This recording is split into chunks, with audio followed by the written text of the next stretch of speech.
Please arrive.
Let's welcome the dignitaries with a round of applause.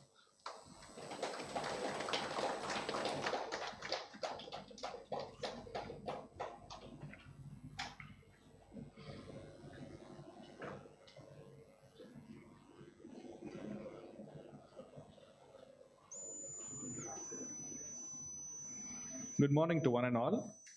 On behalf of the Loyola College management and the organizers, I would like to welcome you all to the International Conference on Emerging Trends in Insect Science 2022. It is our privilege to have you with us today. We will now begin the inaugural session by invoking the blessings of the Almighty God. I request the gathering to kindly stand for the prayer song.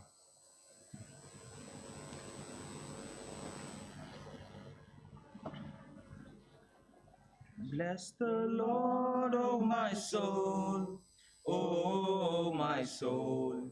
Worship his holy name. Sing like never before, O my soul. I'll worship your holy name. The sun comes up, it's a new day dawning. It's time to sing your song again.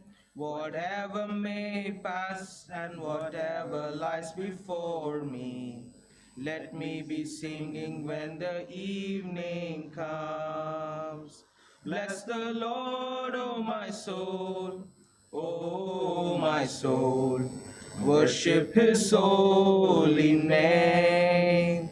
Sing like never before, O my soul, I worship your holy name.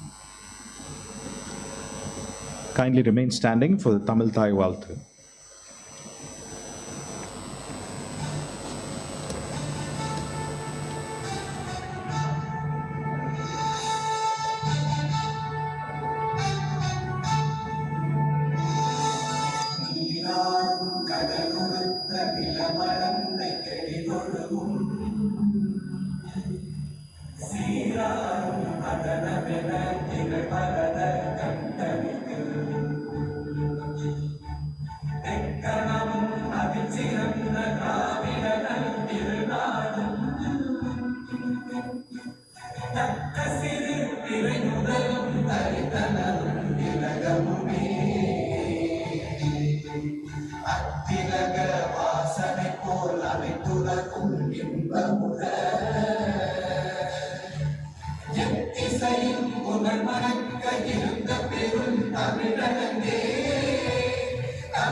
Thank you. Kindly take your seat.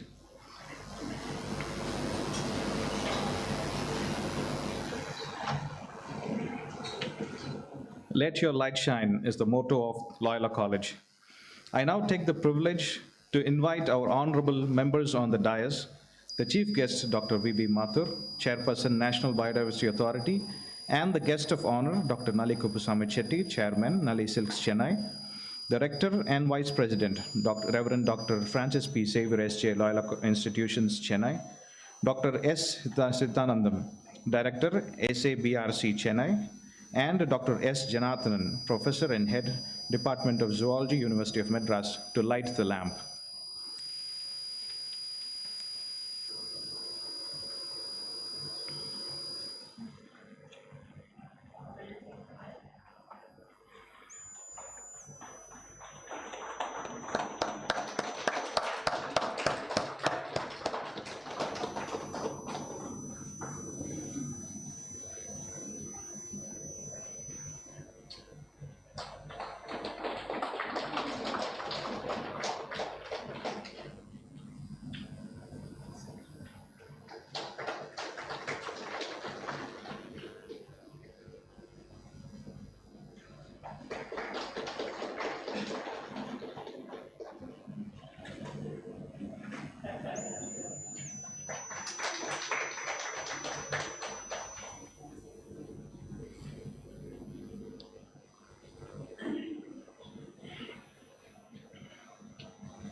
May I now invite Reverend Dr. S. Maria Pakim, the convener and organizing secretary of this conference, to deliver the welcome address.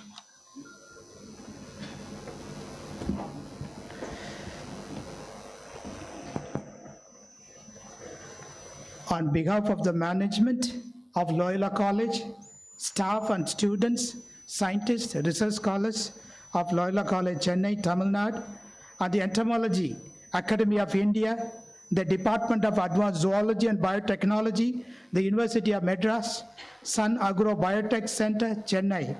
I welcome wholeheartedly Dr. Vinod B. Mathur, 11th Chairperson, National Biodiversity Authority, who is the chief guest of the day. Hearty welcome, sir. Dr. Mathur is joined Indian Forest Service IFS and topped 1983 to 85 IFS professional course. He obtained his doctorate degree from the University of Oxford, UK, 1991. Dr. Mathur has been actively contributing on research policy interface issues. Loyola is very much proud to have you, sir, as the chief guest for the inauguration. Hearty welcome, sir. On behalf of all of us and the organizers, I welcome Shri Dr. Nalli Kuppusamy Chetty, Chairman, Nalli Silk, Chennai. He is very closely associated with the Loyola College for many years. He is very supportive for the growth of education, scientific research, not only for Loyola campus and the Entomology Research Institute, and in Tamil Nadu and India. He is very sociable, approachable, and spiritual man. Hearty welcome, sir. As a guest of honor, he is our guest of honor for this international conference. It is not only in-person, offline conference, it is also online conference. There are 21 scientists are presenting through virtual mode, and many are attending the conference through virtual. So on behalf of all of us, once again, I welcome Shri Dr. Nalli Kuppusamy Chetty. Hearty welcome, sir. And I welcome Reverend Father Dr. Francis P. Xavier, the Rector and the Vice President of Loyola College Society. Father is a scientist, former professor in the Department of Physics, Loyola College, Chennai, Gasson Professor, Boston, USA, and founder and director of Loyola Institute of Frontier Energy, Loyola College, and Loyola Engineering College, and former provincial of Jesuit Madurai Province, who has shaped the province as well as the higher education. He is also the cornerstone for overall the development of Loyola College, in particular in the field of science and spirituality. Hearty welcome, Father, Rector. On behalf of all of us, I am very happy to welcome Reverend Dr. D. Selvanayagam, the Secretary and Correspondent of Loyola College, and Reverend Dr. A. Thomas, Principal, Loyola College of Chennai. They are away from us because they have another program, but they have given us their blessing and wishes for all of us, online and offline presenters. and both of them are making Loyola campus as a wireless campus, green campus, clean campus, digital campus. And both of them, Father Secretary and Principal, are introducing innovative strategies for the overall development of Loyola College Arts and Science, Chennai. Hearty welcome, Fathers. I welcome Dr. S. Sithanandam, the Director, Sun Agro Biotech, our collaborator, convener, the organizing secretary for this conference. A hearty welcome, sir. I'm happy to welcome Dr. S. Janathanan, who was a former scientist at Entomology Research Institute. Currently, he is the professor and head of Department of Zoology, University of Madras, Chennai. He is the co-organizer, convener, organizing secretary of this 2 days international conference. Both of them are friends of Loyola who are very much supportive in conducting this conference. Hearty welcome, sir. Dr. Siddhanandam, Dr. Janathanan. I extend warm welcome to all the invited speakers, those who are here, present here, and online and offline. Dr. S. Srinivasan from Taiwan, Dr. N. Muniappan from USA, Dr. John Mufford from UK, Dr. Abraham Varghese from Bangalore, and all the scientists from ICR NBR Bangalore and ICR IAHR and the Zoological Survey of India, and all the oral presenters online and offline, and my dear participants, a hearty welcome to each and every one of you here. Welcome, sir. And I welcome our emeritus scientist of Entomology Research Institute and professors from Zoology Department, Dr. Raja, Dr. Teresa, and Dr. Jayakumar from the University of Madras, and all the well-wishers and friends, and my own staff members from the department. So hearty welcome each and every one of you. God bless us all. Thank you. Thank you very much, Father, for the warm welcome address. May I now invite Dr. S. Sithanandam to honor the chief guest, Dr. V.V. Mathur, Chairperson, National Biodiversity Authority, with a shawl.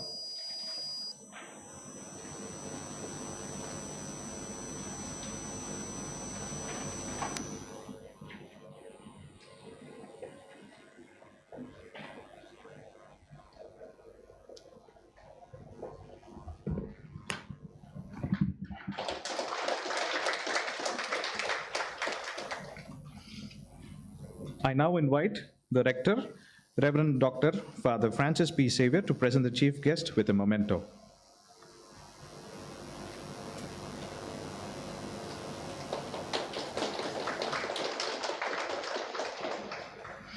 I now invite Dr. S. Janathanan to present the chief guest with a tree sapling.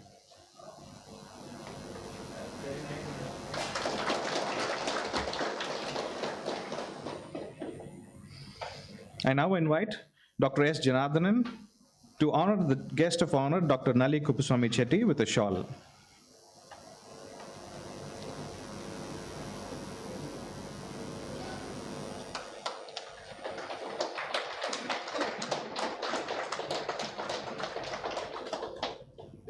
I invite Reverend Dr. Francis P. Xavier, Rector, to present the guest of honor, Dr. Nali, with a memento.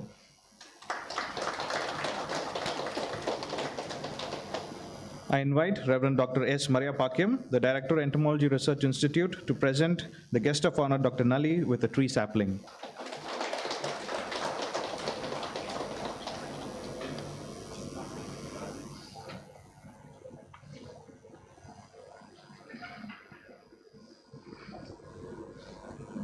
Kindly be seated.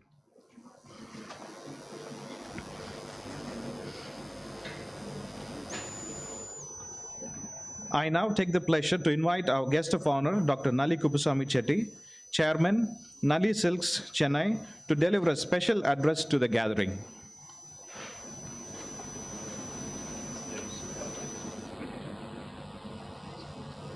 Thank you.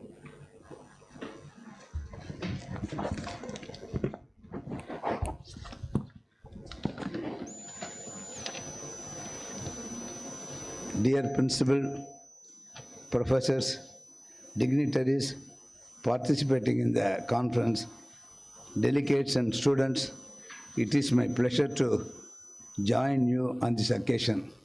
After 2 years, I am coming in the Laila College campus today. Today is, I have to say, the principals, they, with his blessings only, I came today. ரொம்ப சந்தோஷம். நான் வந்து 2 வார்த்தை தமிழ் சொல்கிறேன். நான் என்னால் Laila college student சொல்லிக்க முடியல, நான் வெல்விஷர் தான் அப்படி சொல்லிக்க முடியுது. ஏன்னா அந்த பாக்கியம் இல்லை. எங்களுக்கு ரீபர்த்தில் நம்பிக்கை இருக்குன்னா நெக்ஸ்ட் இயர் பிறந்தேன்னா நிச்சயமாக லைலா காலேஜ் ஸ்டூடெண்ட் நான் சொல்லிப்பேன்.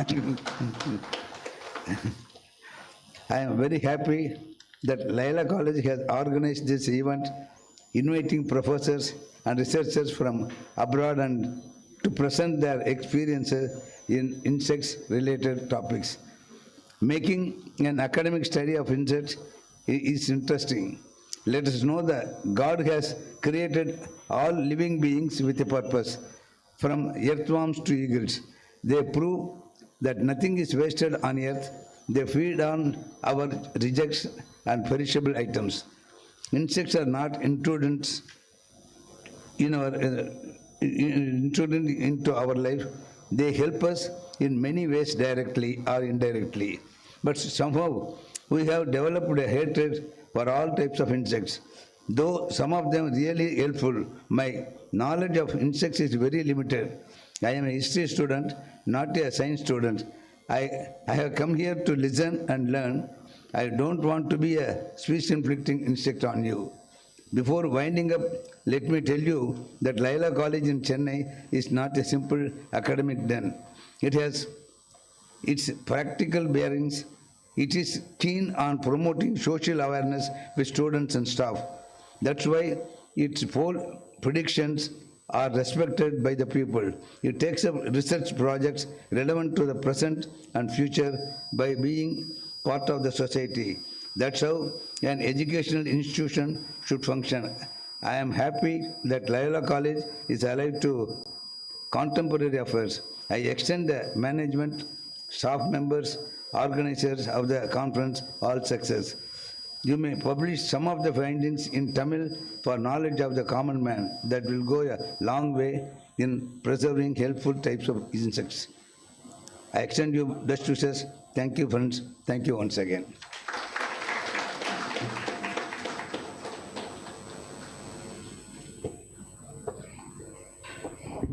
Thank you, sir, for your gracious and inspiring words. I now invite Reverend Dr. Francis P. Xavier, Rector and Vice President of Loyola College Institutions, to felicitate the gathering.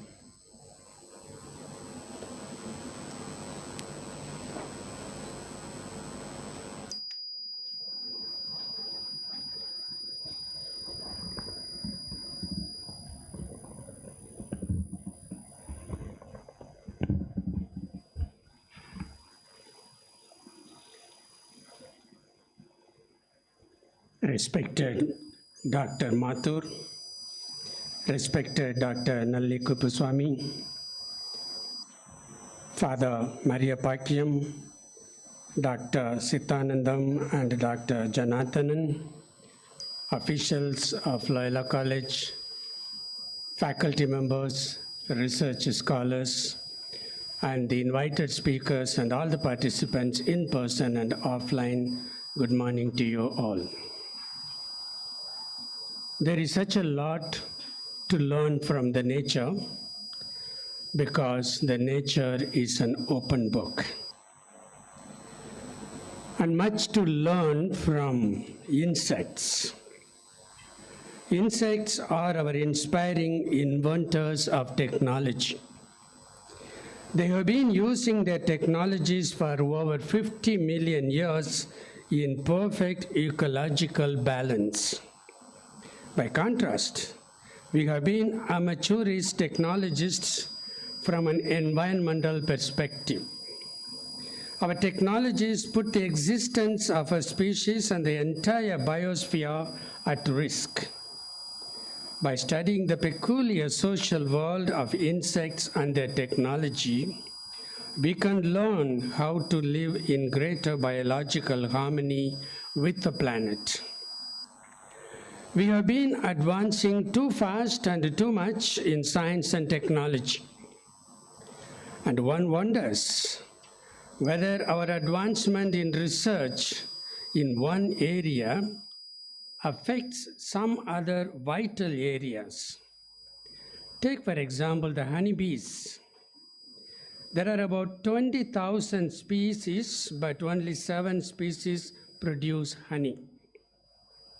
And today, honeybees are fast disappearing because they are affected by the radiation from the cell towers and other communication sources. The electromagnetic radiation makes them get disoriented while returning to their honeycomb after collecting nectar from the flowers.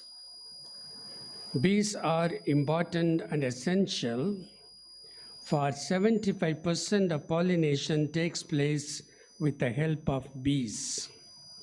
It looks humankind cannot survive long without bees. Now, in order to prevent the bees from disappearing from the face of the earth, scientists have worked out the possibility of producing clean honey without bees. A group of scientists in Israel built the stomach of bees in the lab. The bees produce honey from the nectar collected from flowers, combining with the protein in their stomach. The researchers collected nectar from the plants, mixed it with the protein in the lab, and came up with real looking and real tasting honey. This is the beauty of science. While a bee can make only about 1/12 of a teaspoon of honey in its entire life, one could make 3 tons of honey in the lab in a week, thanks to the technology. The advantage is time of process is shortened and production is increased enormously. And one could make honey from any plant or flower, for example, from a coffee plant with caffeine. So bee-free honey today is possible. This is just one example for us to think differently in order to care for our common home and various species that are disappearing. Honey from lab may taste as delicious and sweet as bee honey. ERI could study whether honey from lab is as nutritious and as healthy as honey from honeycomb. This could be a valuable contribution to the world of science as well as to the betterment of the society at large. When we discuss the trends of insects, we could think how we could let them live, but at the same time, how we could make the produce they bring out for real life. This needs to be eco-friendly and economic, based on or coupled with bioethics. I'm sure that this conference would bring to light many such eye-opener for us to be enlightened and to follow. I appreciate Father Maria Bacchium and his team of researchers at ERI for making this conference possible. I'm sure the deliberations would be useful for all to live better and to live meaningfully without exploiting or extinguishing our nature. All the best.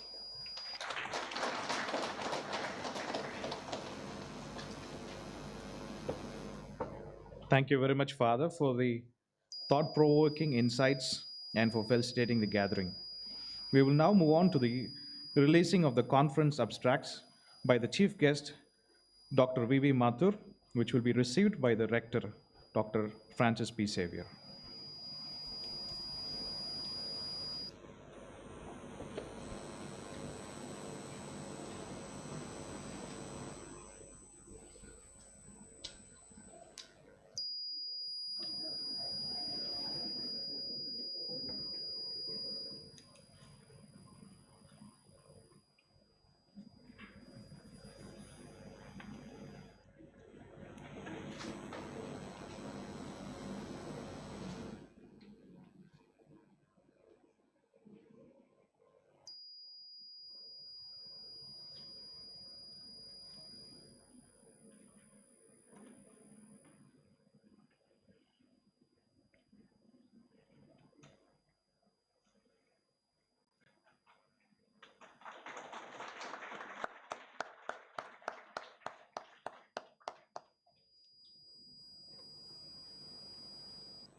This is followed by the releasing of the journal Hexapoda. It will be released by Dr. Nalli and will be received by Reverend Father Maria Bakyam.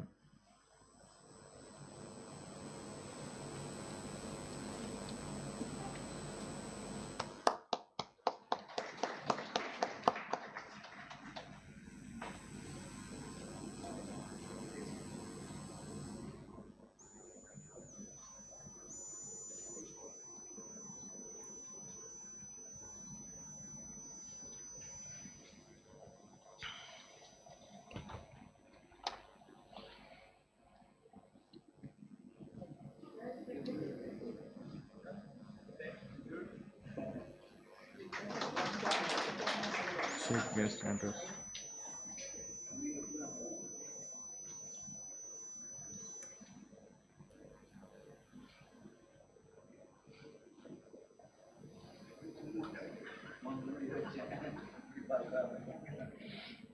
I now invite the chief guest of this session, Dr. V.B. Mathur, Chairperson, National Biodiversity Authority, Chennai, to deliver the chief guest address.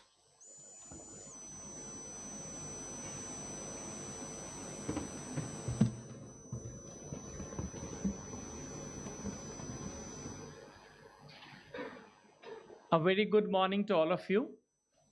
Honorable Rector and Vice President, Loyola Institutions, Principal Loyola Institutions, Chairman of the Nalli Silk, Director SABRC, Dr. Marai Pakam, Professor and Head Zoology Department, University of Madras, distinguished personalities on and off the dais, faculty members and delegates joining us virtually from all parts of the world. It is indeed a matter of great pleasure and privilege for me to be amongst you on the occasion of the launch of the International Conference on Emerging Trends in Insect Science 2022.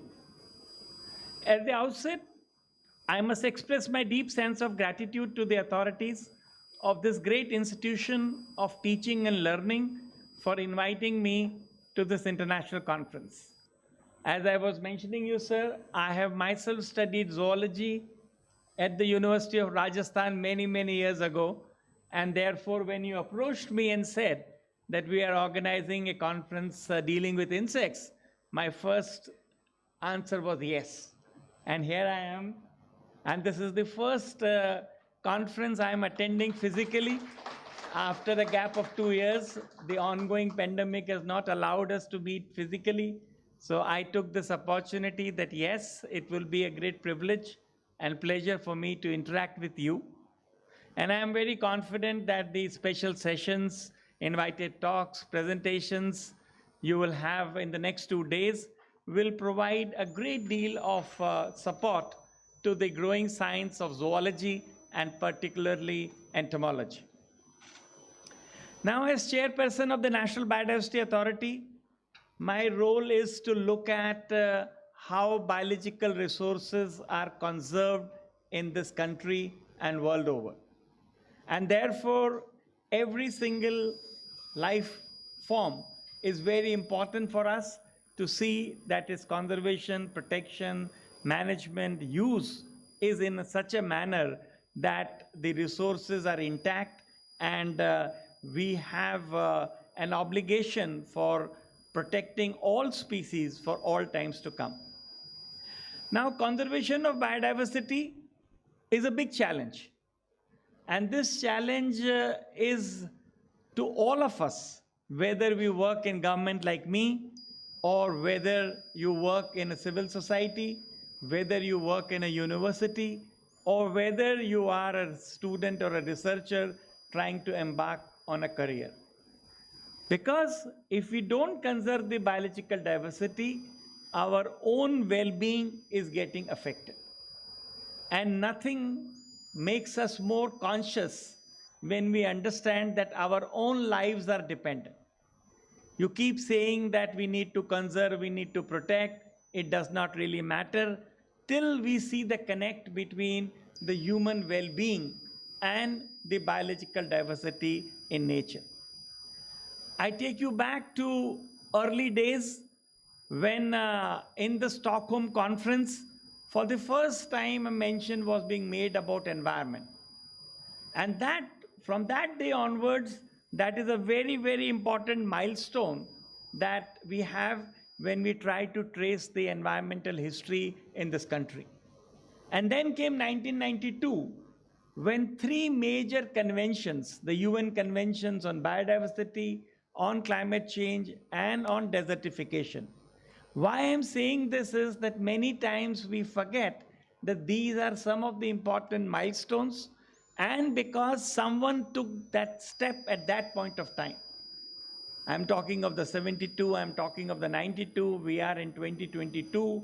We realize that if those steps had not been taken, then we would have not been seeing here what we are seeing, the diversity. So there is a very strong connect between conservation of biological diversity and sustainable future. And that connect becomes stronger, and we need to ensure that we are able to protect. And events like this are a very important stepping stone. And therefore, do not undermine the significance of this event, even if there are 100 people attending that. So we are now approaching 100 young minds to sensitize them that conservation is important, insects are important, our own well-being is important. And I must also say that as a country, we have an important responsibility. There is a word called mega biodiverse. I'm sure many of you know that.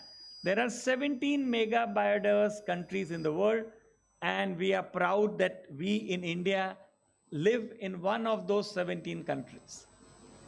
Then, if we take pride, then we have an obligation also. We have an obligation to protect, to preserve, to conserve, to use in a way that we do not impair our biological diversity. Now, India is also recognized as one of the 8 Babylonian centers of agrobiodiversity, of crop plants. All the food that we eat, all the food security that we talk of is coming from these resources. And these resources are again then very, very intimately connected with insects. If we do not, or if we impair the insect life, that we cannot ensure our food security. So that is where we need to be very, very conscious. And I must also share with you that India has taken very strong legal measures. We all understand the law, different kinds of law govern our life.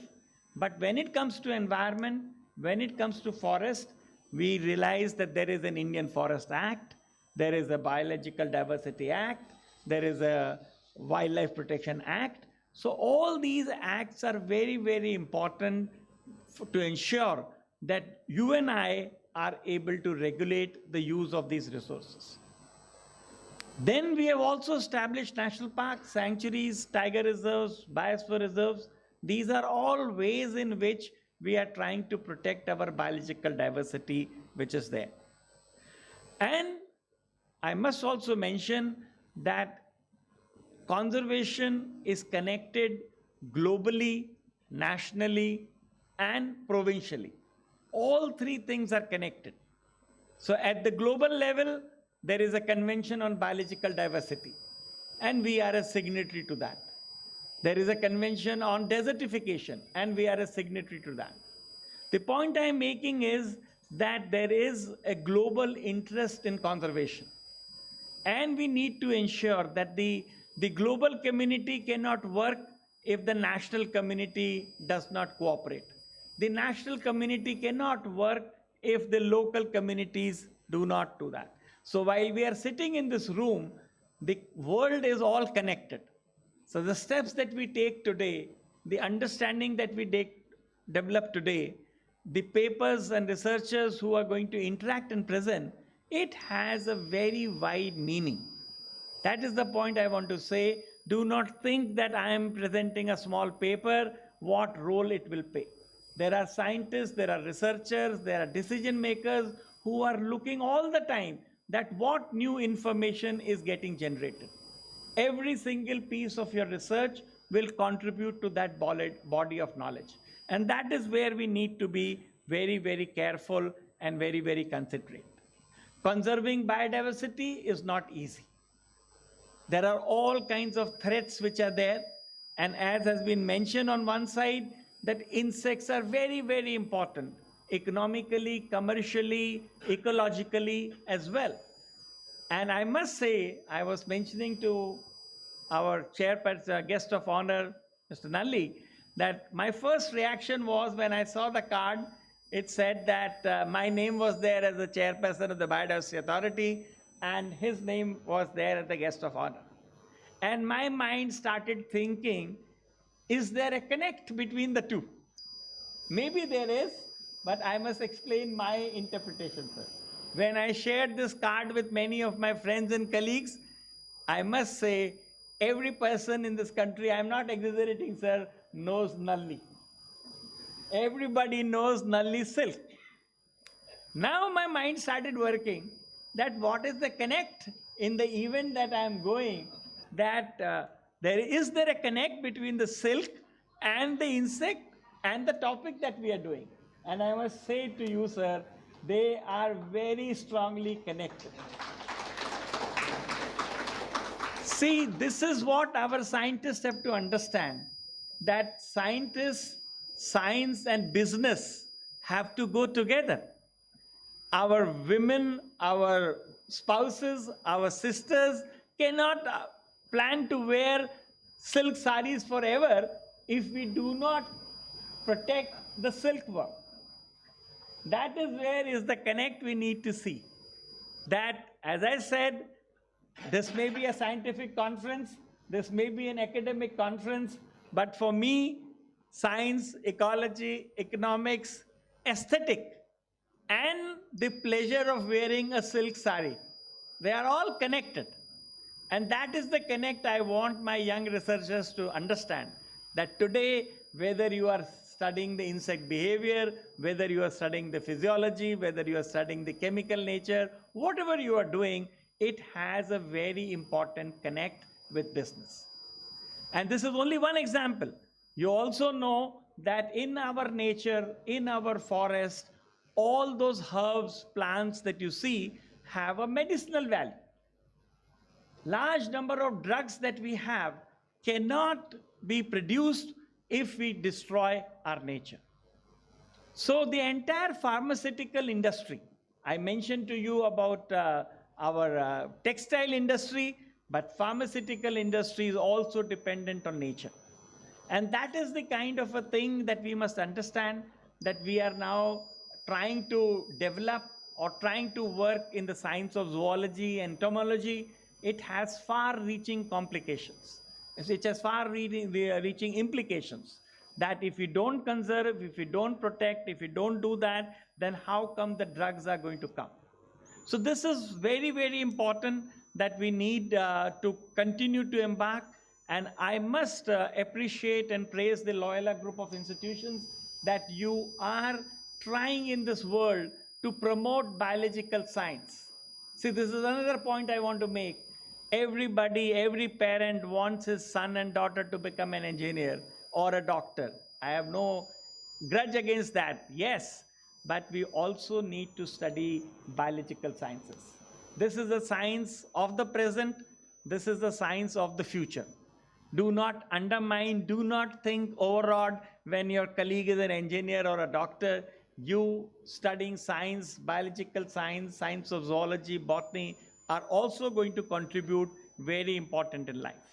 So this is what makes me so happy that we are spending 2 days in discussing these issues.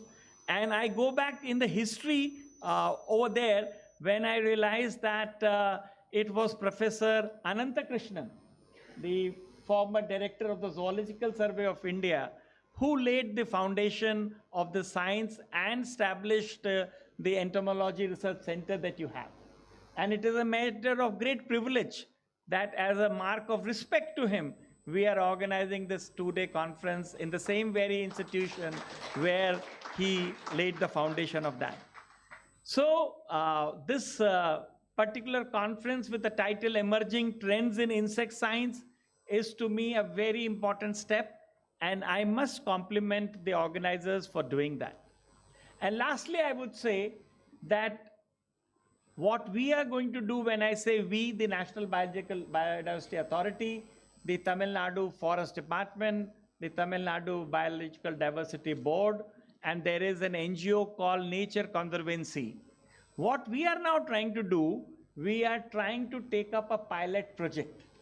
And it might interest you what this pilot project is. This pilot project is to look at what is happening to our pollinators. These pollinators, many of them are insect pollinators, have a very important role to play. And you also know that Tamil Nadu has coffee plantations. Coffee is so important for our own productivity, on our own well-being, and for own economics over there. But there is a view that pollinators are declining. Lots of things are happening which you and I are doing. The commercialization, the urbanization, whatever these buildings we are creating is affecting the pesticides that we are using in our gardens, in our agriculture, are declining or making the insect pollinators decline. Ultimately, it is going to affect our industry. Ultimately, it is going to affect our agriculture. Ultimately, it is going to affect coffee plantations, which will also mean that our lives and livelihoods will get affected. So what we are doing, we are taking up a small pilot study, and I would say that all my fellow scientists who are dealing with entomology, and more importantly, the researchers and the students who are present and who are listening to me, we will soon be coming out with a small ad. It will provide you an opportunity to contribute over there. See, the researches can be done in the lab. I don't deny that. It has its own importance. But many of the research can be done in the field. And we need to do both. There is no either or, that you either do in lab or you do in field. You must understand, of course, field research is a little more complicated. It needs more effort. And I'm now telling to all my women colleagues over here, do not get daunted. Everybody has the ability to work in the field, look at the status of the pollinators, what kind of threats they are facing, do this research, come back, because then we in government have to take action. So this again, last point I'm making is that the research that you do and the policy that the government makes have to be connected. They cannot be diverse of each other. That researchers do their own research, we feel very happy, publish something, bring out journals. Yes, you must do that. I'm not saying don't do that as well. But the findings of your research should come to the government, should come to the policymakers. So if the government has to make a policy on how to deal with pesticides, they will have very strong data from your research that this particular pesticide, this particular chemical, this particular element is doing this, this, and this. And therefore, we need to take up, when we talk of environmental conservation, when we talk of biodiversity conservation, we need to take a holistic view. And each one of us, as I said earlier, whether you are a student, whether you are a researcher, whether you are a faculty member, or whether you are a big philanthropist or a donor, we can come back to Mr. Nalli again, that if we need, our research needs some funding support. I'm talking on your behalf. He would be very, very willing. His love for this institution is known, and that is why he is here today. And that is why my love for this institution and for conservation and for biology is there. That is why I am here today. But we need to connect with each other, and you are the people who have to have your long lives before, as a student, as a researcher. And so I would lastly say, you have taken a right choice of studying zoology, studying entomology. Do not feel disheartened if you don't get a top-notch job as an engineer or a doctor or a chartered accountant. You have your own role to play, and you would be contributing a lot in the human well-being over there. So thank you once again for providing this opportunity. Thank you.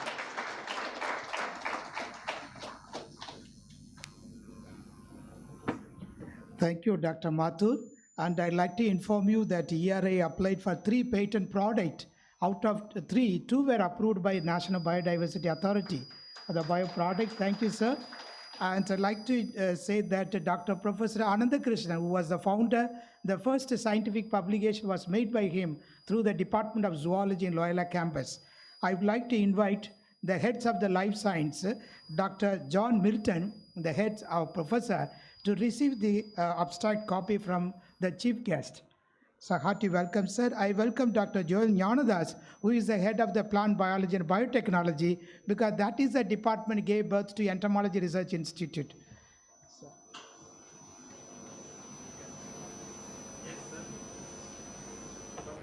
Dr. Joel Jnanadas, sir.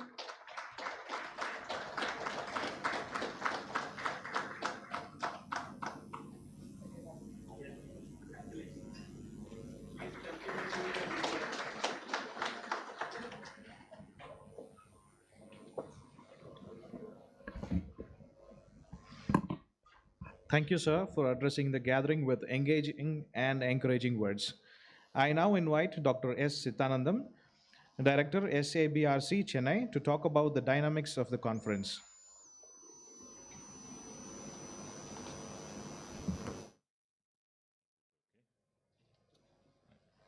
Thank you. Esteemed Father Francis Xavier and his management team of Loyola, Dr. Mathur, Dr. Nalli, Dr. Janardhanan, Dr. Mariapakyam, and many distinguished participants both in and off the line.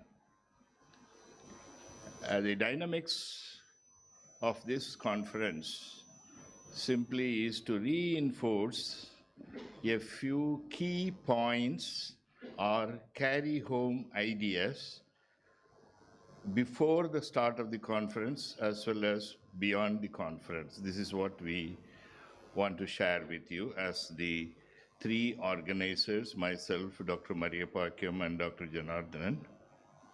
The main thing is, as biology researchers or students, you would appreciate there are different strata in the environment or different sections in the ecosystem wherever we live.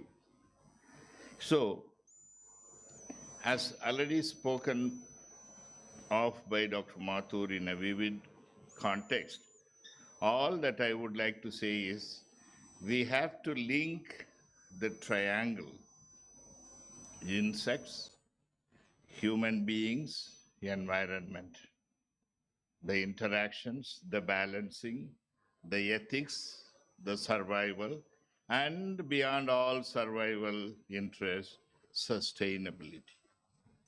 So let's make sure much or most of our efforts in research, either during presentation or beyond, are focused on sustainability of the ecosystem and human environment. There was once one lady who tried to do PhD in USA. She was born in 1907, and at a young age of 57, where she was blossoming into a philosopher, nature took her back. She completed her life in 1964. She tried to do a biology studentship with a lot of fellowships in Pennsylvania State. Then, when she was conferred MA degree in zoology, she shifted from zoology research to public conscience raising effort, concerns of DDT spoiling the environment. Can one of you mention any book which any of us have read about this famous lady? Yes? Rachel Carson. Her book was Silent Spring. Let us all make an effort to go through it because she talks beyond all human efforts, the conscience bit of let nature be also not tampered beyond a limit, and let not knowledge win over wisdom. Knowledge, you know what to do, but wisdom is whether to do and with what balance to do. So, a balance between knowledge and wisdom is what she was pleading for in human endeavors. As entomologists, both young and old, what we should try to do is no problem, expertise is emerging, including molecular techniques, everything ultrastructurally viewed, etc. But do not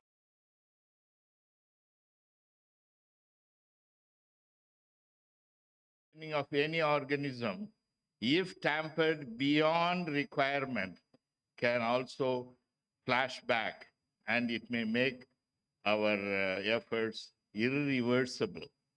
So please be sure that whichever tools you play with, first think about its safety rather than simply material benefits which you get out of a tool in insect science. And then always try to combine with the old generation wherever appropriate to share, to balance between expertise and experience. Also between productivity and sustainability, as Mathur Saab already told. Connect also between conventional and modern science in a fair balance. And then in case of ecosystem versus environment, the whole gamut of functions Biodiversity Authority in India is doing is highly respectable and has to be lauded. They are very silent contributors, but it's an enormous benefit to the ecosystem, and we really respect your contributions. And then ultimately, I would like to say that the dynamics of this conference, if it takes care of these elements of combining knowledge with wisdom, then we would have reached the goal of the conference. Thank you.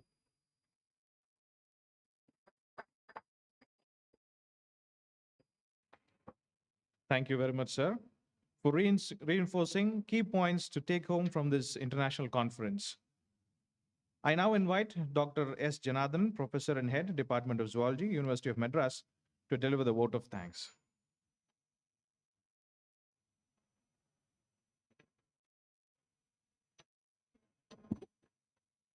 Very warm good morning to one and all present here.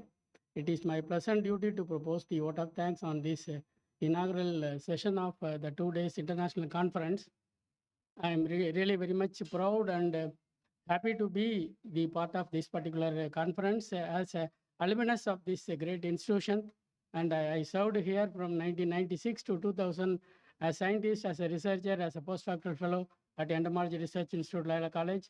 And even now, I have a kind of a contact with the ERI as well as the Department of Zoology, Loyola College for many instances in their board of studies, in their research activities, all those things. I am even now serving as a member of this great institution. In that sense, I really feel very proud to be the part of this particular conference. With that, I just would like to thank all the dignitaries who are attending this inaugural session. To start with, we really very much grateful to Dr. V.P. Mathur, Chairman, National Biodiversity Authority, Chennai, who with a very short notice of time by the organizing committee of this particular conference immediately accepted to be the part of this inaugural session. And we really thank him for his wonderful talk, which has really inspired all of us, and a very relevant way in which he has expressed his feelings as well as the conservation related to biodiversity, including insects, which is really very much important today. So in that sense, we are very grateful to you, sir, for your presence. And we would also extend our gratefulness to Chairman Nalli Silks, who is I think I'm watching from 1996 onwards till date with a lot of interactions with Dr. S. Vincent as well as some of the other faculty members in the Department of Zoology here in the Loyola College as well as ERI in various activities. Chairman L.S. who was very kind enough, and as Dr. Mathur rightly pointed out, that he is a very well-known philanthropist. That is what I could be able to say here. He is also supporting enormously for this conference also. So in that sense, we are really very much privileged to be expressing our sincere gratitude and thankfulness to Chairman L.S. Thank you, sir. Thank you very much. And we also thank the management of Loyola College, which is very much, helpful to all the activities related to Entomology Research Institute. And with, again, a lot of, activities which is going at present in the college, they could able to spare the hall for 2 days, hold the 2 days, and that is really very much, appreciable. As well as they have provided all kinds of guest room facilities and the audio-visual arrangements, everything for the smooth conduct of this conference. So we are very much thankful to the rector, principal, and other management staff of the Loyola College. Thank you, sir. Especially we express our thankfulness to the rector of the institution. Thank you, sir.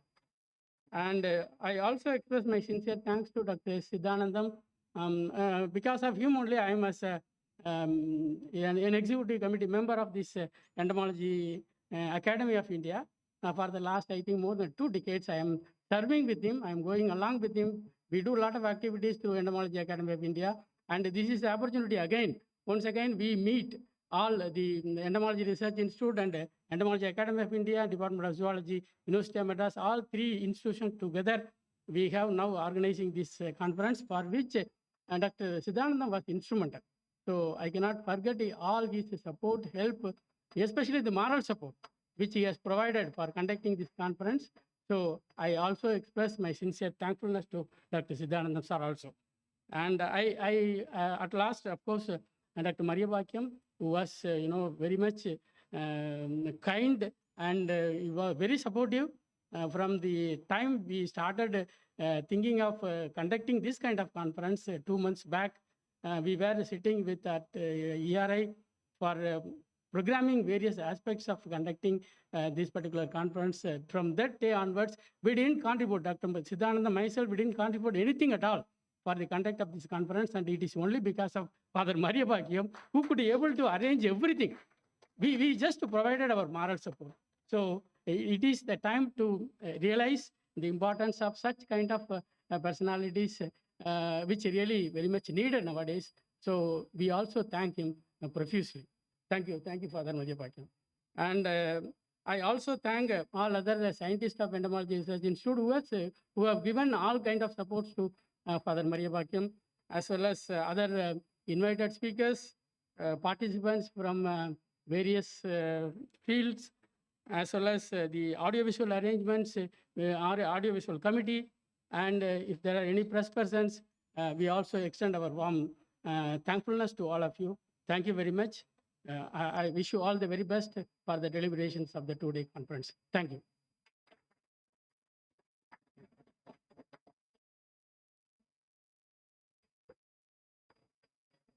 Thank you, sir. We now come to the end of the inaugural session. Thank you all for joining the inaugural session.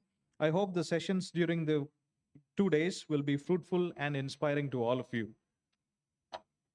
I now request all the members to gather for the group photograph outside on the stage to your right. And then at the same time, we invite the guests to invite the poster session. We'll return after the photo session. We'll be returning inside to the same hall for the next session.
Sir,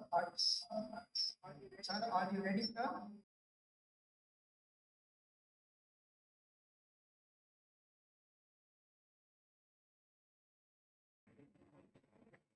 We welcome you all to the first session of this conference. The first session will be by Dr. R. Srinivasan from Taiwan. He's a lead entomologist, the World Vegetable Center from Taiwan. He is the lead entomologist specializing in vegetable crops for more than 17 years. He is the leader of the flagship program for safe and sustainable value chains. He has implemented research and development projects in more than 20 countries in Southeast Asia and West Asia, Sub-Saharan Africa, North America, and Europe. He was a steering committee member of the CGIAR's system-wide program on IPM during 2008 to 2013, and the technical advisor committee member of USAID-funded IPM Innovation Lab 2016 to 2019. We are pleased to have him for the first invited talk on revisiting the concepts and practices of integrated pest management in vegetable production systems. We welcome you, sir.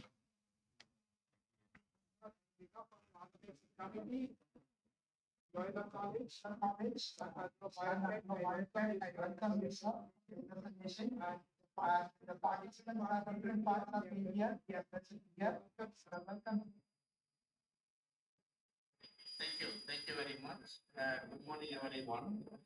Let me share my screen first.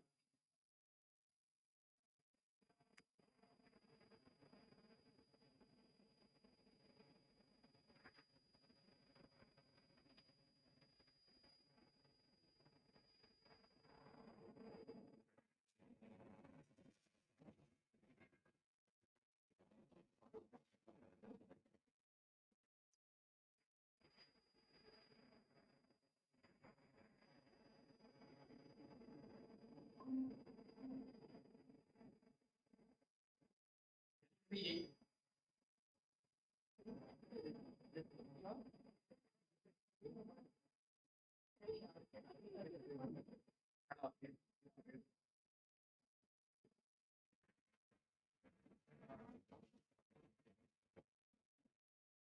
Is the screen visible? Yes, sir. Yes, sir. Yes, sir. Okay, okay, thank you.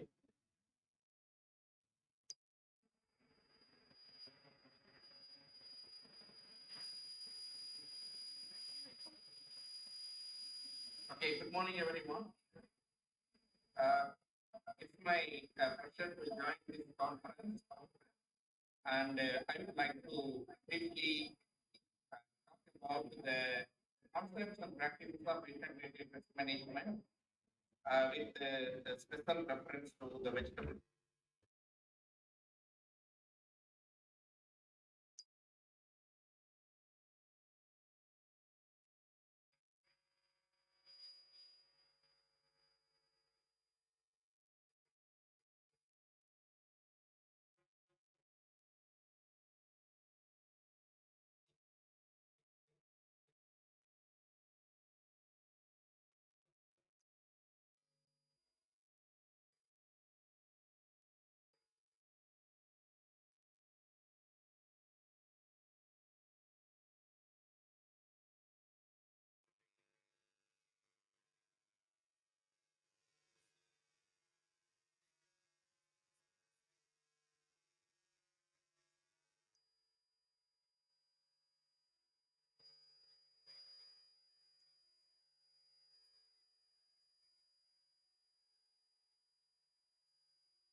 control measure.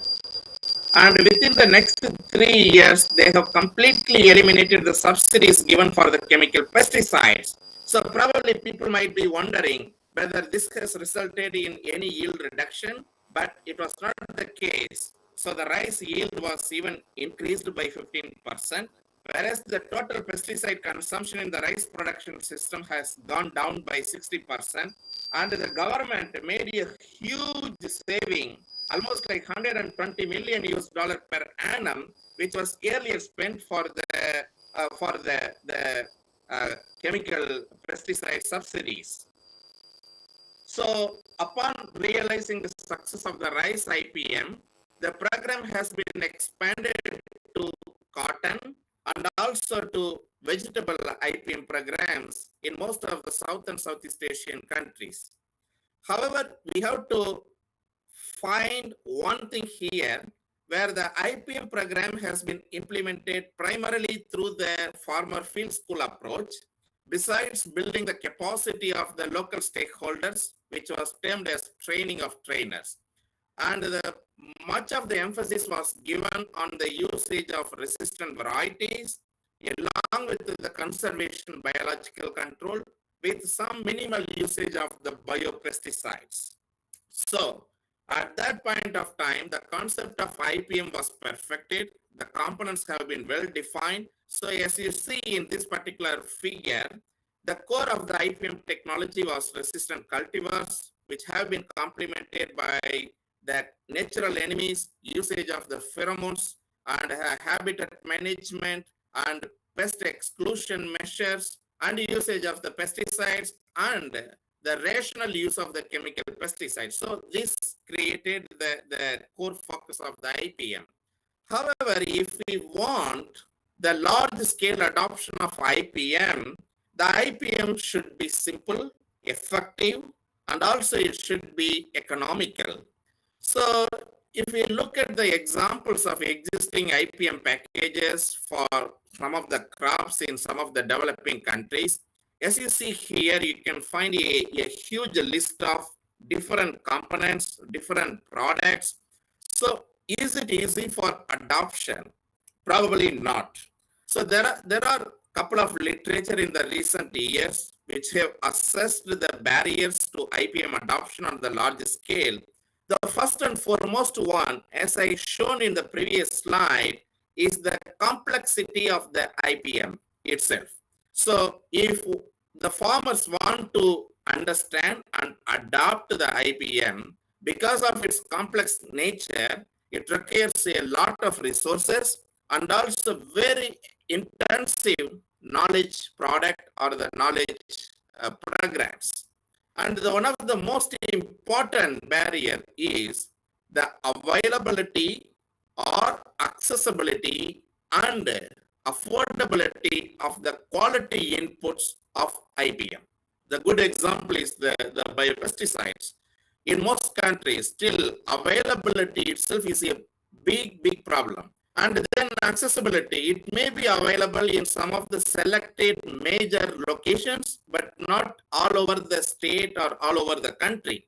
And affordability, in most of the times, the IPM products are very expensive when you compare to the chemical pesticides. And obviously, there could be large yield gaps if the adopters do not practice it in a proper way, which lead to the low profitability. And obviously, the low profitability has to be compensated by the premium. So the willingness to pay the premium should come from the consumers because of the quality of the IPM produce, safety of the IPM produce.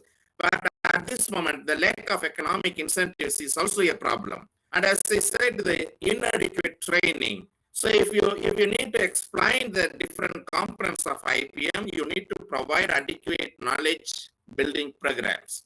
And finally, the lack of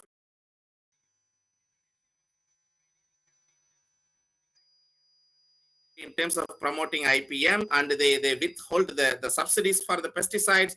Even they made the IPM as the national crop protection policy. But after 1998, when there was a regime change, and again, they moved back to the previous situation, And if you look at the scenario now, the pesticide use in the rice production system is even higher than what was the situation 40, 50 years ago. So lack of policy, enabling policy environment is also a key barrier. So let me quickly walk through a couple of IPM programs that we implemented. As you know, in eggplant, which is one of the most important vegetable crops in South and Southeast Asia, because of the fruit and shoot borer, the pesticide use is extremely high, almost like every day or every alternate day. In order to address this problem, we had implemented a project in the Indo-Gangetic plains of South Asia, specifically in India and Bangladesh in selected sites. And these are some of our major collaborators in this project. And this project was focusing on the technological transformation, meaning we first did the discovery to develop the IPM package, then do it in the farmer participatory trial. So we need to validate the appropriateness of the IPM technology. Then finally, we need to promote it for large scale adoption. So in the initial phases, you need to involve the more of the research partners. Whereas when it comes to the large scale adoption, you need to have the strong participation of the development partners, both from the public sector and also from the private sector. So in this particular IPM package, the pheromone trapping is the core component, not the resistant varieties. And here we used the pheromone traps for the mass trapping, not just for monitoring. We used for mass trapping so that the population buildup in the subsequent generations can be reduced. And it has been supplemented by a couple of cultural practices like healthy seedling production and prompt removal and destruction of the infested fruits and shoots, withholding of the chemical pesticides so the proliferation of natural enemies can happen. So this makes the whole component of the IPM where the only costed technology is the pheromone technology.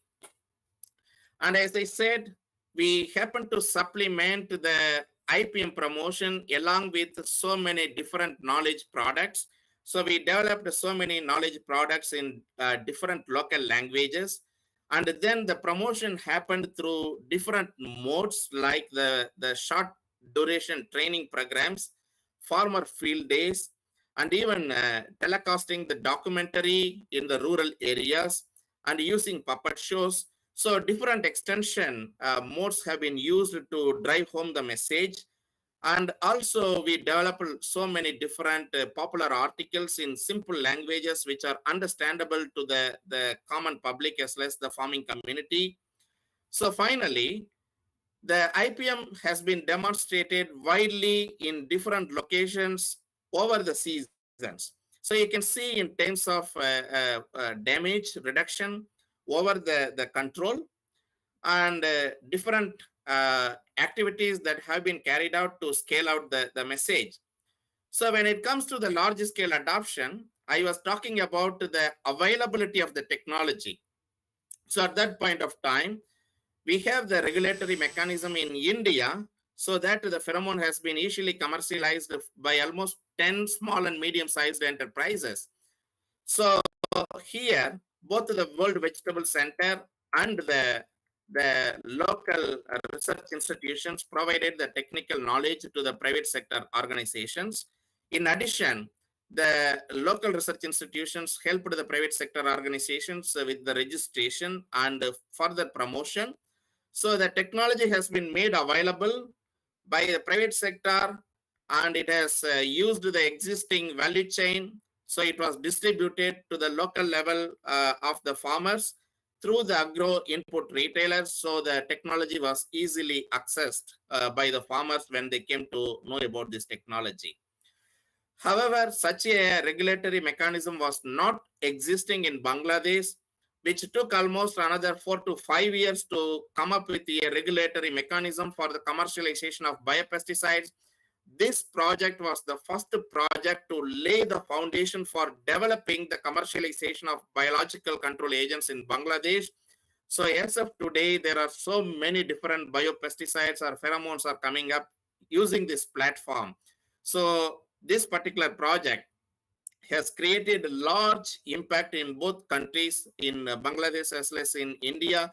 So you can see here in Bangladesh, the IPM adopters have significantly reduced the use of chemical pesticides, and the cost of production has significantly reduced. So they made significantly higher proportion of returns from unit area. The same situation has been documented in Gujarat in India. So this is predominantly the economic benefits of adopting IPM. But there is also another dimension which look at the environmental benefits of adopting the IPM.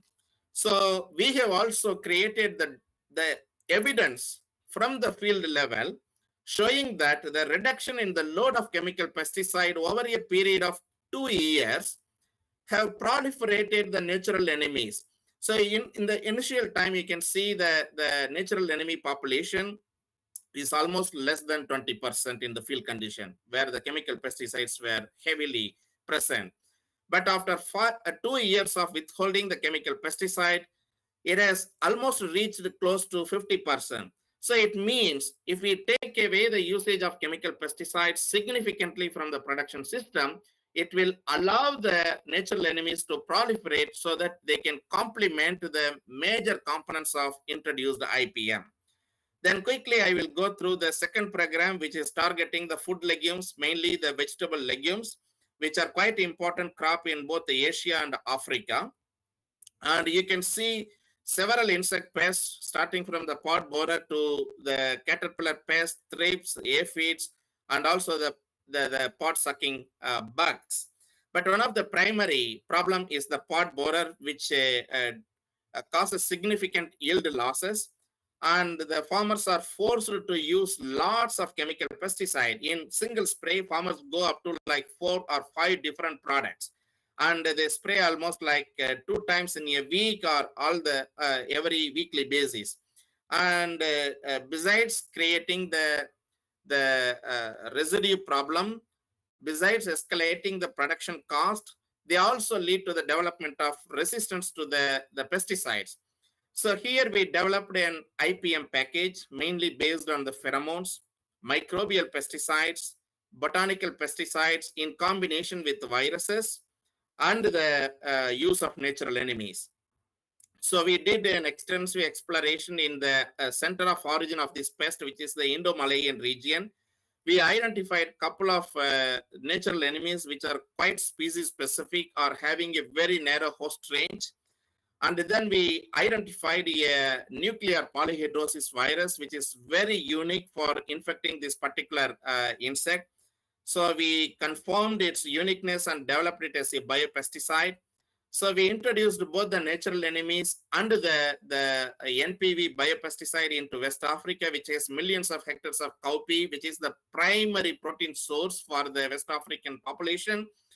And interestingly, we found some of the natural enemies themselves start spreading the NPV. So we introduced these combinations along with the botanical pesticides, specifically like neem. So this IPM package, which is based on the neem, NPV, and the natural enemies, significantly suppressed the pest population. So this technology has been taken off in many countries in West African region. And today, there are local community-based enterprises which are producing the neem oil, and the self-help groups are also producing their own virus-based biopesticides, which are easily made available to the cowpea producers in the region, even at the rural levels. And coming to the Southeast Asia, yellow bean, which is a subspecies of cowpea, is one of the major vegetable crops which occupy almost 7% of the total vegetable area in this region. So here we have the access to a couple of biopesticides, and aphids as well as the pod borer are the major pest problems in this region. So in the first step, we evaluated different biopesticides in comparison with the chemical pesticide across the locations in different seasons. And then we also selected the biopesticides for the pod borer. So based on this result, we identified the most effective biopesticides and developed a spray sequence for the IPM package. So this IPM package was compared with an untreated control and also the farmer's practice, which is the calendar-based application of chemical pesticide. So in all the locations, in all the seasons, you can see the IPM effectiveness was same like the chemical pesticide, but the big difference is the total quantity of chemical pesticides being used in the yearling bean production system. So for the pod borer also, you can find the similar results. So based on this IPM package, we found that the IPM is able to reduce the increase the yield similar to the chemical pesticides, but the farmers are able to reduce the production cost by reducing the quantity of chemical pesticide, and they are able to make better income because the IPM produce are receiving better price in the market. And finally, I will also quickly show you the impact of the vegetable brassicas IPM. When we talk about vegetable brassicas, the first and foremost insect strikes our mind is the diamondback moth. So for diamondback moth, there was a most effective parasitoid, Diadema semiclassum, which has been introduced from United Kingdom to New Zealand as early as in 1936. Because New Zealand was producing lots of forage brassicas and diamondback moth was a problem, and they cannot use the chemical pesticides because it's a forage brassica. So the diamond back moth was significantly suppressed by the introduced Diadema semiclassum. Upon learning this success in 1950s, the Diadema semiclassum was introduced from New Zealand into Indonesia. However, 1950s coincide with the usage of the broad spectrum chemical pesticide. And the broad spectrum chemical pesticide not only wiped out the diamondback moth, but also they wiped out the introduced Diadema semiclassum. So it took another 20 years. In late 1970s, when the Bacillus thuringiensis biopesticide was introduced into Indonesia, when it was started used extensively, then the Bacillus thuringiensis complemented the proliferation of the Diadema semiclassum. So upon learning this success in late 1970s, we, the World Vegetable Center, introduced this parasitoid from Indonesia into Taiwan in early 1980s. And we found this is quite successful. So this parasitoid was subsequently introduced into many countries in the Southeast Asian region until 1996. And the program was also expanded to a few other countries in Southeast Asia in 1996 to 2005. And at the same time, we introduced this parasitoid in South Asia during 1992 to 2000. And the early years of this century, we introduced this parasitoid into Eastern and Southern African countries as well. So this particular parasitoid was complemented by another pupal parasitoid because Diadema semiclassum was a larval parasitoid. So there could be some escaping DBM population which will pupate. So we complement Diadema semiclassum with the introduction of Diadromus scholaris, which has also been introduced into many countries. But please note that these two parasitoids are highly adapted to the highland situation or during the cooler season in the lowlands. So we needed to identify a parasitoid which adapted quite well for the lowland brassica production system. So we identified Cotesia plutellae, which is quite effective, similar to Diadema semiclassum. Okay, the story doesn't stop here because the moment you take away the diamondback moth from the brassica production system, you get the secondary lepidopterans or the beetles occupying the primary level. So you can find a couple of secondary lepidopterans, including cabbage butterfly, the Peary species, Crocidolomia, Hellula undalis, and also the flea beetles, the Philotrita species. So again, the farmers, in order to control these insects, they resort to the use of chemical pesticide, which kill the Diadromus scholaris or Diadema semiclassum. Again, diamondback moth emerges as a primary pest. So in order to stop this vicious cycle, we happen to identify a package which could find a overall solution to many of these pest problems in brassicas. So again, we try to evaluate the available biological pesticides like BT, neem, and Metarrhizum anisopliae, and also Beauveria bassiana.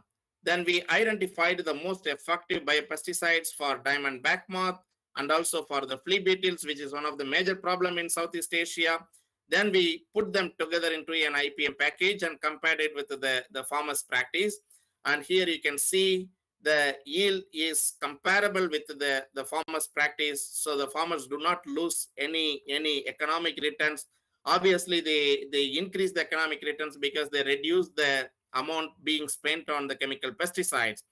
And as I indicated, this does not only result in the high economic returns, but also the application of the biological pesticides lead to the eventual proliferation of the natural enemies. So here comes some of the examples from Vietnam or Lao PDR, where some of the parasitoids of the cabbage butterfly, they proliferated after the application of the chemical pesticides. So these conservation biocontrol agents actually complement the IPM package being used. So just to conclude my talk, the IPM package has to be simple enough, cost effective, easily available at affordable prices within the reach of the farmers. But will it happen automatically? No. So here comes the 3P, not the public-private partnership. Here the 3Ps meant for push, pull, and policy. Push, in simple terms, the development of the different IPM technologies. So that is the push. So as scientists, we want to develop the most effective IPM technologies and we want to promote, that is the push. The pull part comes with the consumer side. So now, in the recent times, consumers are quite aware of their health and safety. Say they look for the safe produce. So when they look for the safe produce, the market for selling these safe produce emerges. These niche markets, probably you can call like organic markets or even the safe fruit and vegetable market. So these type of niche markets are evolving, and these niche markets are offering a better price, which is a premium for those farmers who are producing the vegetables or fruits safely. So if the farmers receive an incentive, economic incentive for the quality produce or the safe produce that they are producing, then they will see the benefit of better income. So they will like to adopt these IPM innovations. So the pull part comes from the consumer side, comes from the market side, which will also improve or increase the large scale adoption of the IPM innovation. And finally, last but not the least, P is the policy. As I showed in the initial slides, the enabling policy environment should happen at the national level. Every nation has to make IPM as its primary pest control strategy nationwide. And then they should create an enabling policy environment which could help the scientists to invent more IPM technologies, which should. Sir, excuse me, sir. Sorry for the disturbance. Next speaker is waiting. Kindly, you have I'm last 5 concluding. minutes. So Thank you. Wonderful. the policy environment should favor the market players to easily commercialize and make available the IPM products. So the push, pull, and policy are the three important pieces needed for transforming pest management towards the integrated pest management so that the people and planet's health will be improved. With this, I would like to thank end my presentation and thank you for your attention.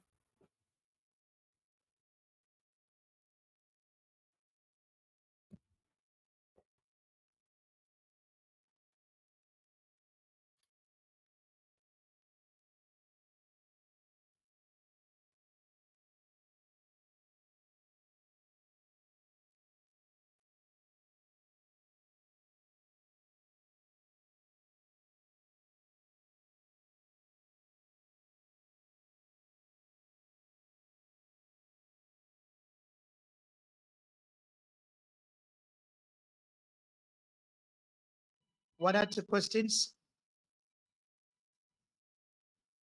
Dear participants, you are most welcome to clarify or any questions.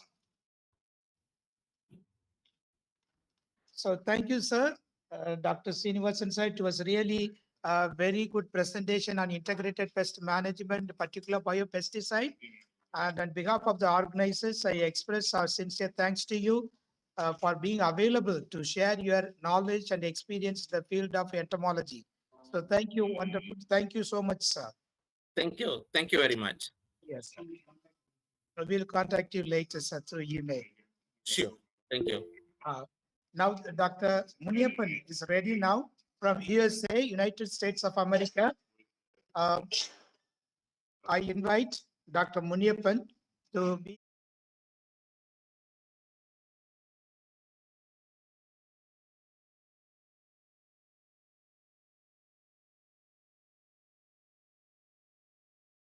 In the topics for more than 35 years. His primary work experience has focused on the biological control of invasive weeds, as well as is also specializing in insect pest of tropical fruits and vegetable crops, as well as he is the program coordinator for Integrated Pest Management Innovation Lab. Dr. Muniappan works with USAID and project partner institutions in the United States and developing countries in Asia, Africa, and Eastern Europe and Latin America. In addition to his duties with the CIRED, he is currently serving as a chairman of the Global Working Group as a chronolema for the International Organization for Biological Control. As a major leader in his field, Dr. Muniappan has published over 200 research articles in reputed journals. So on behalf of Loyola College Management Entomology Research Institute, Entomology Academy of India, and Sun Agro Biotech, I welcome you, sir. Open to you. Thank you very much for the introduction. Can you hear me all? Yes, sir. Your voice is very audible, sir. Oh, very good. Thank you. Now I want to project my slides. Let me see Yes. which one should I click.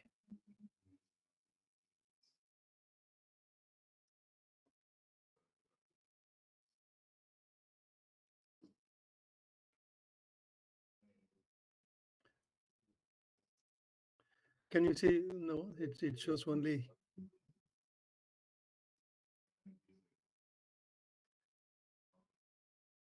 I'm not very familiar with the Google one, so I want to project my slides.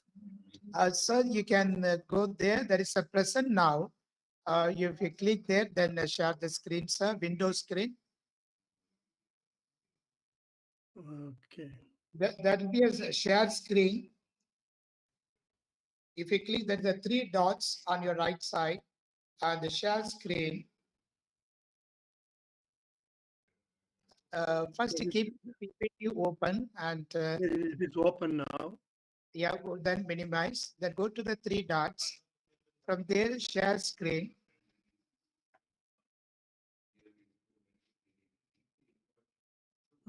Share screen. There'll be three dots on your right side. If you click there, there'll be in all message, so captions, settings.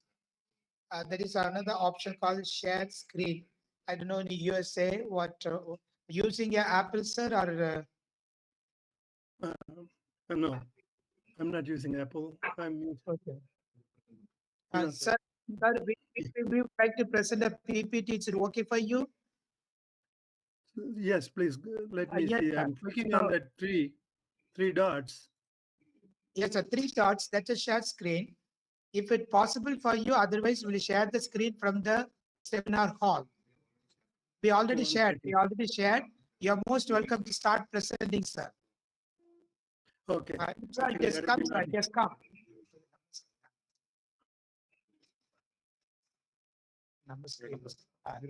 Sir, kindly you can start presenting and we will be viewing the slide from here.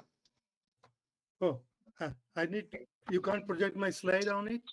Oh, there it comes. We are sharing, sir. We are sharing. Kindly go. All right. Thank you very much. So I'm having problem in getting it. And it's a good thing I sent it a little early so that you'll have it. Okay. Thanks for the introduction. So I'm working in Virginia Tech as the director of the IPM Innovation Lab. It is a project funded by the USAID. And I've been in this project for the last 15 years. Next one, please.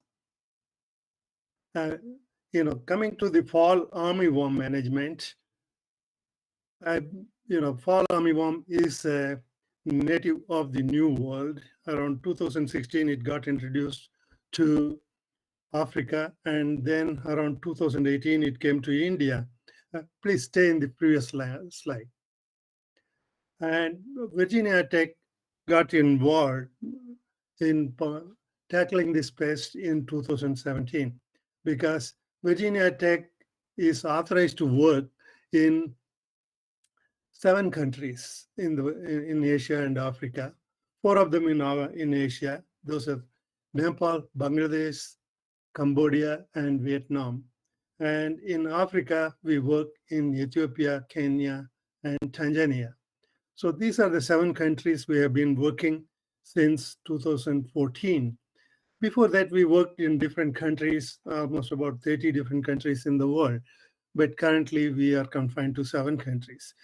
So as I mentioned, we started to get involved in managing or tackling fall armyworm in 2017 because fall armyworm moved into Ethiopia in 2017 from Nigeria and other parts of Eastern Africa.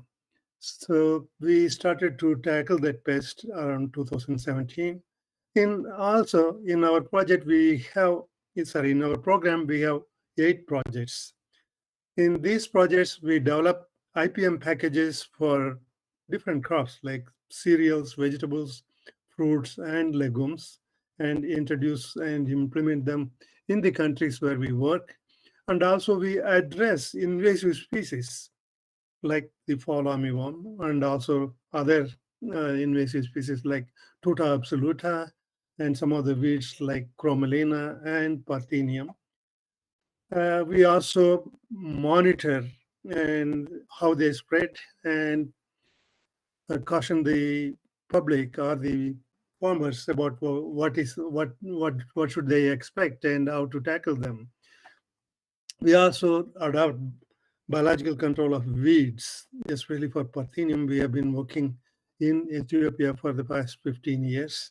We also provide long-term training. That means we provide graduate training for the scientists or the students from the countries where we work. Short-term training means we also provide,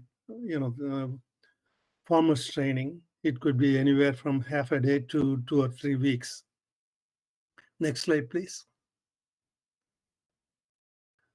Well, coming to the fall armyworm, it is a native of the New World. It has been there for hundreds of years. Around 2016, it showed up in Nigeria. And then I will show you the spread a little later on. In the New World, over 300 host plants have been recorded for this pest. Many crop plants have also been recorded. Especially in the New World, they consider it as a pest of maize, rice, sorghum, vegetables, cotton, and others. But the population that moved into Africa and then to Asia seem to concentrate mostly on maize, even though it has also been recorded in other crops like rice, sorghum, and also on sugarcane. But other crops seems to be very less affected by this pest, and it seems to prefer mostly maize in Africa and Asia.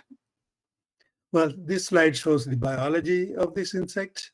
It's an orchid, and it lays eggs in groups, and the eggs are covered by tufts of hairs, and these tufts of hairs also interfere in the parasitism, especially trichogramma. Some species of trichogramma find it difficult to go through these hairs and parasitize all the eggs. But some other species like within trichogramma as well as telnomus, they are able to go through these hairs and able to parasitize. But I will come to that in later part of my presentation. So this gives the biology of it, and most of you are fully aware of it, so I don't need to go through that picture by picture. So I will move to the next one, please. Okay, this slide shows the spread of fall armyworm from the New World to the Old World. As you see, it is a native of both the tropical North America and South America. In the North America, it completes its life cycle year-round, only in Florida and Texas and south of these states, in Central America and in tropical South America. In the US, in the northern part of US, it cannot survive the winter climate or winter season. So every summer, the fall armyworm population that breeds year-round in Texas, Mexico, or Florida region moves north up to Canada and infect different crops. And there also maize is a very preferred crop for this pest. But the population will die out around October, November when the winter season start to set in. So that's why they call it as fall armyworm. So it got introduced by accident or whatever means to Nigeria around 2016. Then within a year, it covered most of the sub-Saharan Africa and reached Ethiopia in the eastern part of Africa. Then we expected it to move through the Middle East and then to Iran and to Afghanistan, Pakistan, and then to India, but that didn't happen. In 2016, it showed up in Karnataka, part of southern India, and within a very short time, within a year, it moved into Bangladesh and then to even up to Japan and Korea. In 2020, it reached Australia. So this is the spread of this insect. Next one, please. So when we got involved, that we means the IPM Innovation Lab, we started to conduct some surveys as well as awareness workshops, and also got some of the local institutions involved in trying to develop methods to tackle this pest. So in 2017, we organized a workshop in Ethiopia to see how we can tackle this pest by bringing in some of the scientists from the West Africa region. In 2018, we also conducted a awareness workshop in Nepal because even though it reached in 2019, we recognized it is going to reach there very shortly. So we conducted an awareness workshop a year before it reached Nepal, so that the scientists and the farmers were aware of it and tried to get prepared when this pest reached Nepal. We also conducted workshops in Cambodia and Vietnam in 2019. Then again, we conducted workshops in East Africa. Next one, please. So this slide primarily shows the number of workshops that we conducted in different parts of the world. Next one, please. So fall armyworm management. So when it became a problem in Africa in 2016, the farmers in Africa were really stressed out because before it invaded Africa, most of the maize farmers were not spraying or doing anything because very few pests were attacking maize in Africa. But when fall armyworm reached, it became very serious and they were very concerned. So several international organizations start to participate participate and organize task forces how to tackle this pest. USAID organized a task force as well as FAO did the same. So there were two task forces trying to tackle this pest in Africa, and eventually they also moved into Asia. But around 2020, they recognized there is no need for two of them trying to tackle this pest, and they can merge together and come up with a joint one. So that's what happened in 2020.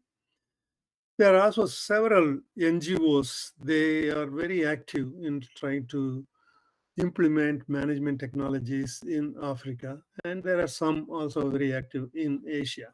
Next one, please. Okay, in the fall armyworm management, we generally come up with these different components like physical method of control, cultural control, resistant varieties using GMOs, chemical control, using pheromones for monitoring, and also some institutes are now trying to see whether they can adopt mating disruption.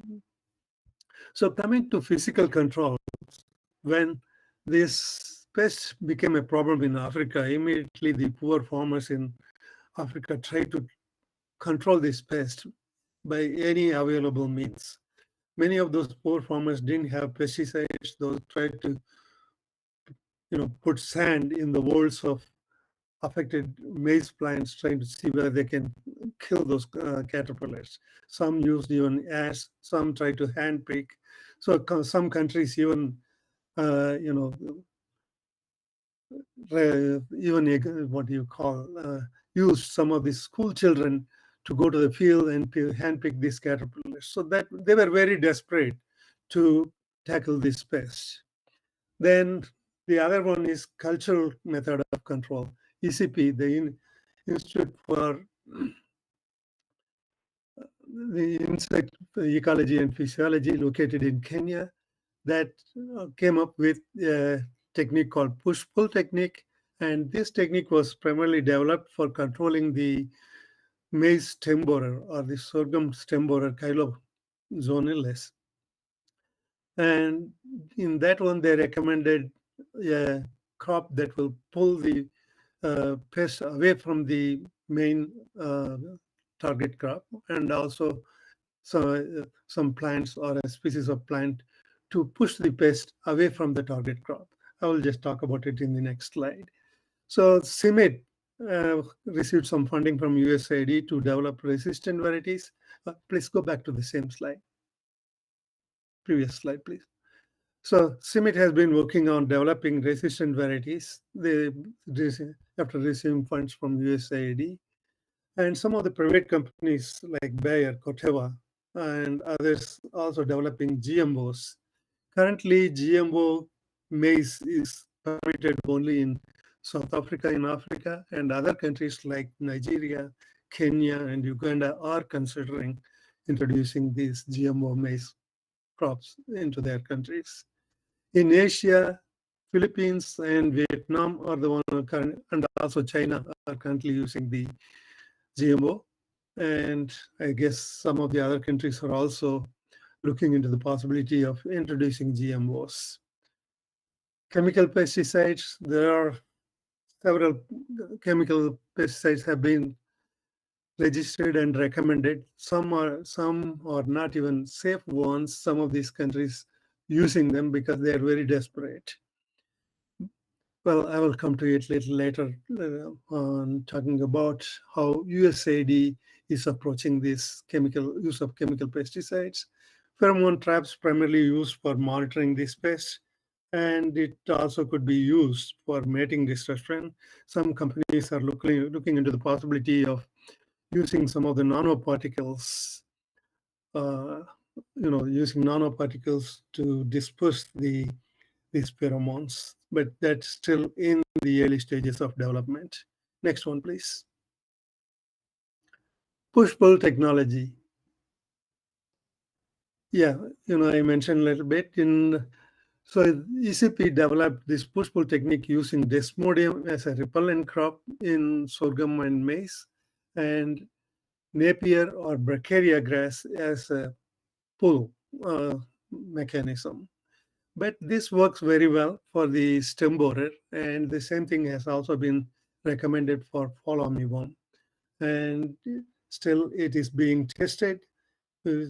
Desmodium does have the repellent effect. I think they are looking into the checking on whether Napier and Bracharia does the pulling action for the fall armyworm. Next one, please. Coming to the safe method of fall armyworm management, IPM Innovation Lab has been very forthcoming, has been promoting use of adoption of biological control.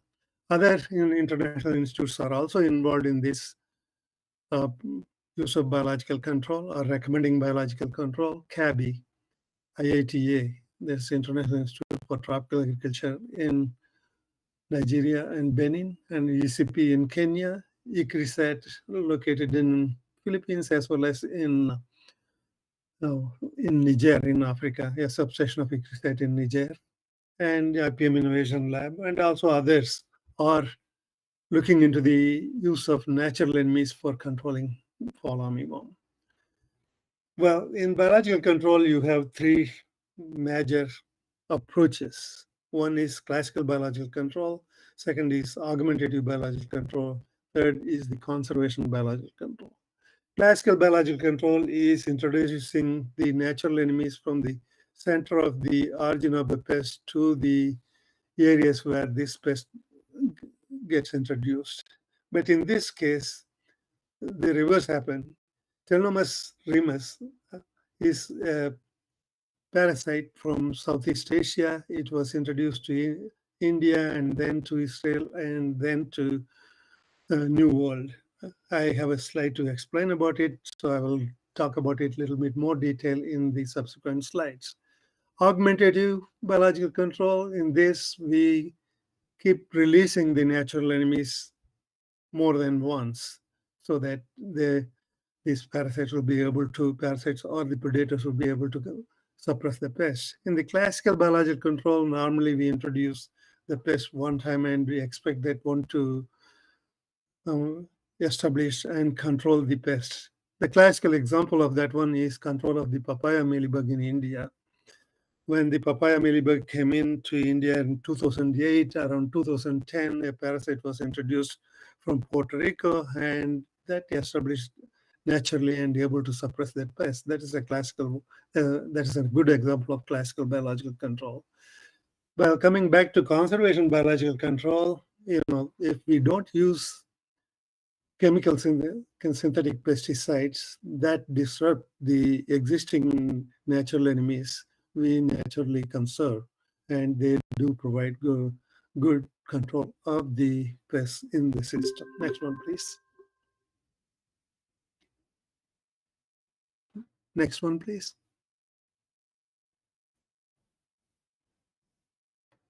Could you please go to the next slide?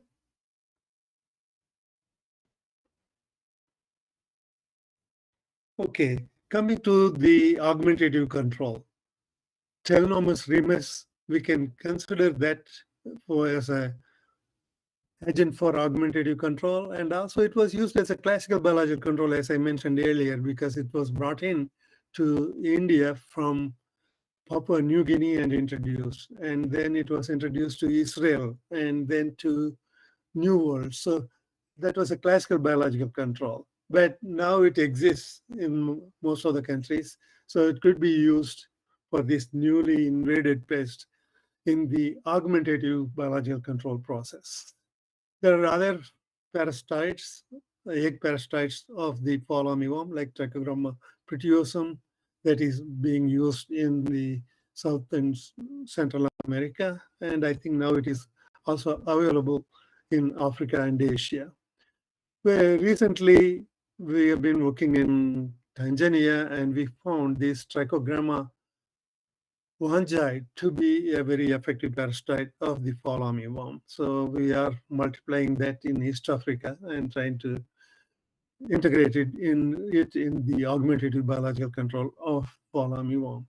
And also I came to know that it was also introduced to India some time back. The status of its field establishment need to be checked. There are larval parasites like Hebrobrocan hebeter. It occurs all over the world, and it has been used for controlling some of the pests like the pearl millet head miner in Niger and Senegal, and also the same thing is used for control. Same parasite is used for controlling tea looper in Bangladesh.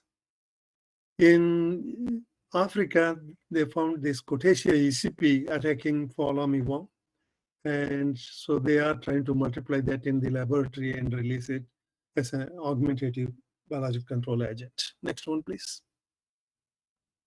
Well, this list shows the number of parasites recorded in the different continents.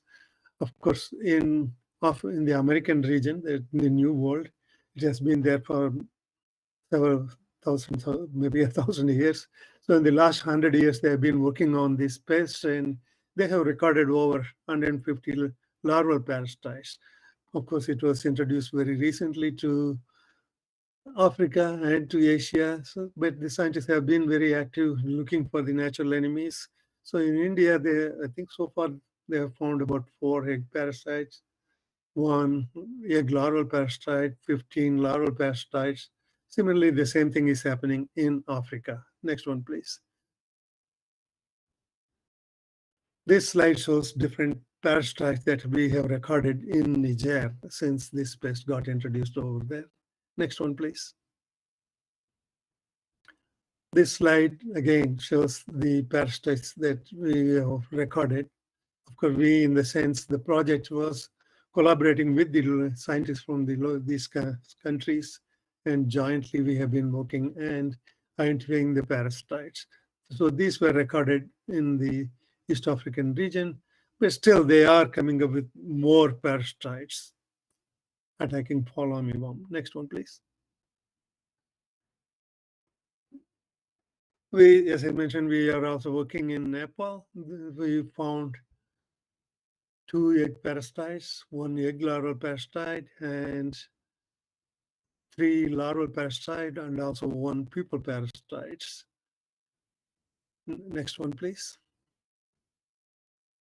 In Cambodia, so far they have recorded only 2 egg parasite. It doesn't mean there are not other parasites occurring. No other parasites occurring on fall armyworm in Cambodia, because in some of these countries, the research resource persons available are limited. So that has a direct relationship with the number of parasites or the predators recorded in these countries. For example, in China, they have recorded over 30 to 40 different natural enemies attacking fall armyworm. So there is a very active research group that is working on the fall armyworm. Next one, please. This slide shows the number of parasites recorded in Bangladesh. 3 egg parasites and 2 larval parasites have been recorded, but still they are looking for more natural enemies. Next one, please. Well, coming back to the augmentative biological control that we have been promoting, these are 2 parasites we have been recommending for production in the laboratory and then releasing in the field. So mass production of Telnomus remus and Trichogramma species is happening in a limited way in Niger, Kenya, Tanzania, Nepal, Bangladesh, and of course in India. And plans for mass production is also going on in Ethiopia and Cambodia, but Cambodia it is very much limited. Now we are trying in Nepal and Bangladesh. Limited field releases also happen in Kenya, Niger, Tanzania. In India also it is still in the process of developing. In Kenya, Niger, Tanzania, it is primarily the external support is the one that drives this work. If the external support is not there, the activity is somewhat limited.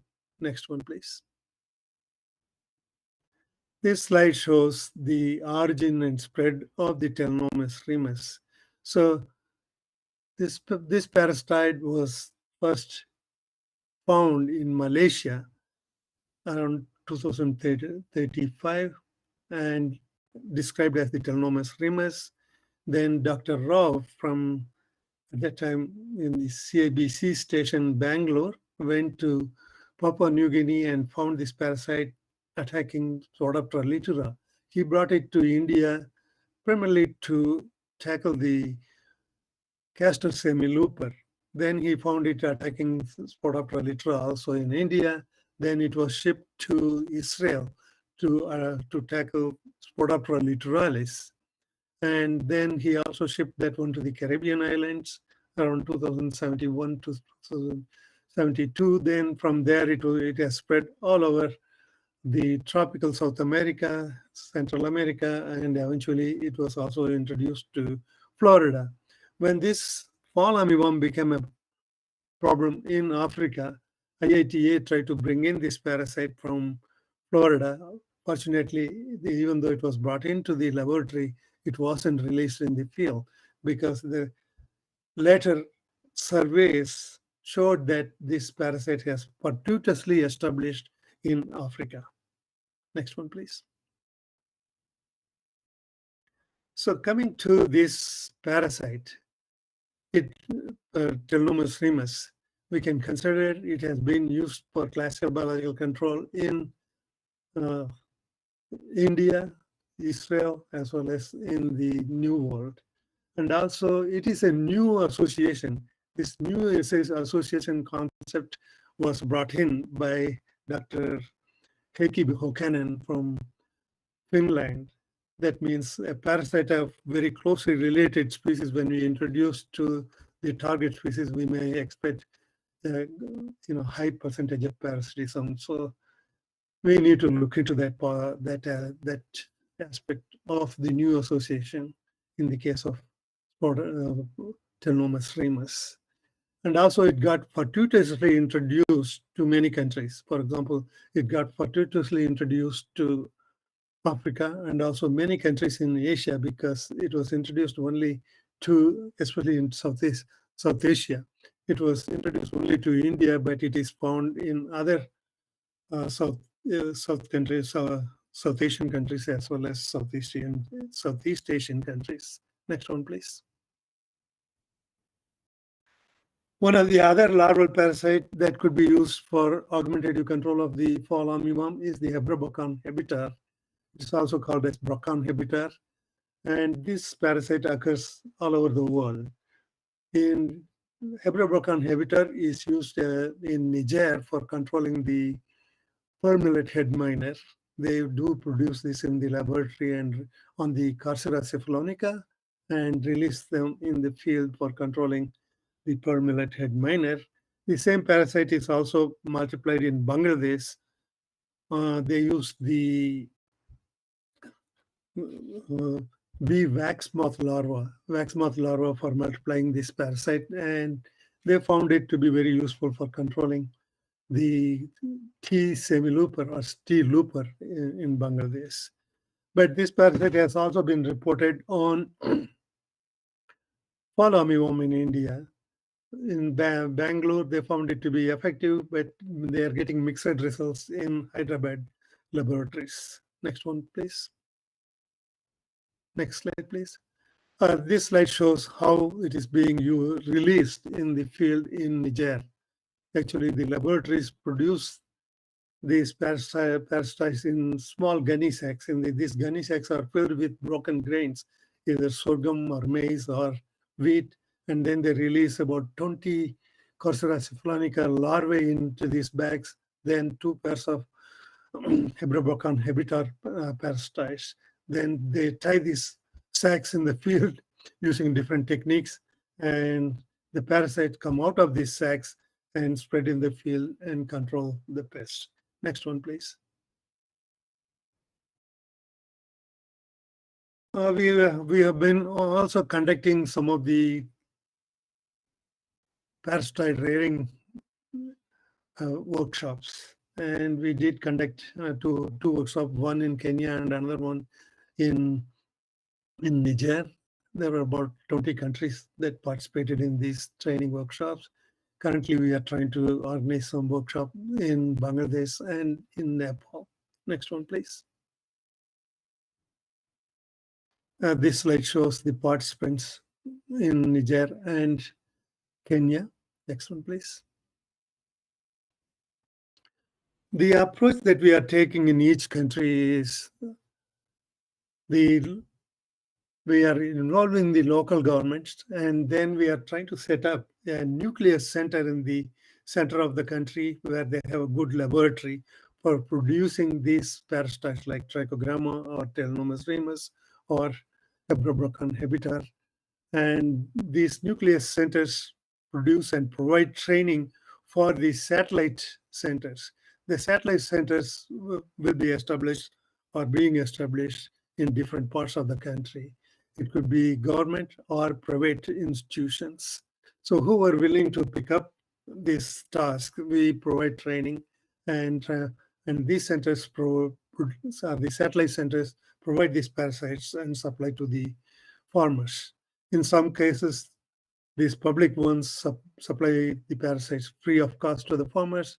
Some of the private ones, they do charge for these parasites. But this technique is still in the developmental stages. Next one, please. Well, the advantage of producing these parasite is, even though we are using this technique for controlling the fall armyworm, so these parasites will also attack other lepidopteran pests like Chilopartilis or other lepidopterans that attack maize, vegetables, rice, sugarcane, and other pests. So we can use the same augmentative control for other controlling other pests in many other crops. Next one, please. Well, in maize, we have these different growth stages. Fall armyworm seem to prefer young plants, especially the second stage you see in this slide.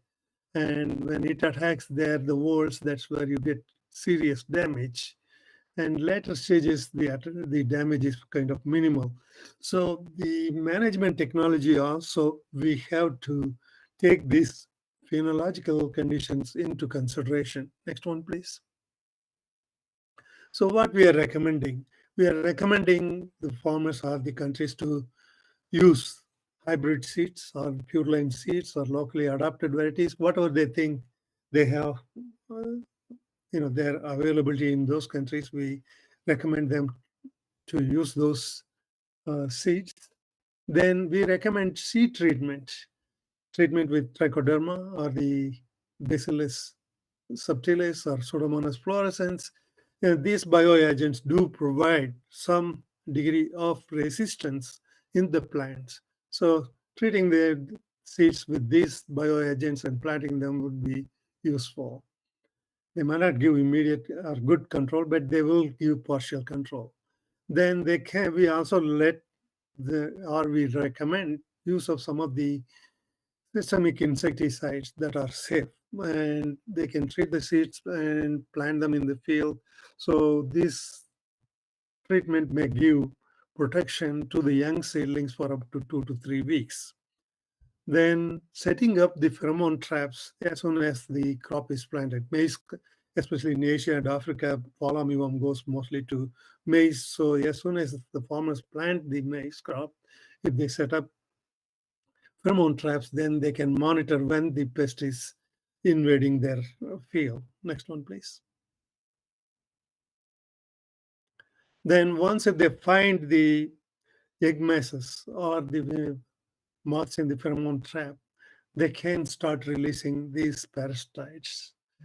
The fall armyworm is a very strong flyer. It can move maybe about 100 miles in a night, so it can come from a different place or a different area to the newly planted crops. So, but the parasites need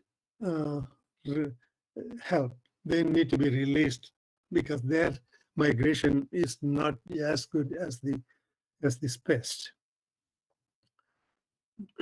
Then after releasing the parasite, they can, please go back to the same slide. You can also look into the possibility of adopting other technologies. Say, in case if these parasites are not suppressing the pest in the early stages of the crop, they can consider using some of the chemical pesticides that are already approved. USAID has a list of pesticides that are considered safe that could be used. But in the case of early instar larva, early instar, you will see some of the window-shaped damage. At that time, you can use a spray technique to control the pest. We can also recommend use of biopesticides, Beauveria or metarrhizum, or botanical like neem. But when the caterpillars mature and reach third or fourth instar larva, usually they are cannibalistic. So in each, they will eat each other, and only one larva you will find in the wall causing major damage. At that time, there is no need to spray the whole plant. You can go into drenching just the walls. So you can save the crop, save the insecticide. Sir, excuse me, sir. Another 10 minutes more. Now I will be able to finish it in next slide, one or two Okay, slides. thank you. Thank you, sir. Yeah, Sorry thank for you. No problem. Thank you for cautioning. So drenching the walls, we can save the pesticide, and also we can expect effective control. So early stages, when we see the early instar larva as well as windows on the leaves, then it is best to adopt spraying. But when the caterpillars reach the later instar stage, like third or fourth instar, then it is better to use kind of drenching rather than spraying. Next one, please. So this is my concluding slide. So I have been emphasizing more on the augmentative biological control for managing this fall armyworm in Asia and Africa. The classical biological control already happened using Telnomus remus. There is no very effective natural enemy has been found in the center of origin of this pest, that is in the New World, even though they have identified over 150 different natural enemies in the New World, but none of them is very effective. I think Telnomus remus and some of the Trichogramma species, as well as the Hebrobrochon habitat, and maybe other larval parasites could be used for augmentative control of this pest. Well, there were some negative comments or arguments on the augmentative biological control when that was recommended for the fall armyworm management. But money spent on augmentative control in a developing country is well spent, because in most of the developing countries, augmentative biological control technique has not been well developed or not existent. So if we develop that, we are developing the local capacity of the human as well as the institutional development.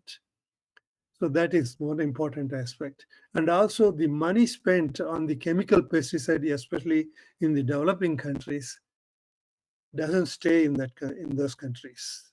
Mostly developed countries are the ones who produce these chemical pesticides, and they sell these pesticides to the developing countries. And over 90% of the money spent on chemical pesticides in the developing countries go back to the developed countries. So money spent on this biological control area not only benefit the developing countries in managing the pests, but also provides both human and institutional capacity development. This development will also help the countries in the long term. So again, to repeat, Telnomus remus is an introduction to New World. It is a new association to fall armyworm, and it should be giving good control. I think so far in the results show, some of the survey as well as laboratory and field study results show that it is giving anywhere from 60 to 70% parasitism. So combining with other natural enemies like Trichogramma prettiosum, Trichogramma vanzai, as well as Hebrobrochon habitat, we should be able to suppress this pest. And again, these natural enemies not only suppress fall armyworm, these also suppress other lepidopteran pests of different crops that are grown in these countries. Well, IPM is not, the term used not for just a single pest. IPM is for a crop.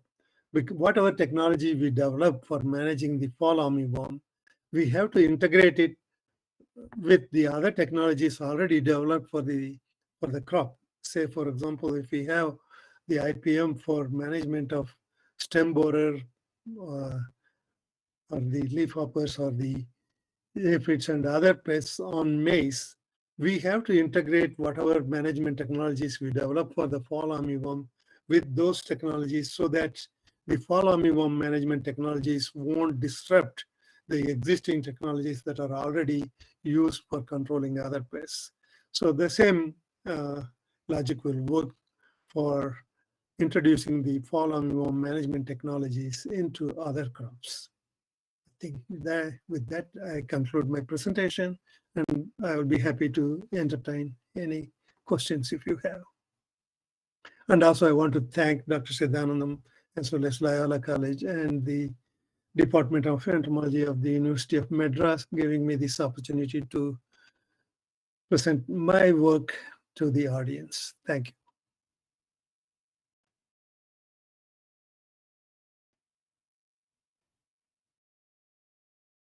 Back to you.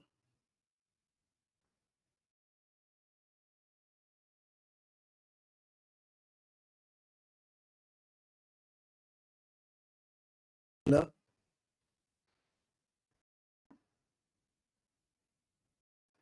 Hello?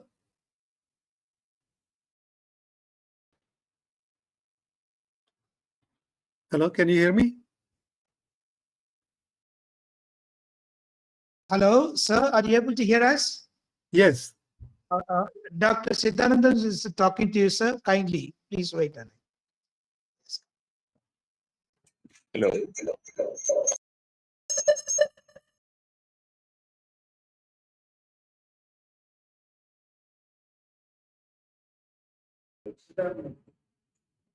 Yeah.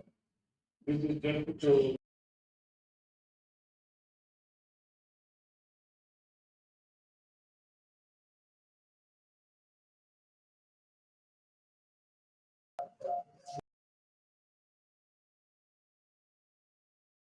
Very humble way, your extremely valuable contributions for international entomology related collaboration projects and programs worldwide, topping the most recent contribution which you silently did in convincing people that when there are invasive species like fall armyworm, there is no need to simply believe that importing natural enemies from place of origin, which is the conventional thought, need not always be stuck to. And you capably and convincingly demonstrated that local natural enemies which adapt to the invasive pest could equally and even be better utilized in managing the invasive species. So this is one among your very many valuable contributions which I want to bring to the attention of the participants. Would you like to comment? Well, thank you for the kind words, Dr. Siddhanandam. And we had the opportunity to discuss about it, I think around 2019 or so in Nepal. And looking, when some of the scientists recommended introducing this Telnomus ramus from Florida to Africa, I was quite resistant to that idea because I knew this parasite introduced to Israel might have already moved into Africa because it is a contiguous landmass. And also it was introduced about 50 years before. So there was plenty of ample time for this parasite to move around, and that proved to be true. So this parasite is now existing all the tropical, almost all over the tropical world. And again, the fall armyworm moved in from New World where Telomeres remus was introduced, but now it moved into the Telomeres remus territory. So it's just a matter of time, this parasite to catch up with this pest to suppress this population. I think in India, now Spodoptera litera is not that serious pest because, you have found already Spodoptera nucleopolyhedrosis virus and several other parasites attacking it. So I'm sure this Spodoptera fruitiferida will also face the same. Yeah, I will try to wind it up. Yeah. Dr. Muni, Yeah, yes, please. given the time constraint, I would like to sort of wind up from my side about my sincere appreciations and my respects to your contributions to the science world of entomology. And now I hand over to Dr. Maria Pakyam to complete the wrap-up. So good night, sir. This is a time. I think you are around 11 o'clock at night. No, So, it is 2:30 in the morning. Oh, 2:30 in the morning. So we are really inspired by being available at night 2:30. I think you are the only person for us to be available in the midnight for sharing. That shows how much passion you have for the scientific field as well as for our conference. So on behalf of the Jesuit Management, Loyola College, Chennai, and the organizers, Sun Agro Biotech and the Entomology Academy of India, Entomology Research Institute, I express my sincere thanks to you, sir, for your wonderful presentation and being available to us. So thank you. God bless you. Thank you. I just want to mention one. There are two Yes, sir. scientists from Bangladesh are participating. I just want to recognize them. One is okay, Dr. Sahadat Hossain and also Mr. Madhav Das. These scientists work with me in Bangladesh and they are participating in your session. Thank you. Thank you for giving me this opportunity.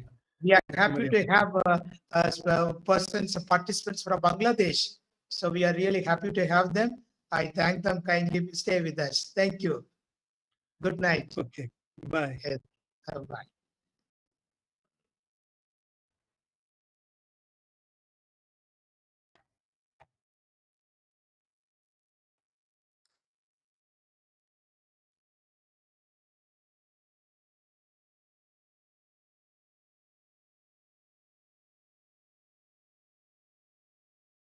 Dr. S. Dorothy, Mr. Darshan Parekar, Ms. Judith Berlin, Mr. M. Prabhakaran, Ms. C. Preeti, Ms. M. Abhiram. If your presentations are not uploaded, kindly bring your presentations to the desk. And we invite the chairperson for this session, Dr. Jay Kumar, and the co-chair, Dr. Pugaledi, who will be evaluating and moderating this session. Welcome, you, sir.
So one by one, I will call them.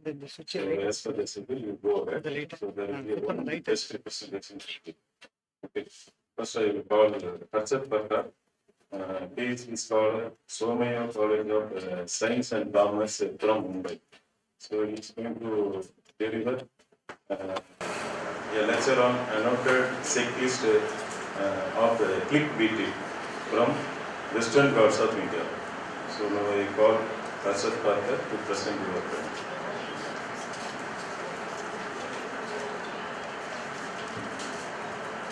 Hello.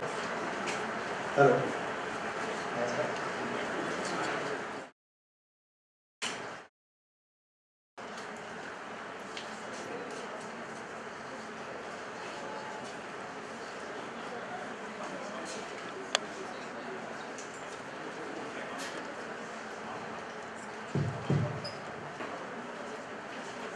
Okay, there will be 8 minutes. 8 minutes for presentation and 2 minutes for discussion. May I start? Yeah, you can go ahead. Greetings everyone, myself Harshad. So I'll be presenting to you the checklist of click videos from the Western Ghats. So what I have done is I have, distributed my entire presentation into questions because as a scientist, as a researcher, what we do is we ask questions. So my first question is what? So what is the click beetles? So my subject is click beetles. So what are the click beetles? It is the ninth most largest family of the beetles, and they are very well known for their clicking mechanism. We are not going to in detail with the clicking mechanism here. The point I would like to mention here is that they play a good role as an ecological, candidates because as an adult they are pollinators, and in case of their young ones, that is the larvae, these are called as wireworms, and they are nutrient recyclers. So overall, globally, we have 11,000 species of beetles, whereas in India we have 835 species only. So now next, where? So my study is about the Western Ghats. Everyone knows about Western Ghats because it is the heart of biodiversity. So here, what we have done is we have followed the guidelines of Gargill Western Ghats reports, and we have included 64 districts of Western Ghats. So it is divided into 4 Western Ghats zones: North, Central, South Central, and a southernmost region. So now my next question is why? Why do we need to study, right? So why do we need to study? Whenever we talk about Western Ghats, what comes to our mind is endemics. Okay, so everyone goes gaga over endemics, right? So we have mammals, we have other vertebrates, and if we talk about invertebrates, let's just focus on insects. So butterflies, moths, maybe some other bugs, and even ants are getting all the attention that they want, right? See, let me clear one thing, I'm not against any other order as such, I'm just focusing on beetles. So what about beetles? We don't know much about beetles. So here, what I'm trying to do is, I'm taking one example of the family, that is the beetle, and then I am using it as a case study. So first and foremost important thing is to inventorize the species that we have, because unless we know how many species we have, how can we take conservation efforts? So that is like an overview. We need to understand first. So this is a non-invasive approach because the entire study is based on literature survey. And then why a Western Ghats? Because everyone knows it is the most vulnerable habitat here. And if you look at the LULC map, you can see how the changes are taking place in the way we use this landscape. And that's why this study is, trying to address these issues. Next is like how. How did I, compile everything? So this study is primarily based on literature. So more than 100 plus literature have been reviewed and covering different languages. So one more important thing is that Gargi report had only 51 districts, but here we are adding 30 more. Why? Because when we got the map of the Western Ghats, so some of the outline was overlapping with other districts. So we incorporated those districts as well to form or to divide them into different Western Ghats. So overall, that was prepared, and then we started compiling all the species that we have from the Western Ghats. Then we segregated them into different zones, and then we analyzed them. So then, what was the result? The result was this checklist. So we have prepared this checklist, and from that we got to know that there are 6 subfamilies from the Western Ghats out of 8 subfamilies that are there in India. Overall, we have 15 tribes, 41 genera, and 128 species so far have been recorded, and this is still ongoing project. Then, see, if we talk about subfamily and composition, you see, the winner here is Elaterium. So it has 75 species with 21 genera. And then comes the agrarian. So earlier, Patwardhan et al. Had reported or estimated that around 71 species from 30 genera are there from Western Ghats. But here, right now, we are presenting 128 species in 41 genera. So that's about 15.32% species richness out of India. And if we talk about genera wise, then 36.28% of genera from Western Ghats have been reported out of India.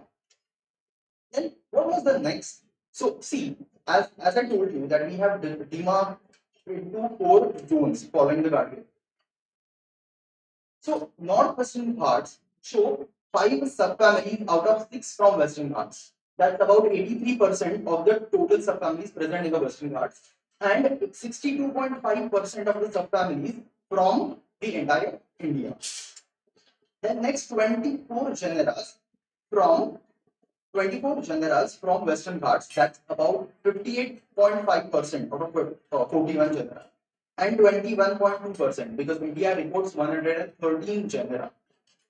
And similarly, 40 species from Western Ghats out of 128 species, whereas from India it is 835 species. So similarly, you can go through the Central Western Ghats, South Central Western Ghats, Southern Western Ghats. And the next here important thing is note that South Central Western Ghats and Southwestern Ghats are more or less equal in terms of species richness, right? And they show maximum number of species. But if we talk about generic composition, the winner here is the Northern Western Ghats with 24 genera. So see, this is in concurrence with the Gargill's reports and Kasturi Rangan report, which says that the South Central Western Ghats and Southern Western Ghats are more crucial because they have a lot of sensitive zones, ecological sensitive. So this was about zonal distribution. Then let's just talk about how much work we have done so far. You can see out of 18, only 4 are Indian authors, rest of them are foreign authors. So they are utilizing our resources, they are doing a lot of work. But what about us? Only 4 out of 18. So that's very, very unlikely. So here, if you notice, 51 species have been reported by a single person, Schimel. He is a German scientist, he was a German scientist. But that's the thing. So that's how we need to start using our resources fruitfully. So what was the constraint? See, the main constraint was access to the literature.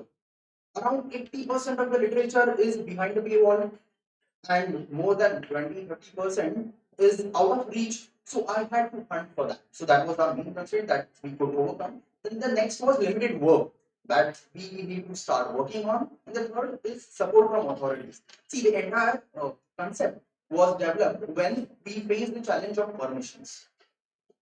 Then, what was the conclusion? See, you see 128 species are reported from Western Ghats out of 41 genera and 6. Elaterium is the most species, but if we talk about generic diversity, agrarian is the one.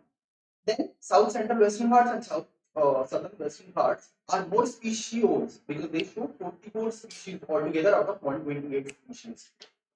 So 14 foreign authors and 4 Indian authors. That was the conclusion. And the main thing here is the prospects. See, whenever we talk about taxonomy, what we think is it's just a great science. No, but we have to revive it. And how? Because we have to start from scratch. So let's start with inventorization. Because once you know how many species are there, you can wrap it up.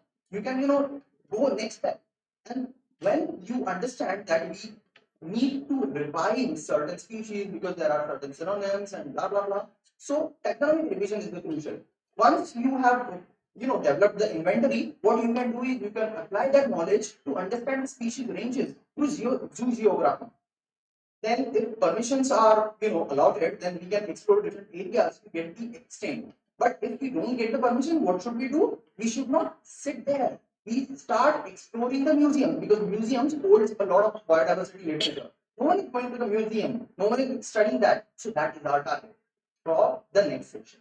And we can see, as I told you, this is like the case study. So we can extrapolate this to other families so that the overall picture of beetles can be, seen, and then we can apply that knowledge to other aspects of biology and biodiversity and other ecological stuff.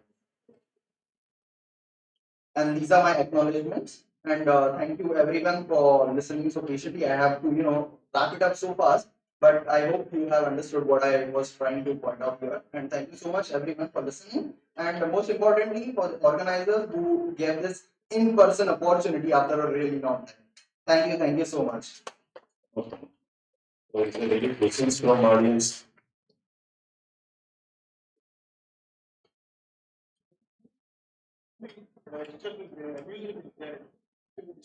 The BNHS museum, Bombay National History Museum. No, so see, our point was to start with literature, because every now and then we go to the field, we collect something, and then we discover it is new, and then we just keep it like that. So our point was, let's just go through the literature first, because then we will understand what is already there, and then we can start with that. So I'm already working with BNHS. I have also got the permission to work with ZSI Pune. So I'm trying to get the museum aspects covered, so that at least we would get the overall picture from the literature as well as from the available resources, biological resources, which are already stored in the museums. So I'm trying to cover at least 2 points here. So how many species are stocked there in the museum of Bombay National History? BNHS. So see, they have This particular one. 3 beetles. Yeah, that's what I'm telling you. So they have currently 3 boxes and around more than 100 plus species which are yet to be identified. Thank you. Any other question? Any other questions? Generally, I'm having the basic questions.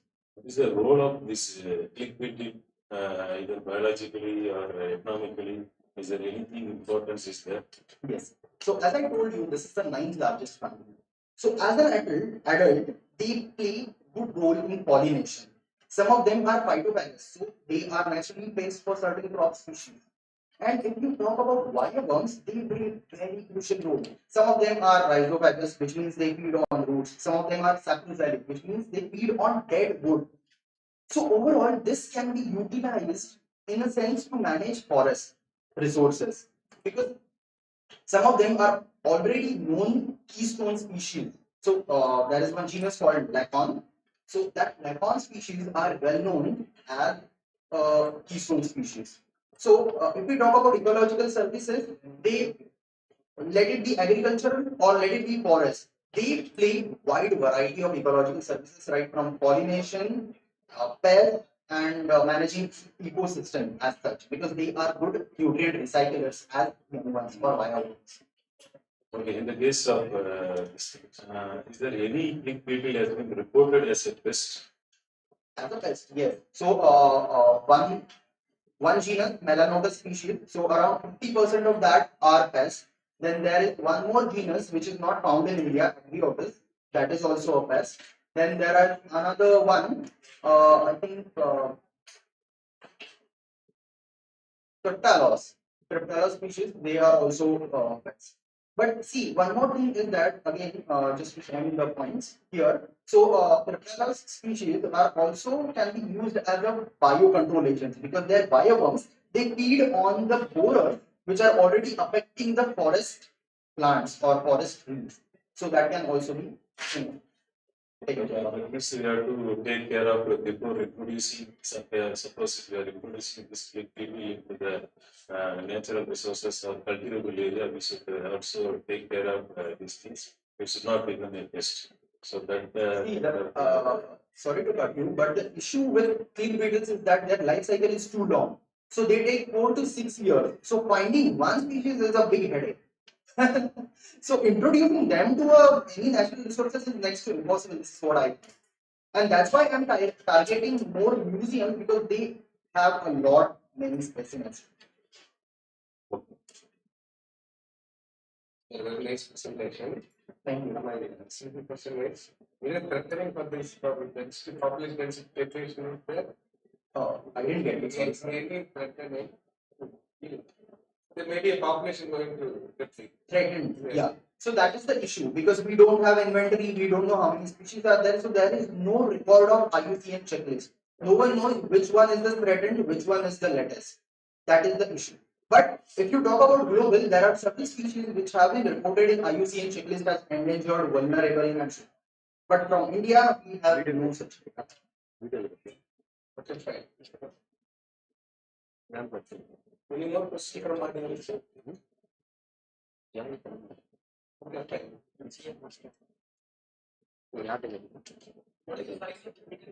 So the size ranges from 1.2 mm to 60 mm. Yes. So Camposternus species, they range in this way.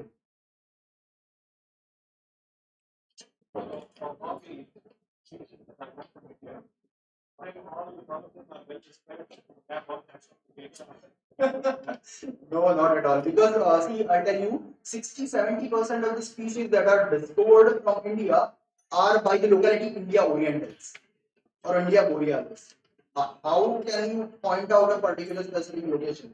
So some of the foreign authors, as I mentioned, like Schumann, Platia, and all, they tried to go to different foreign museums and they could handle the type specimens and they could re-describe the species. But other than that, not much. okay. Thank you so much. Dorothy Silva Jeta Prabha, Assistant Professor, Apollo Research.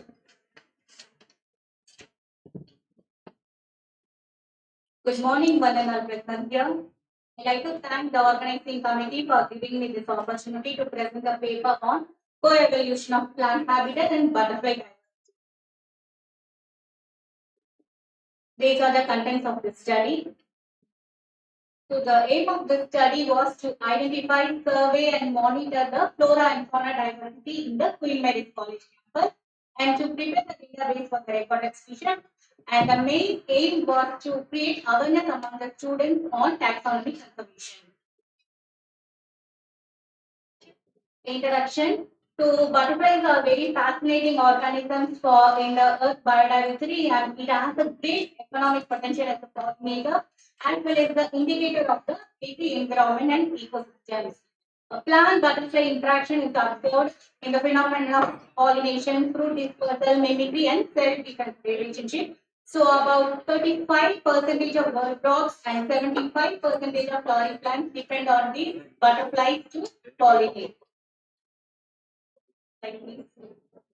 So the evolutionary relationship between the butterflies and the food plants are examined based on the survey. So based on the survey of larval plants and nectar plants, and Queen Mary's College campus is rich in biodiversity with 64 plant families and 38 butterflies were reported in this study. And this slide represents the flora of Queen Mary's College campus. So herbs 94%, trees 49 species, climbers 24, shrubs 17, grasses 13, and fungi 6, ornamental plants 57. Totally, we have reported 260 plant species in the college campus. So this table represents the list of laurel rose plants and nectar plants in the campus. So far, we have reported 35 species, 35 plant species. So as I already told, in the college campus, we have reported 260 plant species, but out of which only 35 plant species were selected as laurel rose plants and nectar plants by the butterflies. Next slide. So these are some of the laurel rose plants in the campus. Ananas formosa, that is laurel rose plant for tail jay, Jatropha cladiflora for common Mormons, Cassia for common immigrants, and Pochulaka for Danaic. Next slide. Cyanospora caudiflora plant. It is a medicinal plant for used by the clipper butterfly and Mimosa pudica, then zebra blue, Apatilla indicum, and then XY, Magnifera indica, and common plant. So these are the laurel plants in the campus. Next slide. So Calotropis gigantea for plain tiger butterflies and Terminalia carapa for large blue. Buttercup volubilis for blue tiger butterflies, and Cocos nucifera for dot palm moths. So these are some of the native plants in the campus. Triumphyta, Thylax protuberans, Ageratum conicidal, Lantana camerana, and Tesmithia poplania, and last one is Dynamics Vigia. So these are the native plants for the butterfly. So here I listed the swallow-tailed butterflies which were found in the campus. So five species of butterflies were recorded. Next slide.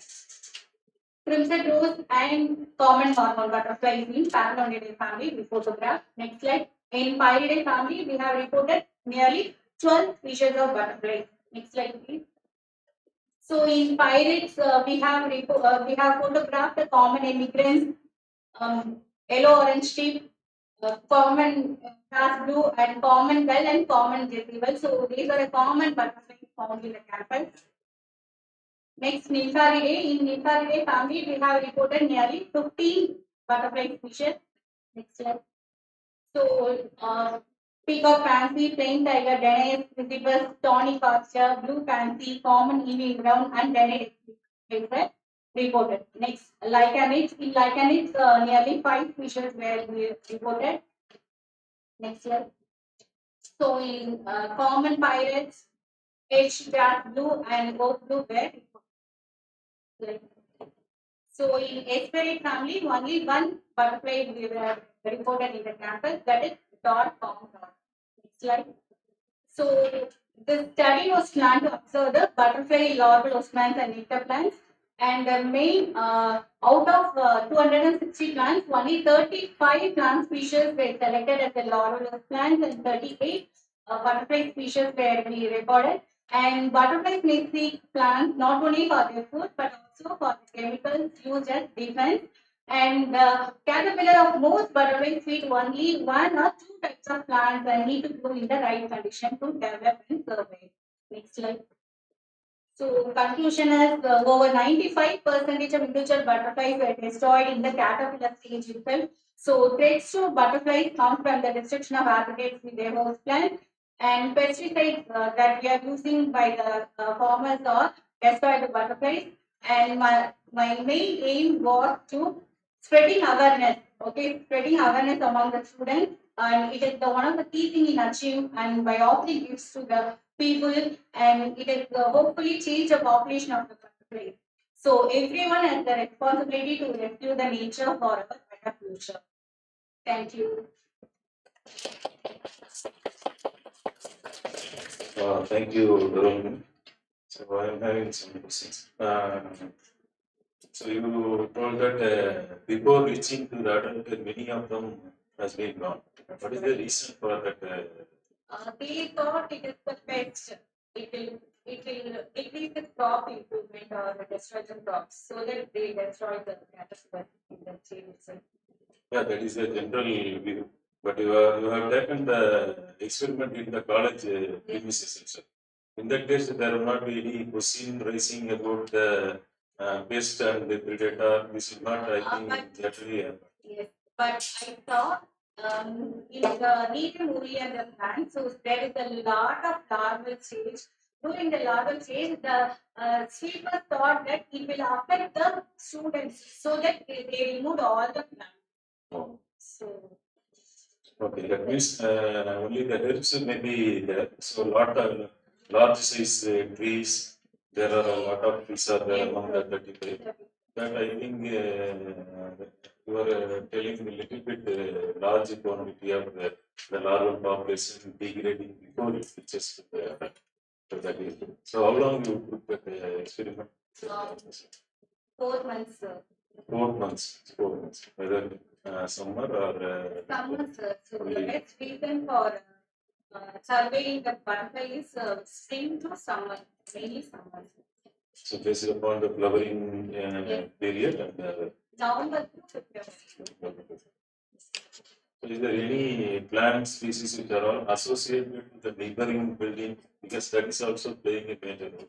Yes. Have you ever checked that are correlated with the plants available nearby the? Yes, sir. So plain tiger butterfly binomial is Danaeus visibus. So that particular butterfly is only feed on this active creating plants, Asclepias phototropica plants. So the main reason is during the caterpillar stage, it feed on that plant and get cardiac glycocytes. So it has a predative mechanism against the butterflies. Maybe methods are available to conserve this butterfly on your side. Any idea? To plant more larvalous plants. Okay. So you, No, sir. this is Out of interest, I did this project, sir. What's the effect of sea breeze or the climate change in the sea on these sea breezes? That also you have to study.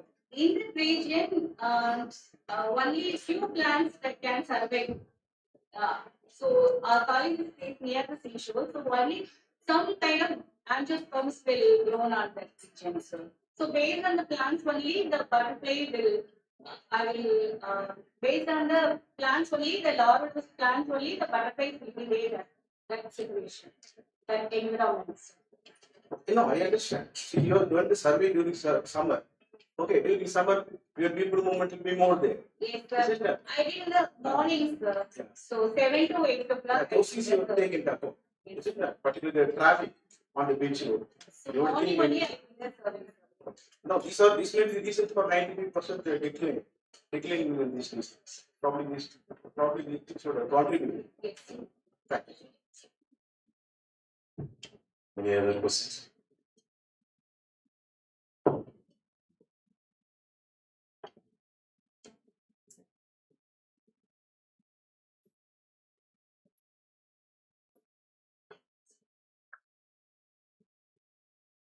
Have you studied this butterfly diversity with any other area? Have you compared? Yeah, I compared with the 15 colleges here. Because already you the same presentation with parts. What is there is increase in any butterfly diversity now? If the number of butterflies is very decreasing. Why? Because they thought the larval stands are the trees and they clear from the college. You can maintain the butterfly garden so that you can develop or increase the butterfly diversity. Got the opportunity, surely. When you can write a project on a particular thing, you will get. So you can promote the large number of. I was planning to do. Have you found any rare butterfly? If in experience, at the last picture I showed the dark brown. So that is the only one species I can. Okay. So this particular what you know the species. Have you found in 2019? 19? Have you seen this? No. Okay. Okay, thank you, madam. So next we will move to Miss Judy. PhD scholar, ICR, LBA, Bangalore.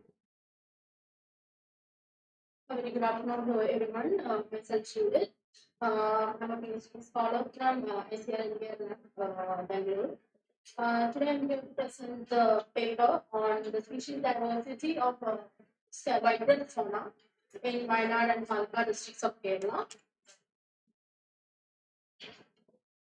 So, scarabs. Scarabs are one of the most largest family in the world, which occur in almost all ecosystems. So, worldwide, scarabs consist of more than 35,000 species, out of which only 2,500 species are there occur in India.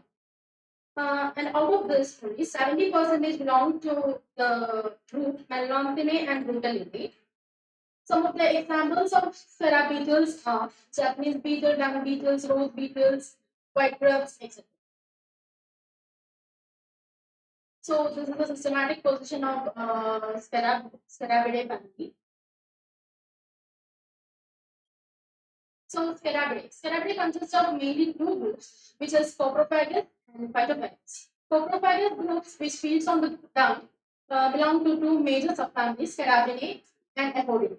And the phytophagous, the proceeded group, consists of mainly four subfamilies, Cetonidae, Melanthinae, Rutinae, and Anastinae. So the Scarabinae,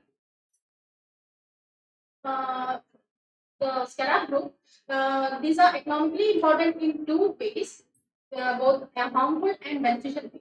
The beneficial way is the Scarabinae group, which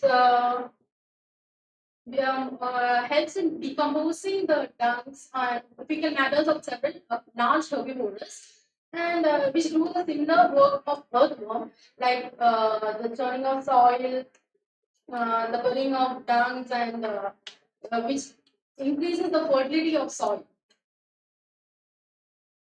The Scarabinae group mainly consists of dung rollers, dung tunnelers, and dung dwellers, which increases the fertility of soil and the decomposition of the fecal matter of large herbivores.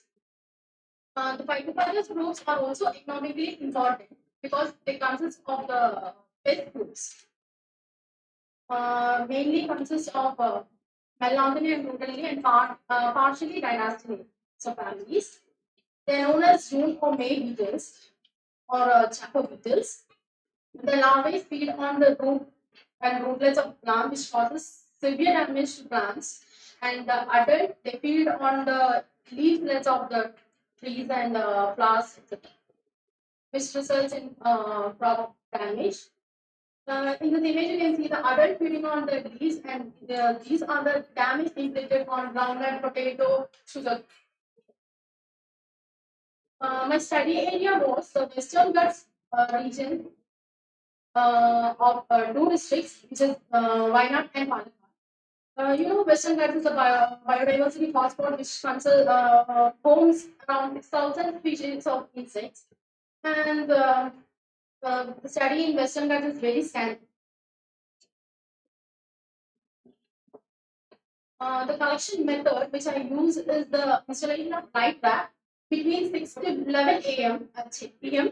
From March 2021. Here. Why? Because 61. During this time, after the sun set, the white grubs will emerge from the soil to the tree tops for feeding and mating. So during that time, if we erect a light trap, it is easy that their orientation changes and will attract it to the light, and it is easy for collection.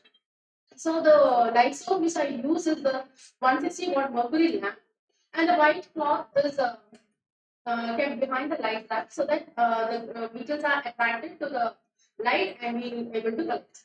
And the manual scouting also was done, and the collected specimens was transferred to 100% alcohol vials and processed from the lab. This is the particular type of light trap, and the bulb which we use is a mercury light. Next, coming to the diversity index, to find the diversity, I use the diversity index. Why diversity index? It's a statistical representation of biodiversity, such as richness, evenness, dominance, everything. The most widely used diversity index is Shannon-Miller index, represented by H, Simpson diversity index D, and E. These are the formulas for calculating. This are the species from Wayanad. Mainly a total of 1,000. Total of 23 species are obtained, out of which Melanthinae, you can see Melanthinae species of Rotulinae, 23 species we have got, and then Rotulinae mainly only 3 genera we got, Adoratus, Amnemola, and Populia species. But in Melanthinae we got over 7 species like Anemolacula, Apoponia, Holotrachea, Megatara, Mildiva, Sophros, etc. This is the pie diagram showing the diversity of in Wayanad district. And this is from Palakkad district. Similarly, the Palakkad also Melanthinae species of Rotulinae with 7 genera, and Rutellinae 2 genera. And out of this, Anemola illusa, it is the first record to Kerala. It was a species present in North India, and now it is in Kerala also.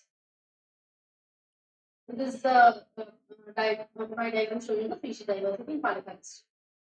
These are the predominant Aedolis species, Aedolis species, Anemola species,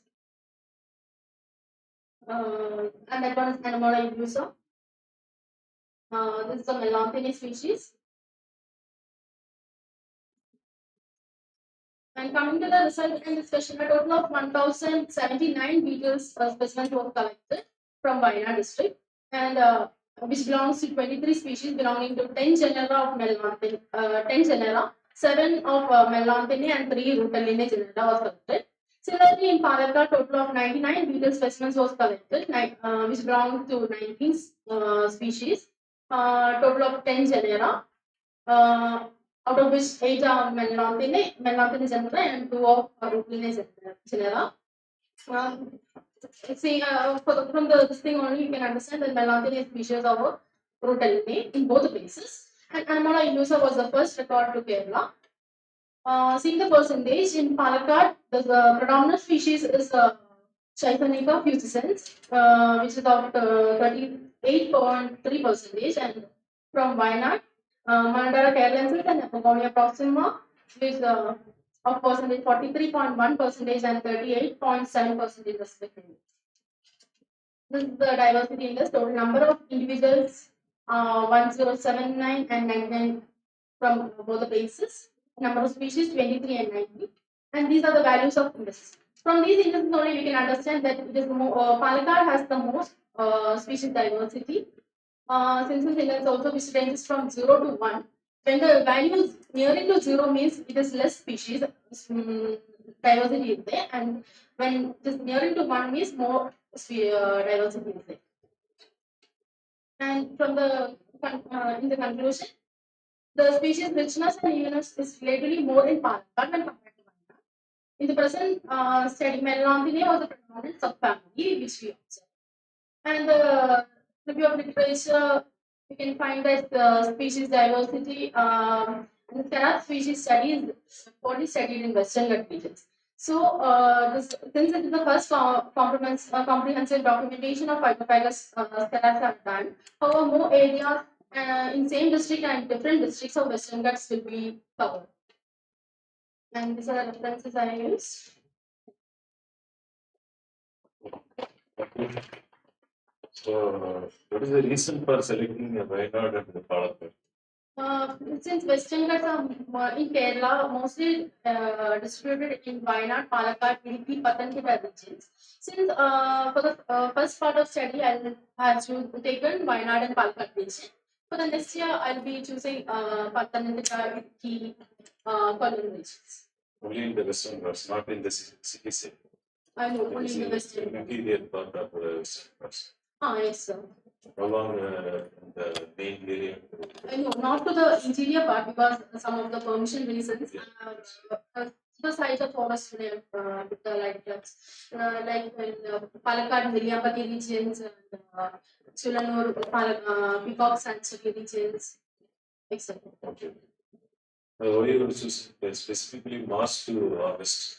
Is there any reason? Yeah, it is the emerging season. After the first shower, only white ducks will be emerging.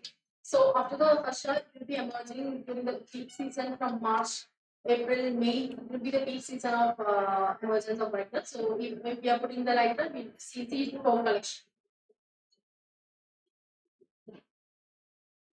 That means is there any correlation between the monsoon and the emergence of these speakers? Yeah, only after the first shower they will be emerging. From the pupa it will be emerging and to the treetops. So we have recorded so many number of species. Is there any how many number of what about the percentage of best species and the decomposers percent in your collection? So I've collected. Approximately. No, I've collected only the pest species, white grubs. Only The pest. this all you All which collected I collected is the pest pest species. any kind of No, beneficial. not any kind of beneficial ones. Beneficial ones are the dump. Trapped one because while putting the light trap, you can collect the number of species will come and trap. Number of other families. Other families and families other also, I used to So you only collected the first one, Only the not about the other. not the whole. Is there any other question?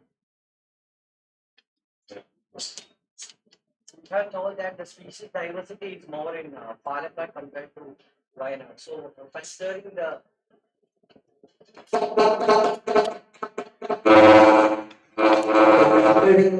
the geography and the spatial distribution of the places, so myself is also from Kerala. So, based on that, so Wayanad more or less has a pleasant climate throughout the year, while at the same time, Palakkad has a tropical dry and wet climate. It varies, it's in the extremities, while in case of Wayanad, it's more or less moderate climate. So, how could that be correlated? Like, based on the climatic condition, how would you say that species diversity is much more great? And there was a very disparate result variations, like compared on this. So, how could you infer that? I'm choosing the monsoon season. Monsoon season will be almost same in west and red regions. Maybe because of that reason, can be. Why not we get more rainfall and more number of species? The number of individuals are more compared to the number if you have noticed. In Palakkad, we got only 99 specimens as such, and this 1,079 specimens we got. Okay, 99 species in the sense, like 99 specimens. 99 specimens in the sense you collect from, like, you had any certain arena or you just randomly you were picking up? No, the Western mainly because of permission I told, we cannot go into the forest, but the Niliyamati regions which we are, there's access to public, that regions are conducted, and even the peak of sanctuaries, that forest area. Thank you. Thank you. Thank you. So next, Mr. Prabhavan, Sana Group Biotech Research Center. Kindly speak on your line. Good morning to all. Today I am going to present our field study to improve paraparamount traps and use for mango food fly complex. Next. So, importance of the study. Globally, paraparamount method is used for extensively monitoring or mass trapping for deputy food flies which cause significantly economic loss in several fruit crops, mango, guava, and citrus, among others. In my chapter views, to compare new trap designs and improve the fruit fly catches. The second one is use of synthetic female attractant with methylutinol. Third one, select more efficient trap design in the new dispenser combinations. Next.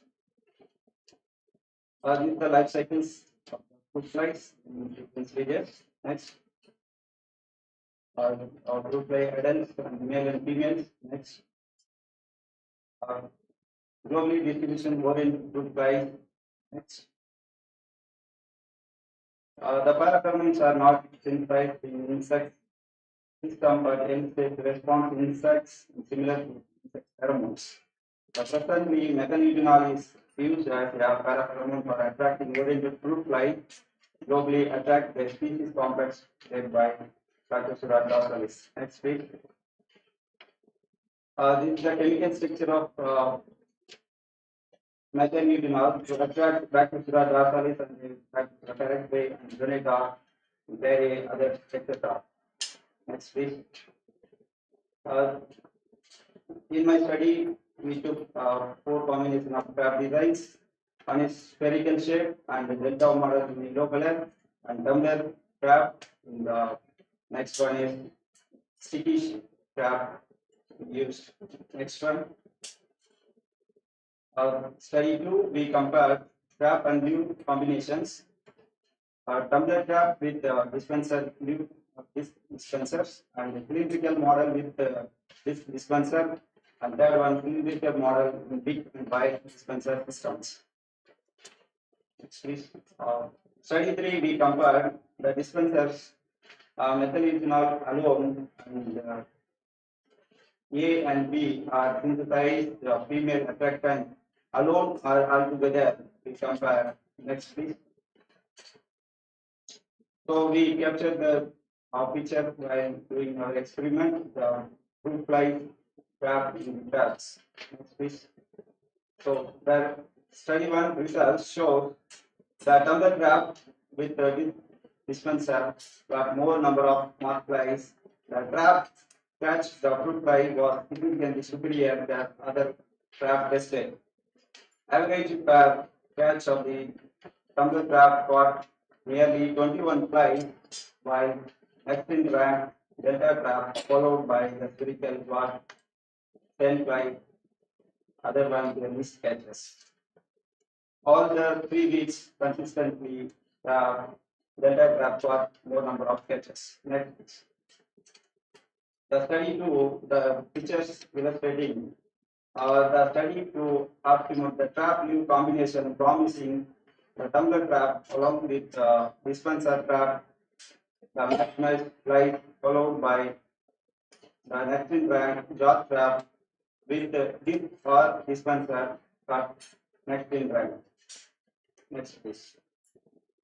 The study 3, the results show L1 shows the methylenol alone, and the L1, L2, and L3 shows female attractant alone. The L4 shows female attractant altogether with the methylenol. Got more number of mark fruit fly catches. The overall attractant of the fruit fly by methylenol based on this view.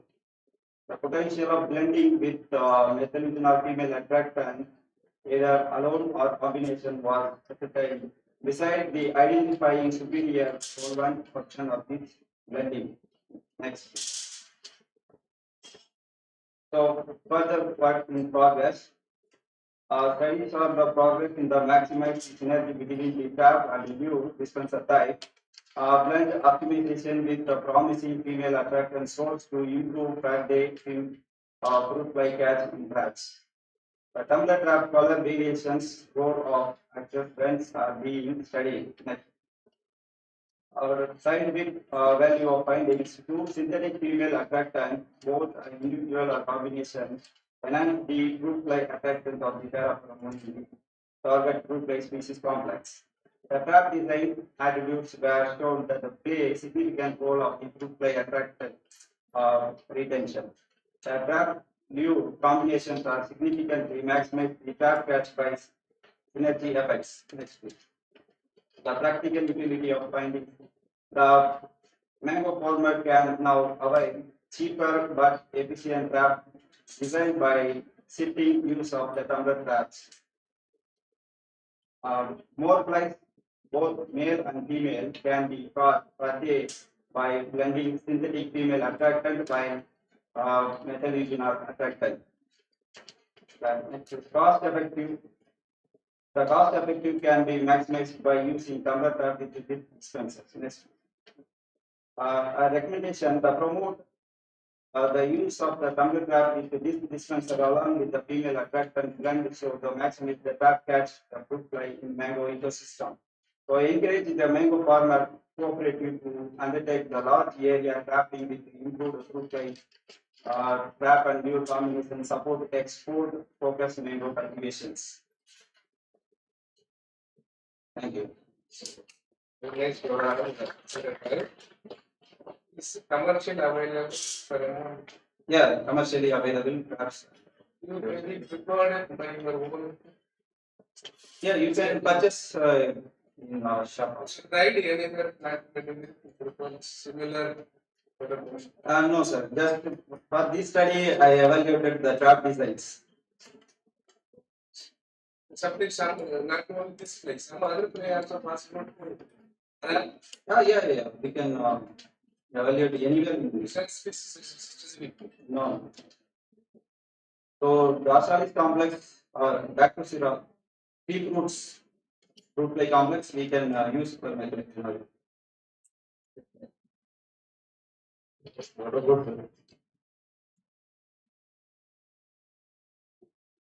What about the Louis and Louis? So it is female attractant, but it is not published. So you have one product. Yes, yes. Is there any other question? Most of the section Actually, the dispenser size, based on the dispenser size, you can observe the chemical quantities. it's quantity, use different traps. Yeah. But how the dosage of each one is different. Yeah, can I assist? That's one question. Another question of Yes. You have mentioned eugenol OA, the title, but you are using eugenol AL. Yeah, yeah, maybe it is wrong. Why are you right? The OA is right because OA is there, OA. Yes. CHO is there, right? So A is yeah, correct. Thank you. Please do. Please. So what we call as dosage and wastage. Since this is airborne, it only emits from a source. It is the number of days up to which a reasonable threshold concentration is emitted is what justifies the system. It was not a variant. So that it's balancing for uniformity in impact between the drugs. My doubt is, I agree with you, sir. It's volatile compound, right? It's highly volatile compound. So due to this weather condition, volatility will be more. Is it? So you should use a fixed quantity so that you can make a study. Is it? No, from pharmacological point of view, I'm discussing. Okay. There are two implications of your question as I understand. Yes. Whether the methodology was relevant and whether the inference is reliable, yes. Okay. Whether the utility of the results in terms of application, yes. The whether is a factor. So if you say number of days up to which this particular trap and new dispenser can work, it has to be readjusted for different weather conditions. That's fully agree. I agree that that's why it's good. What you are telling is very good one. Yeah. Okay. But this point of view, this economic, we discussed the economics also. Is it how much quantity of the things you have to use? So roughly at least you can make a mention. Probably you were waiting for patenting. Yes. Not patenting. This doesn't really mean patenting. You can still do business if you are confident of your design. You can make your own small adjustments or refinements as we go along. But economically, it's viable, whatever it is. Okay, thank you. So next, I call upon Ms. Preeti, University of Madras.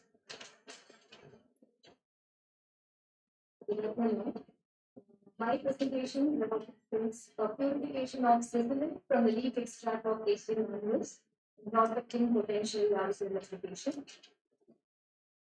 So let me introduce the source of compound, HD mangroves. So HD mangroves are very commonly called as bale, and people locally in Tamil call it as villan. This particular tree is worshipped by most of the people in India. It is very so these HD mangroves is found throughout the India, and people of India worship them as God. And this particular tree is protected from the feeding by herbivores. By they have an axillary spines on their branches and stems as well as, and they have a strong aromatic odor. So that is the major reason for the. That's a major reason that is protecting them against any herbivores. And also these are completely they are distributed, as I already said, they are distributed throughout the India. And also in addition to it, it is also to be found in the Ceylon, Burma, Bangladesh, and as well as the Indo-China borders. Yes. So we all know that in India, we are enriched with the knowledge of traditional medicines. We just HD mangroves, each and every part of the HD mangroves has been used in curing, in treatment, and prevention of various diseases and disorders. So I was listed a certain some of the activities that has been witnessed in the HD mangroves. You can see like radioprotective activity, and we have agriculture activity, antioxidant activity, anti-cancer activity, and also my subject of interest is also an anti-malaria activity. So there are various bioactive compounds has been isolated from the, as I already said, from the each and every part of the externals, particularly concentrating on the leaf. So these are the list of bioactive compounds so far isolated from the leaves or externals. So which includes, and also the various researches has been conducted to witness their activity, their properties in the biological applications, which includes like H1, which is a cardiovascular hyperglycemic activity, and we have human aldehyde, which is posed an antibacterial activity.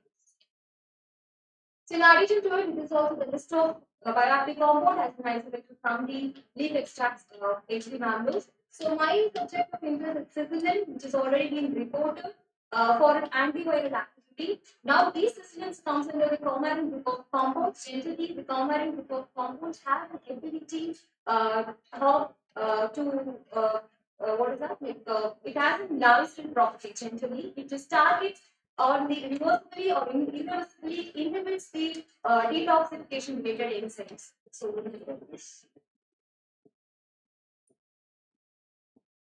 okay, so based on that, I framed an objective of study the effect of cicillin on the Malarian vector genus Haemophilus. So we just, as I already said, cicillin has already been reported for its antiviral activity. Let me just want to see how it works on the larvicidal control. So we followed the standardized protocol. Like we prepared the extractions, like we collected the leaves from the nearby flower markets, and then we washed it with distilled water. Then we dried it in the shade dry, and then we dried it into powder. And then these leaves of HT mangroves have been extracted using soft-stage apparatus, and these are using 100% pure extract. After the extraction, these extracts will get for hardware.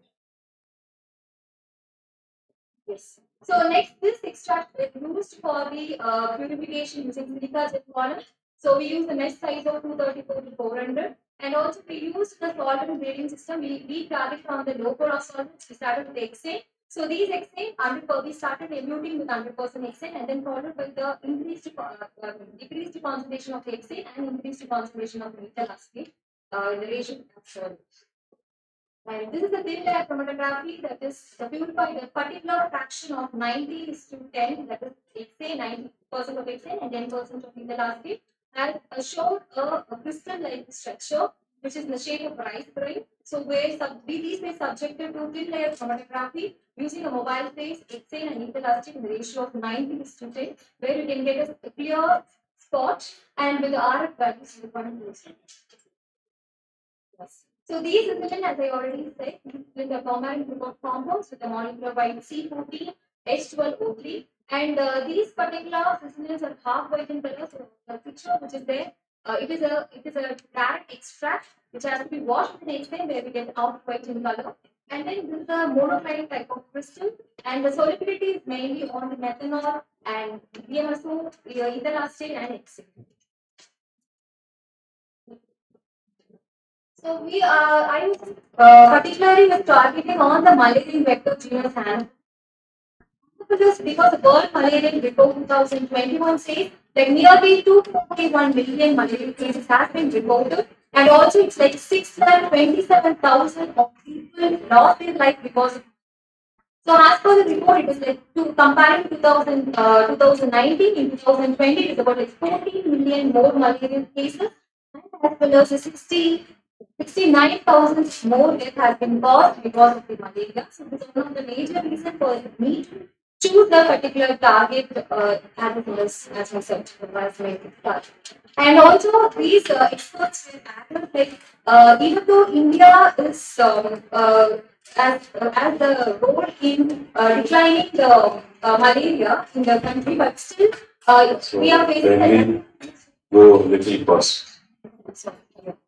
So they are declining, and that is the one major reason. And also they say it's like why even though it is like 80% of the malaria burden of Southeast Asia holds India's population, And also it says like about 31 countries have been practicing the insecticide treated net campaigns, of which only 18 countries can able to complete the campaign. And in addition to it, there is a major drawback that we face is because we don't have much sufficient knowledge on the mosquito control measures, so that it is one of the major reasons for this particular section. So this is a life cycle of an anopheles mosquito. Yes, it is like the life cycle will be ends within 9 to 20 days, and it starts with the eggs, and these eggs are laid individually on the water surface, and this egg hatches within 2 to 3 days. After that, the larvae undergoes 3 molting stages, and we have 4 instar stages. So these larvae will develop into pupae within 5 days, and after that, the pupae will develop into adult in 2 to 3 days. So these anopheles mosquitoes, a lifespan is about like 2 weeks. So that's about it. So and then this future works has to be carried out, which includes the detailed analysis of the study. We already did with one particular fixed concentration where you can able to reveal that efficiency of controlling the treating the larvae. So then we need to do a much detailed study on the larvae side, and also we need to do a quantitative analysis of biochemical and histomorphological analysis of the cecilian treated larvae, and also we need to see, as we have already added, that cecilian is target on the detoxification related enzymes. So we need to study about it. So the future work that has to be done.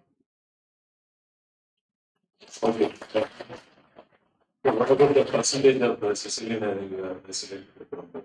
I got 100 inches.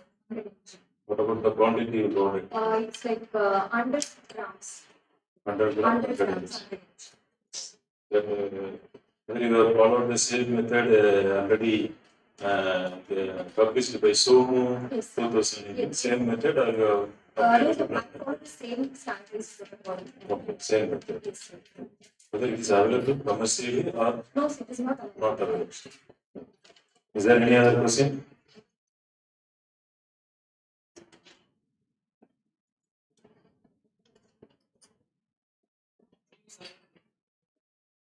As I already said, these HG cameras are easily available everywhere in India.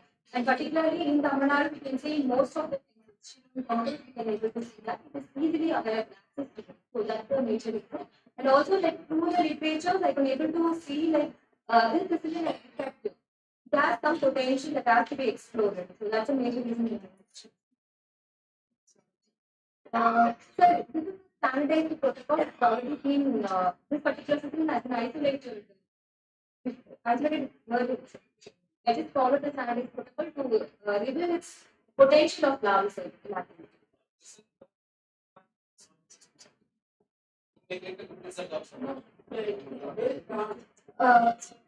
That's why it is already been, it is a standardized protocol because one of our respected seniors has worked on it. Yes, we already listed all the solvents, the like methanol, all the products. Yes, from low to high. No, sir, it is not soluble in water, and because water is the higher polarity where we get all these things. We'll get a lot of contaminations, but particularly the X-ray will get a purity of the water. It's a larval cell. So we need to work on it, sir. We just wanted to start it. Okay. Thank you, Preeti. Next, we now move on to the last percentage. Okay.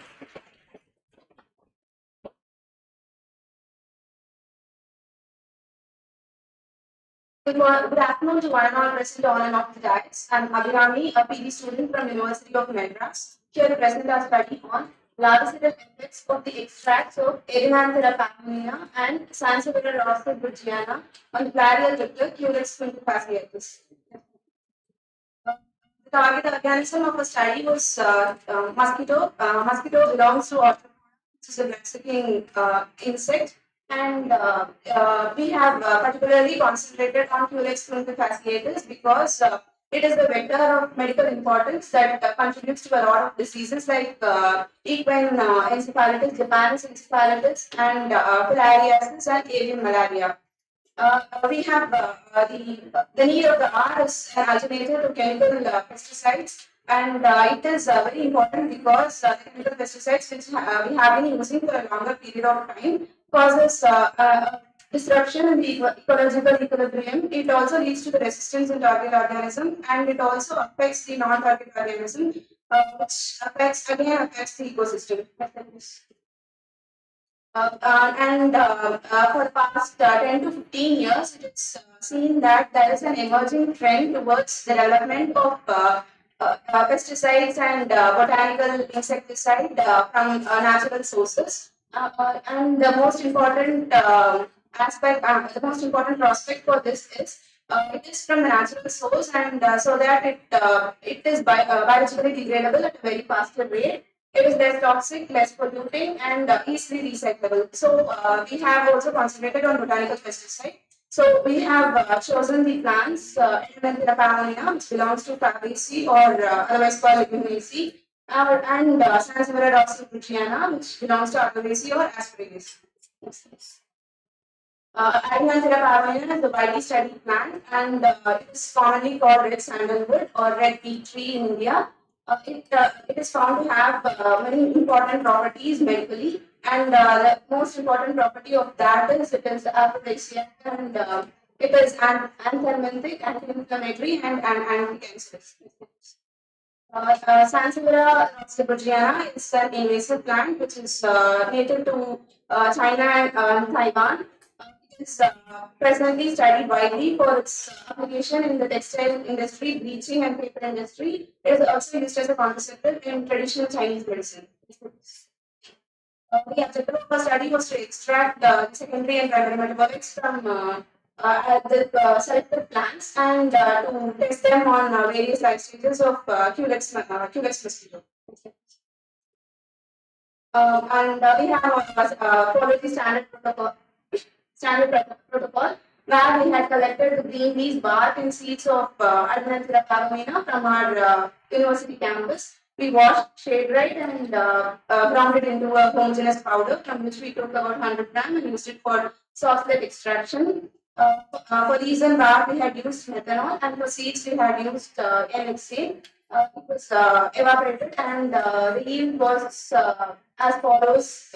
In leaves, it was 10.3%, and in seeds, it is 15.36%, and bark, which is 6.32%, which is very high for a plant. And the residues were the respective colors. Leaves gave dark olive green, bark gave chocolate brown, and seeds gave mustard yellow. For Sansevieria, we had uprooted the entire plant. We had shade dried, and we extracted it using ethyl acetate. The residue was green in color, leading to a yield of 5.9%. The grass of Culex mosquito was collected from Kotupuram, and it was made to hatch in dechlorated tap water, after which it was fed with dog biscuit and yeast in the ratio of 3:1, and it was maintained till they reached the stage of third instar, and those organisms were selected for our study. The larvicidal assay was performed with 2.6 gram of the extract dissolved in acetone, which was made up to 260 ml in water, and the stock was up to 1%. The dilution was from 0.0078% till 0.5%. 5 meetings were maintained with 10 ml each, and for both the third instar and fourth instar treatment, we had introduced 10 organisms per replicate. The mortality was observed from 24 to 72 hours, and it was maintained till 120 hours till the adult were immersed, so that we could study the adult emergence distribution. Mortality was calculated using Abbott formula and HCC. We can see a very good result, and maximum mortality was observed in Echinacea pavonina C, 24 hours in 0.0625% in third instar. Next slide, please. And for the fourth instar larva, the maximum maximum mortality was observed in Adenylactida pavonina seeds again, but it was at 72 hours at 0.03125%. The probability analysis can be seen here, and the LC50 value is very good for seed at 0.005 percentage at 48 hours of treatment itself.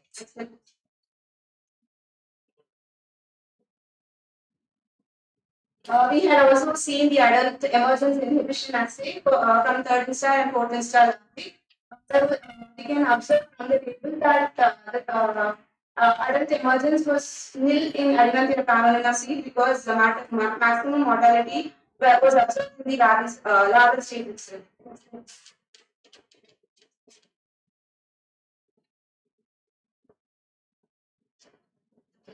We had also observed the malformations in the treated organism, and we can observe in this table that maximum malformation can be seen in the third instar larvae because they were highly susceptible and vulnerable to our extract.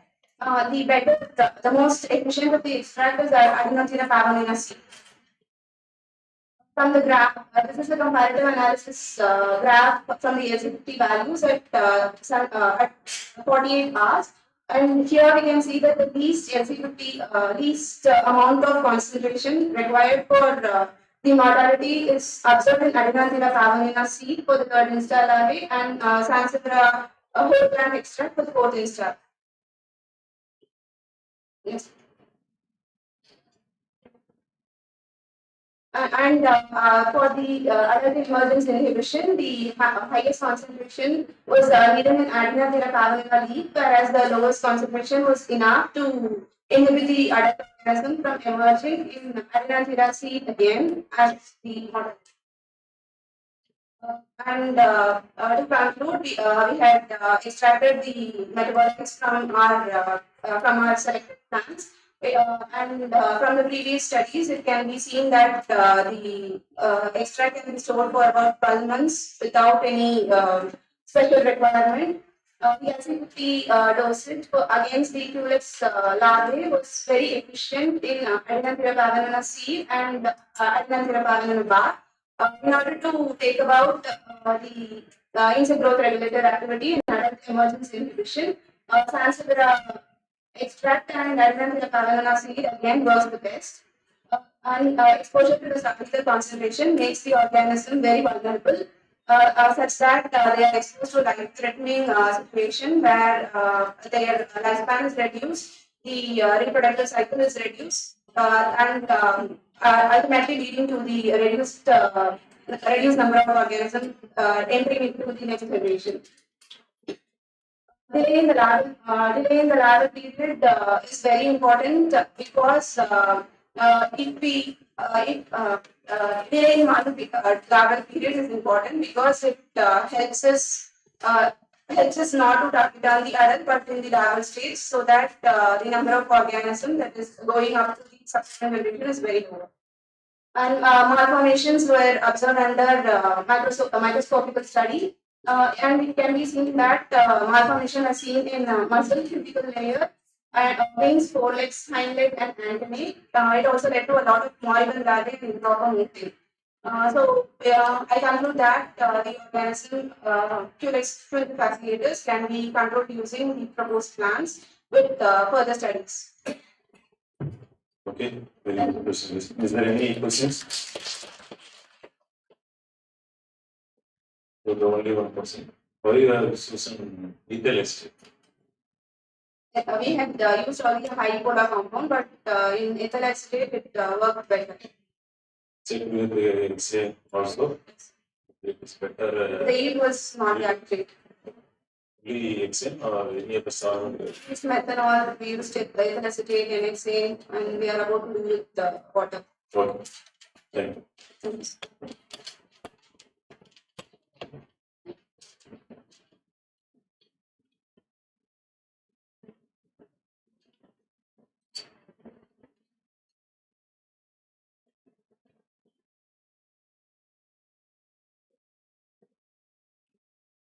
Very good afternoon to another person here. So I take this opportunity once again to thank the organizer for giving me the opportunity to share this session. So there are about 6 oral presentation was there. So all 6 presentation has been made very well up to there because the PhD stage and so one of the student is MSc level. So I congratulate all the students has been contributed for their research work in this, especially in this international conference. So I would like to congratulate them by giving one of the 6 presentation, one from beetle and another one from beetle, then butterfly, 2 mosquitoes probably, and one from mango fruit fly. So there is a diversity of group has been covered with this first oral presentation. So I take this opportunity once again to thank the organizer for giving me the opportunity to serve as a chairperson for this session. Thank you very much. Thank you very much.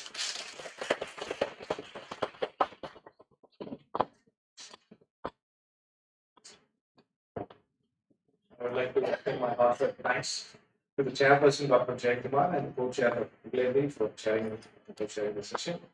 We now break for lunch. We'll be back by 2 o'clock. Now, very short time to come back for the next session. We are running short of time. So we will be back by 2 o'clock to the same place, the same auditorium for the next session after lunch. So the lunch will be provided in Loyola Men's Hostel, Jubilee Mess. Loyola Men's Hostel, Jubilee Mess. For directions, the volunteers will be there to help you find your way to the Jubilee Mess. You can just take the straight road to the end, to the extreme end, and then within the hostel gate, it will be to the extreme end. Okay, so you can find your way, and the volunteers will be there to guide you. So we'll be back by 2 o'clock to start the next session. So the next session will be chaired by Dr. C.P. Srivastava, Professor, Banaras Hindu University, Varanasi, and co-chaired by Dr. P. Balaji, Assistant Professor, Dr. Ambedkar Government Arts College. Thank you.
no one else who loves me like you used to. Sometimes we're not ourselves, there's no one I can turn to. And I know all the feelings that we shared are in the past. And I know your relationships are never meant to last. And I'll take some time, but I'll be alright. We're moving on. I know times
so that we can begin our next section.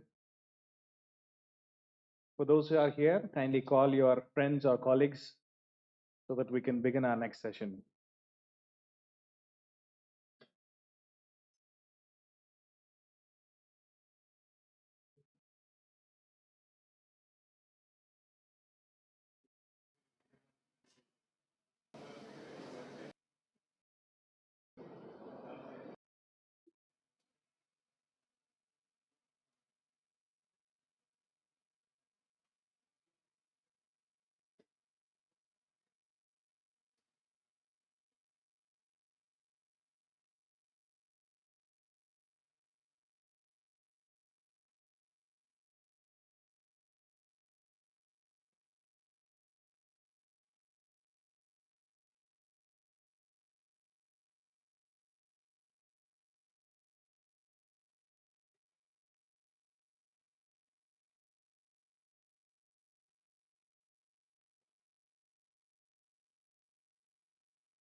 Okay.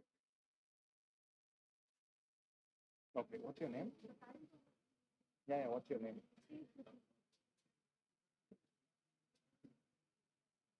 Okay. So your name is written in there. Okay. I'll announce.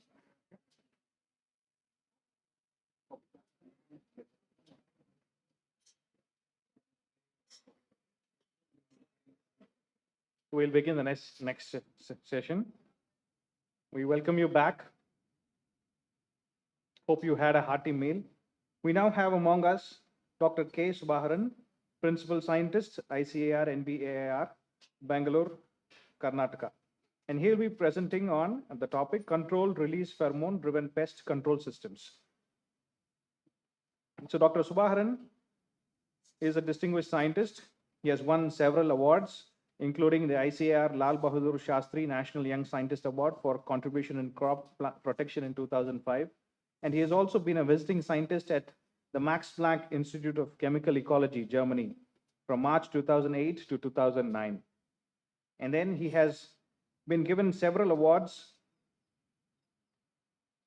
including Dr. A.N. Puri Award for Best PhD Student in Entomology awarded by TNAU, Tamil Nadu Agricultural University, Coimbatore, 1998. And he is also the recipient of the ICR Senior Research Fellowship for PhD. And then he is the recipient of ASPEE Research Fellowship 1995 to 1996. And he has about a total of 25 publications in several national and international journals. We are pleased to have you here, sir. We welcome you to deliver the invited speaker.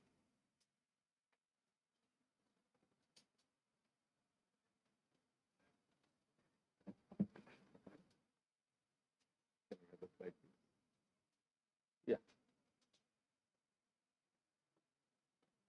At the outset, before the presentation starts, let me thank the organizer, especially Dr. Siddhanandam sir and Lalo Entomology Research Institute, and the other team members who had invited me to deliver a lecture over here.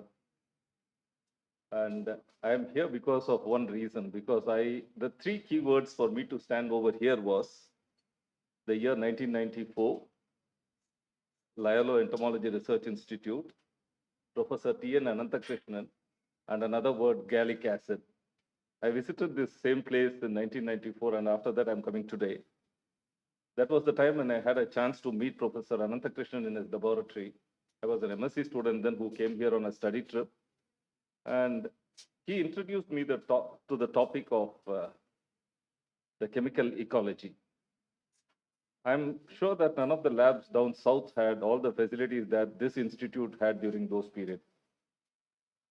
They had all the spectrophotometers. They had the best chromatography. They had the best mentor and the battery of students to operate the ideas that he had in his mind.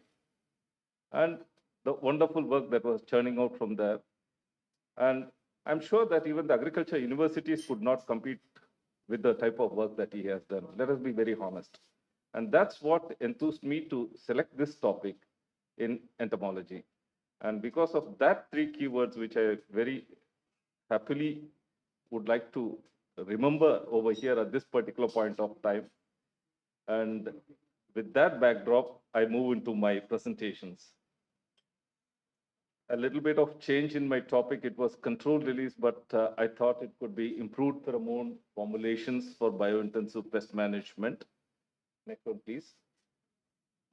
There is a lot of stress for growing more food, dairy products in this globe or at the world level. And it cannot be achieved without increasing the use of inputs. You can never do anything without using the inputs or with minimizing the inputs. And doing so when we are dependent on inputs both for crop production and protection, we have to find inputs that is in harmony with the nature. Doing so, we'll have to always think about the latest techniques that is available both with the physicist, with the chemist, or with the biologist, and try to select few techniques that are available, try to marry those techniques, and if they are able to bring out something novel, that's going to benefit the community. And doing so, anything that we develop should be dirt cheap. That's what Professor Donald Shadoway says. If anything has to hit the market high, it should be dirt cheap. And of course, we can't make it dirt cheap, but at least we could scale down the cost so that it could benefit the community and it could also benefit the entrepreneur and benefit the consumer. On that angle, I again come over here and say that you have to balance between the production and the protection techniques by using technologies that are safe for the environment. As far as the crop protection is concerned, now again, I'm going slightly deeper. I don't go into the pathology because that's another big field by itself. I again come back only to the entomology. In entomology too, right from my first invited speaker, Srinivasan, and our Dr. Muniappan sir, all were batting on the IPM strategies. But someone has to work to develop strategies to fit into that IPM. Yes, IPM is trying to blend all the techniques and bring it together as a sort of a method to bring down the pest load. But there are individuals who have to concentrate on each area so that they fit into bringing a technology wherein put together they can be into the IPM. They could form a best IPM practice. So on that angle, various groups in entomology are working on biopesticides, or they are working on post-plant resistance, or some are working on toxicology, there is insecticides alone, and some have been working on pheromones. Pheromones is nothing new. It has been in this globe for a long time, right from the Carlson and Buchanan's time. They have been trying to identify pheromones and they have been trying to synthesis with the help of the chemist and the biologists trying to use that and check their behavioral and the physiological, and then they are put into the field. Pheromone was not a rosy picture in the earlier days. It was even now the learned scholars, they ask a question. The moment I talk about pheromones, they say, is it available in the field? We cannot blame them because the technology that has been coming out in this pheromone has not made a great dent in the crop protection in the ester years, not now, in the ester years. And slowly with the improvement in science, either it be in the field of chemistry or in the field of biology, techniques have been evolved to see to that the technology that is coming out in producing this novel pheromones have been working out better than what it was earlier. More than working better, working for a longer period is much more better, because the moment it's going to work for a longer period, the cost involved is going to come down because you don't have to replace the lure frequently. The moment the lure cost comes down, the technology is appreciated by the consumer if it had worked in his field. Then technology is no longer a push technology. In majority of the cases in agriculture research, the technologies that has been developed at the institute or the academia level is more a push technology. We try to use the extension machineries and we try to use all sorts of machineries that is available with us and try to push the technology. Yes, we may win for 1 year, we may win for 2 years, we may win for 3 years, as long as the government-backed subsidies and government-backed incentives are there for a push technology. But farmer would be fed up after some time of this push technologies. He wants to have pull technologies in the sense If a technology is offered to him, and if he procures at a cost that is bearable to him, if it is pocket friendly to him, and if it's doing a job, it need not do a magnificent job, but doing a job at a relatively a good situation wherein he can save his crop at a reasonably low cost, then that's going to be a pull technology. Now, that is the strategy in which we should start working, and we have to identify newer methods in which the classical methods can be applied now and try to bring out products with a better efficiency. Next one, please. On that angle, as I told earlier, my interest is on chemical ecology. The whole world or any organisms that is present in this globe interacts only because of chemistry. Either it be plants or it be animals or insects or your humans, chemistry plays a role. If the chemistry is cut, everything comes to a standstill. So taking that cue, I go back to the insect field. Insect also depends on the smell or the chemistries that is coming out into the environment. The chemistries that is coming out from its food source, the chemistry that is coming out from its opposite sex, called as pheromones, which it utilizes to go and mate, and the chemistry that it comes out from its natural enemies. So we are trying to study what are the volatile organic compounds that could be of interest in trying to identify or in trying to attract the insects or repel the insects. And these volatile organic compounds are very interesting because they are long range cues. They are low molecular weight compounds, travel to more than a kilometer or even tens of kilometers, and they try to attract the insects to that particular source. And the next level of sensory perception that is available in the insect is gustation, because once they come from the smell, because of the vision, they land in a place and then they take a bite and they see if it is good, they consume, or if it's not good, they leave and go. That is gustation. So vision research and gustation research is totally different, which we have not laid our hands on, but the olfaction research is our domain, so we stick on only to the olfaction. And in olfaction, when we see what are the compounds that is responsible for doing olfaction related research are, as far as the insect pest management is concerned, we have pheromones and we have pheromones. Those are the things which are mostly used in the pest management system, though we have alomones and pheromones, which are relatively more of an academic interest rather than a commerce interest. Next one, please. So next one, please. One more, please. Yeah. Now, if one has to understand this particular chemical ecology research, a biologist should understand first the structure of an organ which is responsible for the smell. Equivalent to human nose in insect is a pair of antennae. Very few, if you are non-entomologist, there is no chance that, I mean, there is very little, I would say no, that's wild. It will be a very little chance that you would have seen the two pairs of wires that's sticking out on the head. They are the term called as antennae, and they are equivalent to human nose. They are the source which is responsible for identifying the volatile organic compounds that are present in the atmosphere. And those compounds have been perceived by the insect whether to move towards or away. Next one, please.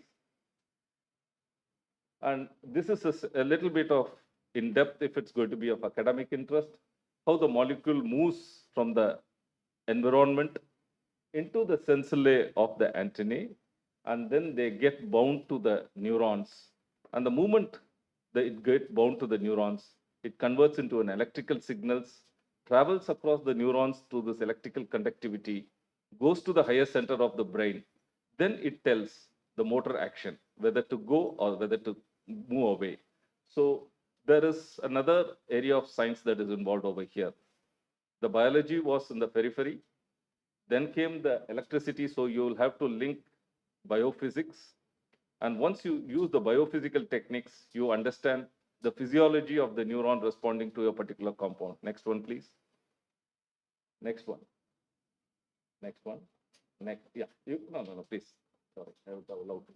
Now, now that we have looked at a macro level of insects antennae and the way in which a smell is perceived by an insect and how it's been transmitted by the electrical signal and how it's done, But now, how do we collect those compounds which is going to be of interest to the insect? What is the method we adopt? I was seeing some persons presenting over here in the oral competition. They were using techniques like trying to extract using various solvents and trying to extract and then fractionate and take out compounds and tell that this particular compound is interesting to me. But if I do that methodology for an olfaction research, I will end up spending all my career only for one particular plant. The problem is that a person who is working with chemistry and biology, and if he wants to have a desirable result, there should be a focus. You cannot touch everything on earth. If you take the material, a plant material, and if I want to find out what is a volatile that is interesting to my insect, it is crazy if I just take that plant and extract it in a solvent and try to see which compound is interest to me. Then that is my natural product interest. I mean, chemistry of natural products I'd be studying. I'll not be studying the chemistry of the products that is of interest to insects. So a little bit of fine tuning in the type of research that we do to identify the compounds that are having interest to the insect is that without disturbing the plant, you will have to try and collect the volatile plants or even the insects. Insects also release pheromones. Try to collect the volatiles without disturbing any biological system. The moment a person is disturbed or a plant is disturbed, the type of emission of the volatiles is going to change. If you want to see a behavior of a particular person, put him to stress and then test his behavior. You would get the perfect behavior. So on that angle, you replicate same to the plant. The moment you agitate the plant or you cause damage to the plant either by herbivory or by mechanical injury, the type of volatiles that is coming out from the plant totally shifts. Next one, please. So the moment you collect any material or the volatile either from a biological source, plant or an insect, you collect it safe and you try to use the latest chromatography techniques. The chromatography techniques used should be so robust that you cannot afford to lose even characterizing a microgram of a compound. And techniques have been evolved these days. People are not interested in trying to collect elute with the solvent. Even 3 microliter or 4 microliter of solvent is boring these days because over a period of time when we are accumulating the solvent debris into the environment, we are also causing silent pollution. So now we have moved on to a new technology called as a thermal desorption system. Few labs in India have and few labs in the global level have. Here what we do is that we take the plant or an insect as such, no extraction procedures involved. The biological material is taken and put into the robotic arms. It just takes the volatile that is coming out from that and puts it into the machine. Then the machine spits out the information without even using 1 microliter of your solvent. It's called as a thermal desorption system. And interestingly, this machine can tell what are the compounds that is coming out from the plant. Next one, please. And on that angle, we had done a study long back to see if you damage a plant by a herbivory, is it trying to protect itself? If so, what are the volatiles that are emitting? So we tried to take the materials from the Nicotiana attenuata plant and see the moment a plant is damaged by a herbivory, just like a humans when they are being subjected to stress or when they have been subjected to punishment, we do cry or we do emit signals. Similarly, plants do emit signals, and those signals are used to warn the neighboring plants or to advertise them to the parasitoids that are in the vicinity to tell that I am being attacked, there is a host for you over here, please come and attack. So these are the sort of dialogues that is happening because of this chemistry. Next one, please. Next one. This is the same thing. Now, going back to the pheromone research. Next one, please. Next one. Next one. Next one. Yeah. Now, what we do is that pheromone can never be bifurcated. I mean, pheromone can never be used in isolation these days. It's going to be difficult in the days to come. You have to blend or you have to use, sometimes the blending may not be appropriate too, but you have to use in tandem the pheromone coupled with certain pheromones that is coming from the plant source, wherein if you bring them together, the attraction of those compounds to the insects would be much better as compared to the pheromones alone. There are chances that you could pull in few females also into the system, because almost most of the pheromones, at least in Lepidopterans, it is only female released male attracting pheromones. Next one, please. So we use various techniques. Next one. We use various techniques like electroantenography, just like your ECG machines, where they are able to read the pulse of your heart through the electrical signal that your heart muscles produce. We try to pull the electrical signals from the nerve of the insect. Because as I told in my previous part of my talk, the moment a compound of interest goes and gets bound to the neuron, and if there is a receptor, it creates an electrical signal. That electrical signal, if it creates, that means that the receptor is responding to that particular compound, and then that electrical signal is produced. So that's a physiological response, electrophysiological response. So we use a technique called as electroantenography to pull out that minor, or it's microvolt, or I wouldn't say even millivolt, it's microvolt of current we take from the antennae, and that is used to study if a particular smell is causing response in an insect. Next one, please. But this is an old technique. Electroantenography is very old, more than 2 decades or 3 decades. Now we have slightly moved ahead. Earlier, what they used to do is they used to identify individual compounds and keep puffing one by one by one. So if there were 20 or 30 or 100 compounds in a plant or in an insect pheromone, if there are 3 or 4 compounds, how are you going to identify it? You have to get the synthetic versions and you have to keep puffing them. Now, the next level, what has happened in the metamorphosis of the electrophysiology research was that they tried to blend in the electroantenography along with a gas chromatograph. So the gas chromatograph, what it does is the moment you collect the volatile either from the insect pheromone source or from the plant source, and when you inject it to the chromatogram, based on the molecular weight, it's going to separate slowly 1, 2, 3, 4. And when it is separating, that particular compound is also exposed simultaneously to the electroantennogram. Next one, please. Next one, please. Yeah, if you see the graph down below, the one on the top is the gas chromatograph trace, but one on the bottom below is the antennal trace. The antennae will not respond to all the compounds that is coming out. If there is a receptor, then there's going to be an interest. It's going to make a dent in the curve. So for a biologist using this technique, he can pull out a compound for which there is a response happening. And then that he could use it for making a pheromone or a chiromone. Next one, please. But we have gone one step further down. We have not stayed only at the macro level of the antennae. We tried to go down even to the neuronal level. And we tried to study which neuron has a receptor for which compound. So you call this as a single sensillum technique, wherein the electrode or a tungsten electrode is made and put into the neuron of the insect, and we try to identify those compounds to which it responds. Next one, please. Next one. Next one. Next one. Yeah, the top trace is the gas chromatography trace, and the bottom trace is the neuronal response trace. Now you can see there are various compounds coming out, but only to few compounds the firing of the neurons is very high. So if the firing of the neurons is very high for a particular compound, that means that the neuron has a receptor for that particular compound, and that's going to be a compound of interest to us. Next one, please. Next one. This would be a very, yeah. Next one. Okay. Now this slide is going to be a bit interesting to us, especially though I was supposed to speak on pheromones. As I said earlier, pheromones alone cannot be used these days. You'll have to identify pheromones or repellents too. Now this is an interesting study that we have done, especially in Lepidopteran insects, which are mostly noctuids, especially they are mostly active in the night. The vision is going to be relatively less useful over there. The olfaction is going to be more useful over there. Now, mother has to be very smart in identifying which is the best plant in which I can lay the egg so that the emergence of my larvae will have enough food for it to feed. In a situation like this, what is the cue that the mother can use? All the plants are emitting the same smell.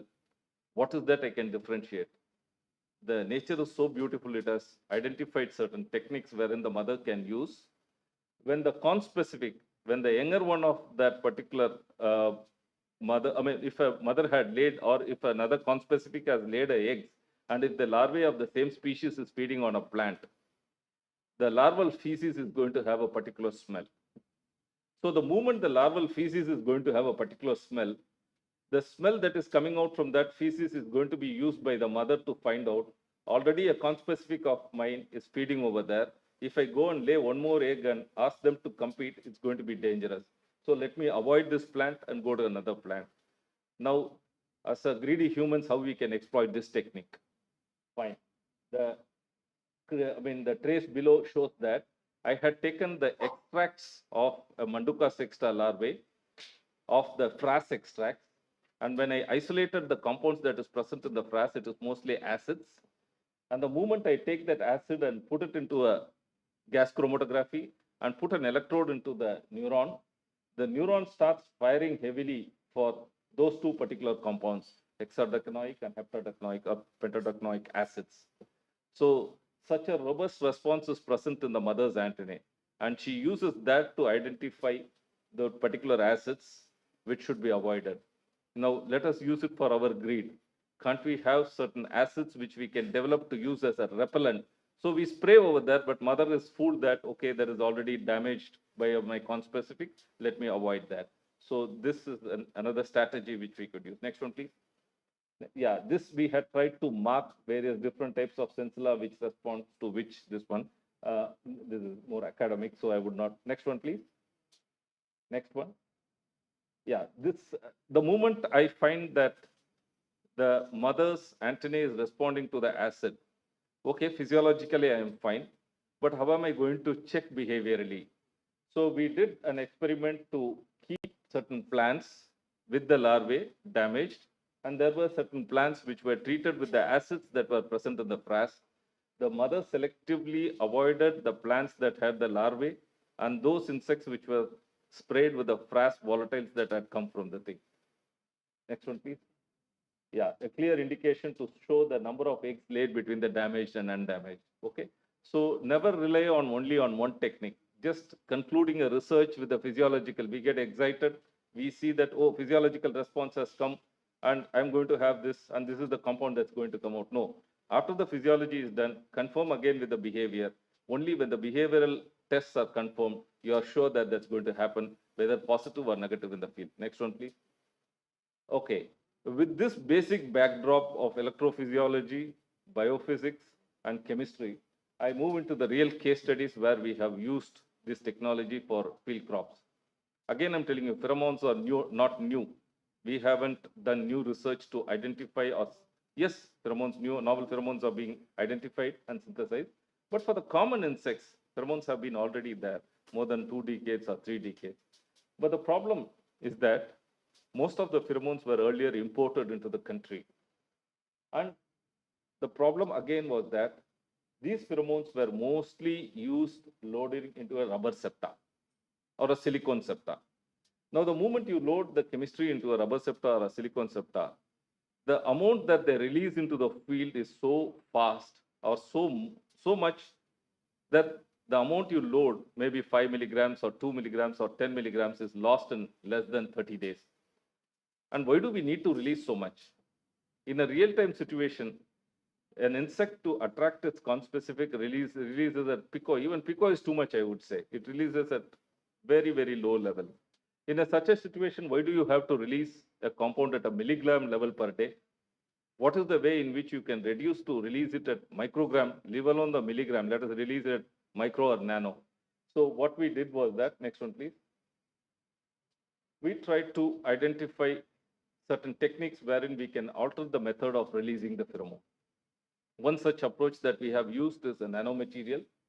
So we tried to synthesize certain nanomaterials, and we'll have to be very careful in synthesizing the nanomaterial because the moment you synthesize a material, that should be in compatibility with the pheromone that you're planning to use. If you're using a material that's not going to be compatible with the pheromone that you're planning to use, then there is going to be a mismatch over there. Rather than doing good, you'll be doing bad. So we try to synthesize the material, we try to put the pheromone into that, and we try to see what is the release pattern, whether it is releasing at a perfect rate so that it is having a longer life cycle. Next one, please. So our first success in this field was the red palm beetle pheromone. Red palm beetle is one of the notorious pests in coconut. More than the damage that it has caused to coconut in our country, the entire date palm industry in Middle East is totally wiped off due to this insect. Saudis or the entire Middle East countries are spending millions and millions of dollars to control this insect. That is where this pheromone got into the market at a very huge level at a time when the company called Chemtica from Costa Rica had made a huge business. At that particular point of time, even until 2011 or 14, I would say not even, up to 2012, majority of the pheromone for red palm beetle was imported from the country by a company called as Chemtica.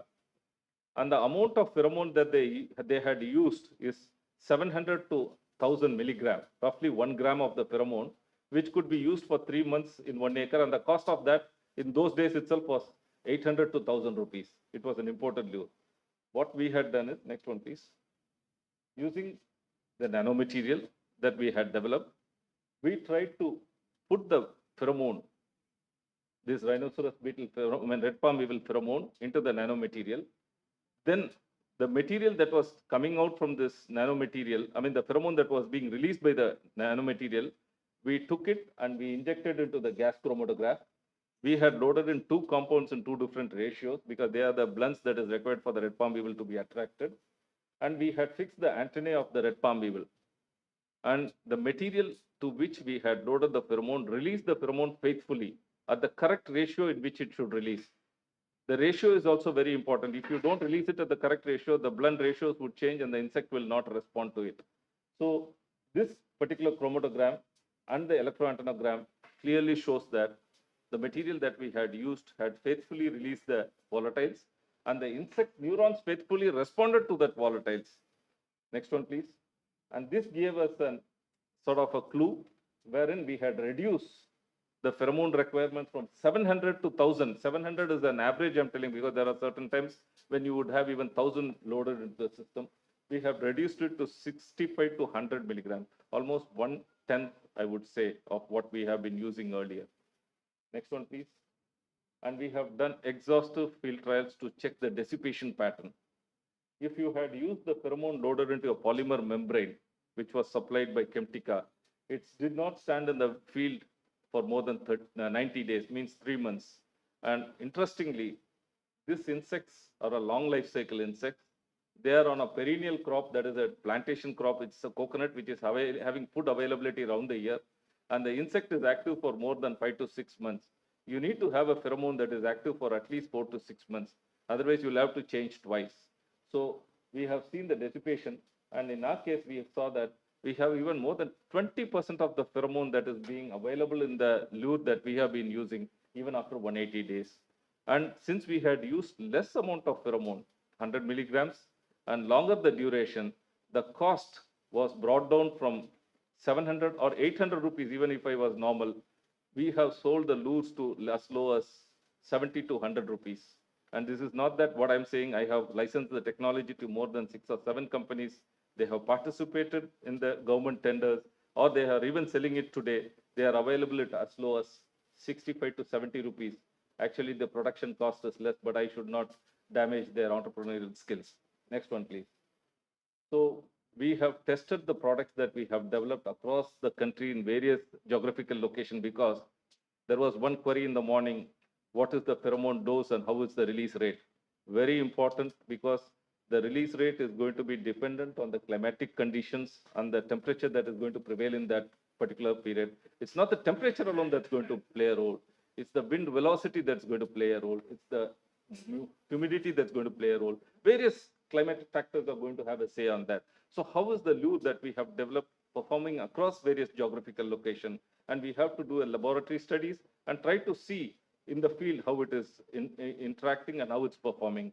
So we have tested across various geographical localities and we have had success. Next one, please. And yeah, as I was telling in my first part of my lecture, pheromones alone are not going to be very interesting in the days to come.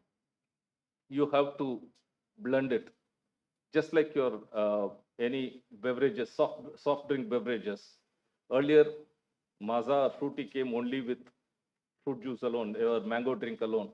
but now their market is taken over by ITC's mango smoothies. I hope some of you have consumed that. Mango, if you have not consumed, you please go and consume. It's a bit expensive, but it's worth trying because you will really enjoy it. Mango Fruity or Maza, I'm not against their brand, it's flat. But ITC has tried to blend milkshakes of mango with various other fruits and value add that the organoleptics is much better. That you will really enjoy or you will not enjoy, I don't know, but you have to try that. In that fashion, what I'm coming here to say is that the moment we use pheromone alone, we had a decent catch.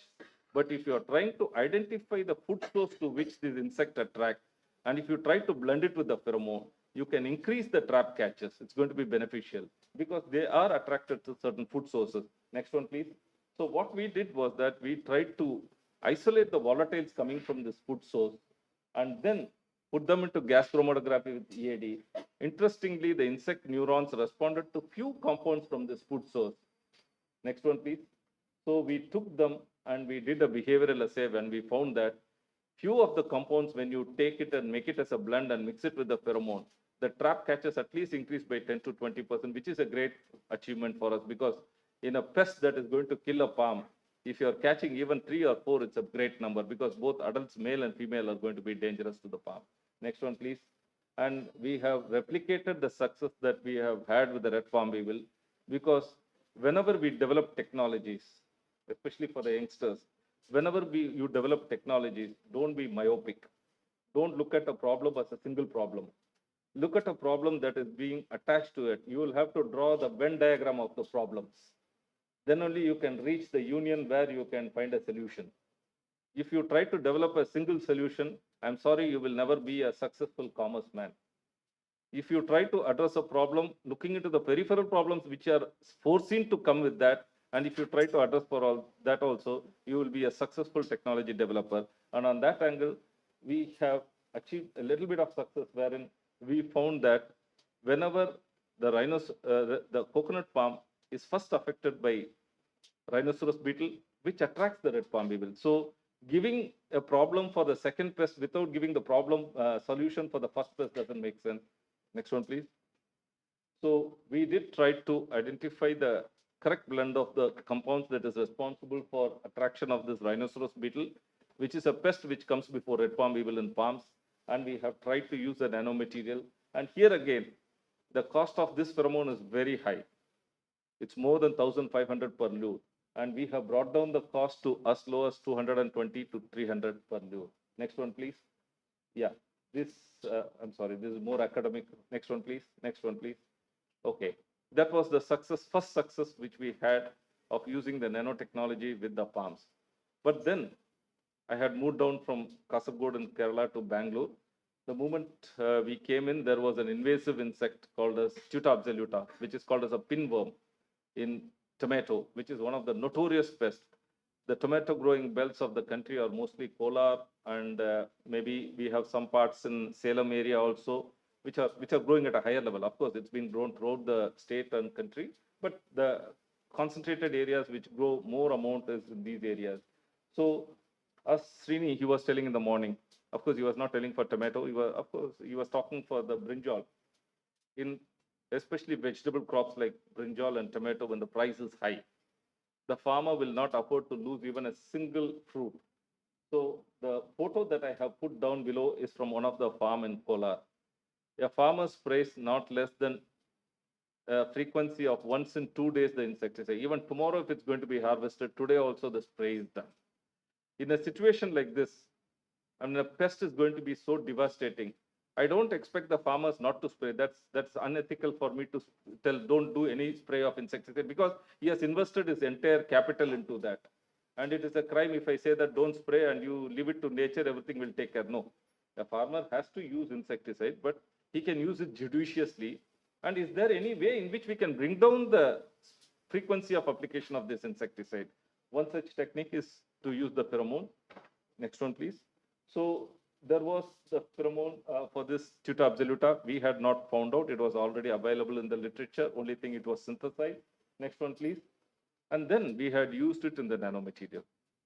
Believe me, even today, Tuta pheromone sells at around 80 to 90 rupees. And we have used this material and we have reduced the quantum of pheromones to be used. If the cost of production to be kept within this house, maybe not to be used outside the house, the cost of production is as low as 15 to 20 rupees. You can sell it even for 35 to 40 rupees. Still, you are 50% below what is being the market price. The reason is that we have brought down the load of the pheromone to be loaded into the nanomaterial for tuta from 3 to 5 milligrams to less than 2 milligrams. Next one, please. Yeah, we have also tried to see if there is a mating disruption technique in this. Next one, please. And we have also transferred this technique to various other crops which are highly demanding, especially your rice stem borer. Next one, please. We have tested it across various geographical locations, both in Rajendra Nagar and Nikrisat campus, and even in Patami in Kerala. Next one, please. And the most interesting trouble, as ABRDC and Dr. Srini was telling, diamondback moth is one of the notorious pests of crucifers. People fear to eat crucifers because of this pest, because the moment this pest comes, so much of insecticide has to be dumped and people are afraid to use. So if there is a way in which you can try to reduce the use of insecticide in crucifers, either depending on the bioagents or entomopathogenic nematodes or fungus, one such measure what we are using is pheromones. If you can reduce the load of insects, the population can be reduced and the frequency of insecticides requirement can be reduced, and you can produce at least residue-free commodities. Next one, please. And the recent success that we have had is country has witnessed this fall armyworm, which is an alien invasive. Dr. Muniappan was speaking. And interestingly, I would like to say that Dr. Muniappan, during his visit over here in one or two conferences, people had blended very crudely, not only in India, even the companies in UK had blended very crudely and sent materials to various training, centers of there in Nepal and Bangladesh. They were unable to get the insects trapped. So we had supplied them, and the correct ratio of the blend of the insects pheromone is essential to get in the trap catcher. Next one, please. Next one.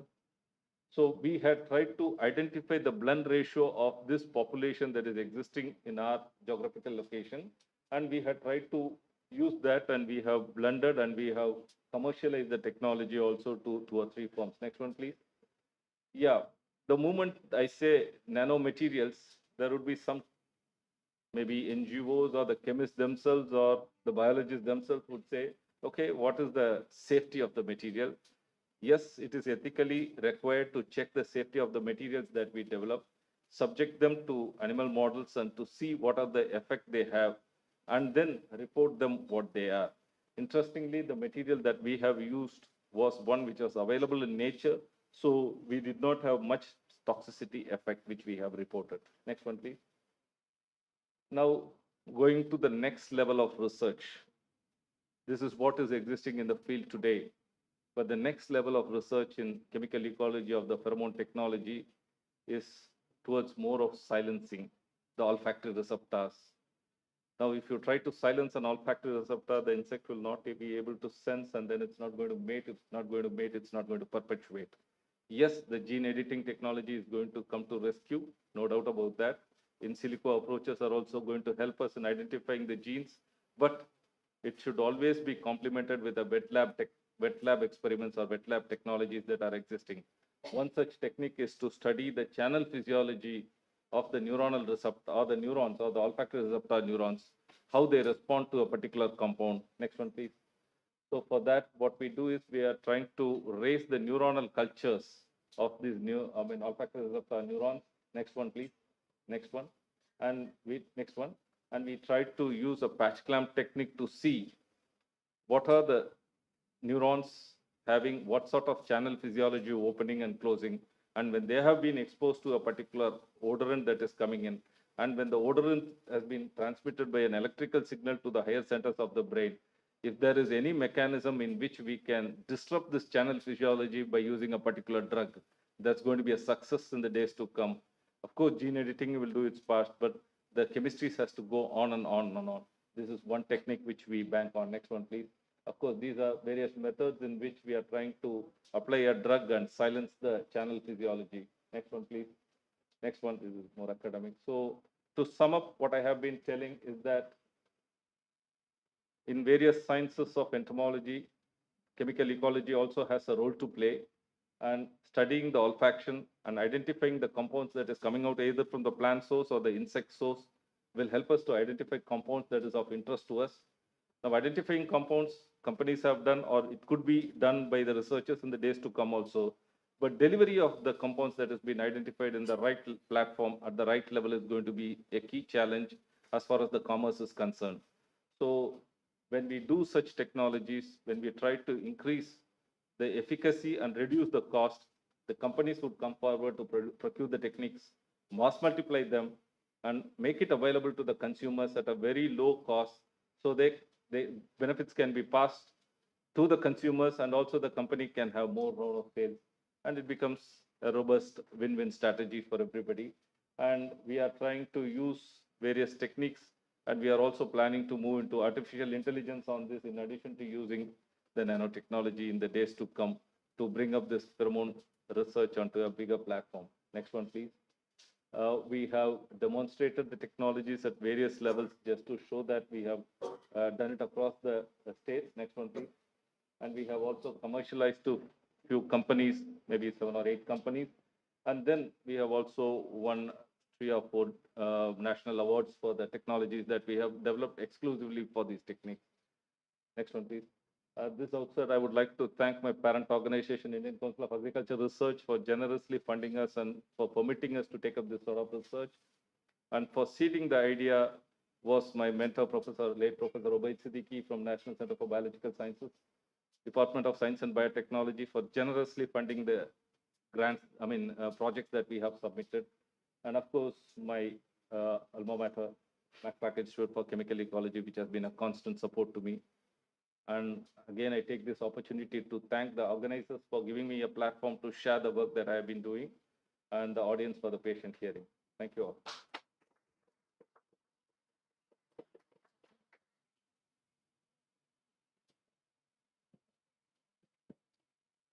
Yes.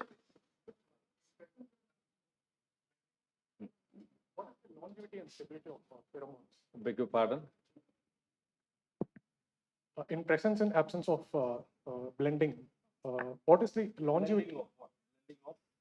Blending of that pheromones with pheromones. What is the stability and longevity of the pheromones? It's not a question of stability. Yeah, stability is number one to be addressed. Longevity is a question that comes for another problem. Now, the reason for blending pheromone and pheromone is to increase its efficacy. Like, for example, earlier, I will take the example of red palm beetle alone. Red palm beetle was attracted to an aggregation pheromone of 4-methyl-5-nananol and nananol alone.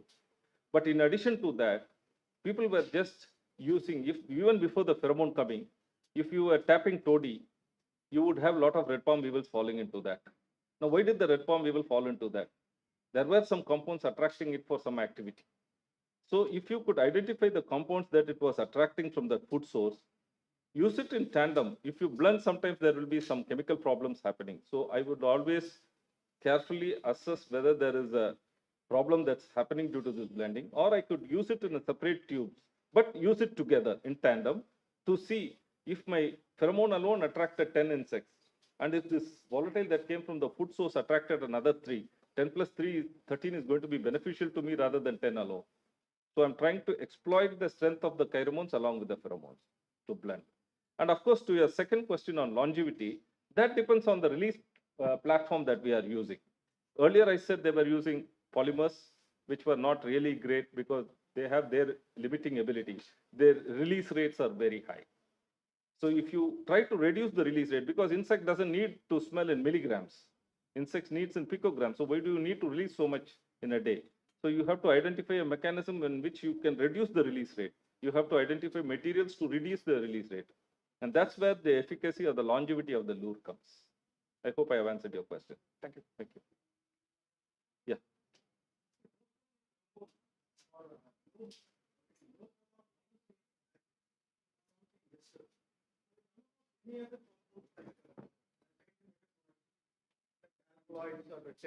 Steroids like that. Because I could see only most of the compounds are these type. Yeah, they are all straight chains. Yeah. And pheromones are very specific. You cannot play around with the pheromones to have 2 or 3 compounds together, because the very purpose of evolution will be a question over there. The reason for specificity of a pheromone, I think you're asking about the specificity, if I'm right. Yes. The specificity is very important because if the specificity is not that, there's going to be a haywire, there's going to be a craze in mating with different species across species. So in the process of evolution, if a particular insect releases only one particular specific compound, which is perceived by that conspecific opposite sex in the similar fashion, then there is going to be a best thing happening. So the insect has ability to produce that compound so specific, and the receptors in the insects are so fine-tuned, even your isomers will not work. Even the isomers, supposing as a chemist is smart, and he produces and he brings an isomer, injects it to a GC and this material, I'm sorry, the chemist is a big failure there. Because the biologist win over. The biologist, in the sense, the insect as a biologist wins over here because the insect's olfactory receptors are so beautifully tuned. Even if you give an isomer, sorry, it will not respond. So it's very specific, and that's essential for the evolution also in the day. But in some cases, they use essential oils. Essential oils is for repellency. Oh. It's for repellency. It's And not most for- of the pheromones are confined only for sex hormones. No. But I you was- mentioned some food hormones. Aggregation pheromones. See, insects use pheromones in different types. One is for attraction, especially attraction. Yeah, everything is attraction, no doubt about that. The sex pheromones are mostly released by your lepidopterans. Yeah, most of the papers are confined only to Yes. sex hormones. But whereas the aggregation pheromones are a different type, they are also they are also used for aggregation tries to socialize. It's a sort of an advertisement, one, especially in case of hardy nature, in perennial crops. This particular insect goes and first finds a food source, releases the pheromone. It advertises to its neighbors or its conspecific, telling that here is a beautiful food source. Come here, let's socialize. Let's have food, let's mate, and let's make our living here. So that's the tendency of the aggregation pheromone.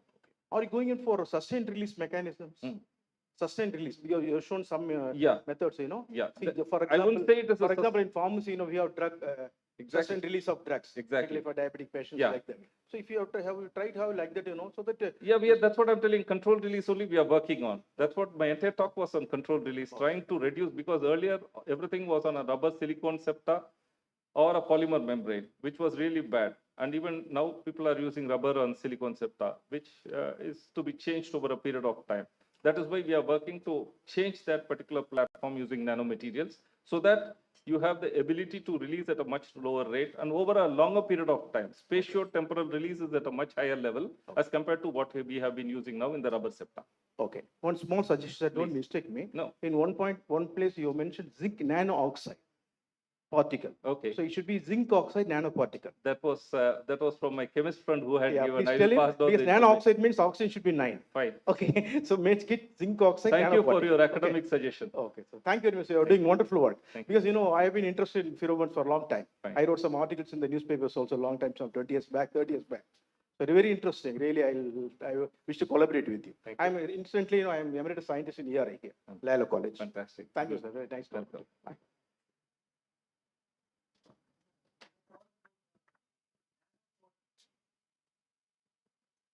Sir, I really loved your presentation. So I have a question. Yes. More or less, it's a doubt actually. Please. So the nanopore induced diffusion, that's what you told, which has like Not induced.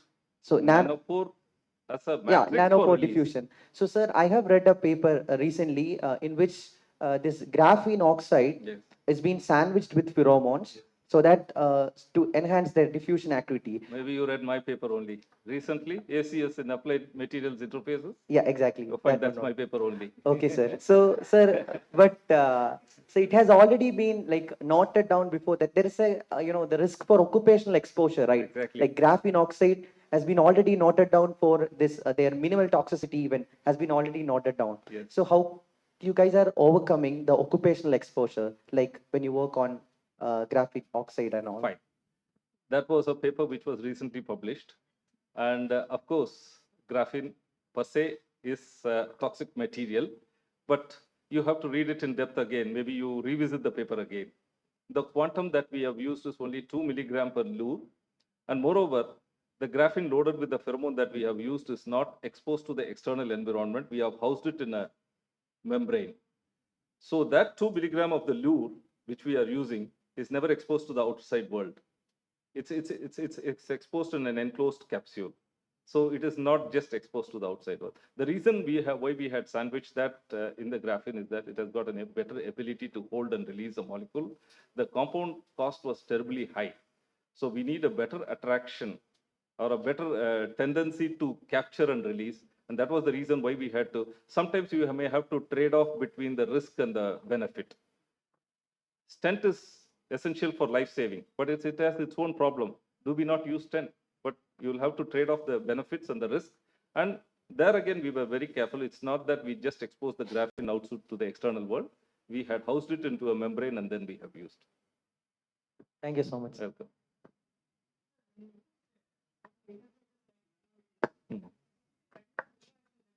Expect that will really help in controlled release of these pheromones. Sir, interaction is never appreciated by us because I would never love to have an interaction. The moment you have lots of interaction, the ability of my material sort of mixing with the material that I'm using, and when it creates a sort of a chemical bonding, it's a problem for me.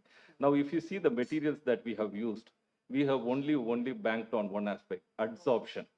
Okay. Adsorption. Adsorption is Adsorption is the key that we have used. Oh, what kind of interaction then that you actually? So van der Waals. Van der Waals. With reference to this zinc oxide nanoparticle? Zinc oxide was a test material. We have not used zinc oxide. To compare the toxicity with the material that we use, it's a standard test material that we have used. We have not used zinc oxide for pheromone release. What kind of nanomaterials that you have, at least in your experimental assays, which are having a kind of adsorption? Fine, you are getting deep into my commerce, which I may not be able to answer you. Thank you.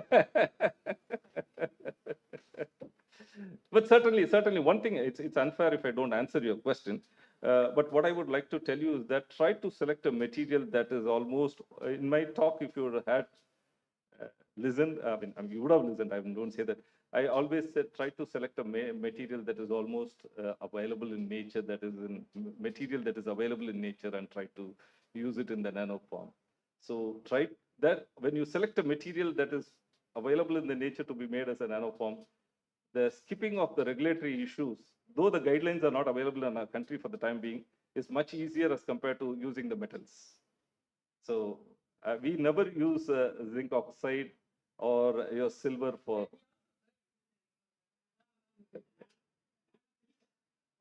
But we couldn't get desired effect. That is a curiosity that. That's what I'm telling you. It's all. I wouldn't say it's a trade secret. It is the technology that we have generated and given it to the companies who are using that to release.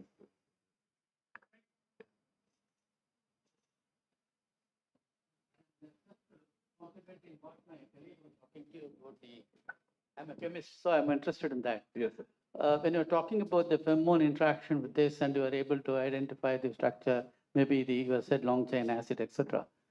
How do you determine the structure of the compound after both of them get involved in this? How is it possible? Structure, I didn't get your pheromone question. interaction. You are trying to talk about structural elucidation after the pheromone interaction. You are trying to see that. He was talking about, whether it is alkaloid or.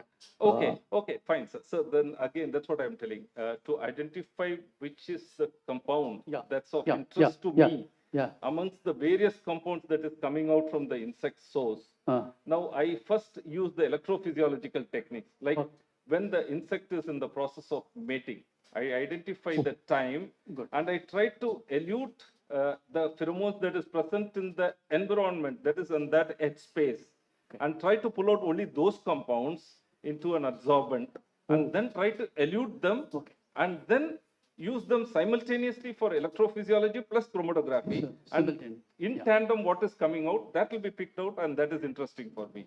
Then then we take the help of the chemist to. No, the reason I'm asked this was, in many cases, the action relates to the structure of the compound. Whatever the structure is present, the structure activity is important for any activity. Fine, sir. That's so is there any possibility can correlate the structure with respect to the activity? No, sir. No, it is going to be very, very dangerous if you start playing around with the structure. SAR for the pheromone is not SAR is interesting for toxicity studies. Okay. SAR is never desired for pheromone studies. Oh, I didn't know that. Okay. No. Okay. No, you will never find SAR in any of the pheromone studies. It is good for toxicity because No. you can either increase or decrease or play around with that. But in the moment you play around with SAR, the total compound is going No, to go no. away. The reason I was asking was, is there any pesticidal activity can be controlled? No pesticidal activities. Okay, thank you. Okay, fine. Yeah, thank you very much. Thank you very much, Dr. K. Subaharan, for your interesting talk and explaining the details of how pheromones are analyzed, studied, and applied in a cost-efficient and effective manner. I now call upon the Director of Entomology Research Institute, Dr. S. Maria Pakyam.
Thank you very much. Yes.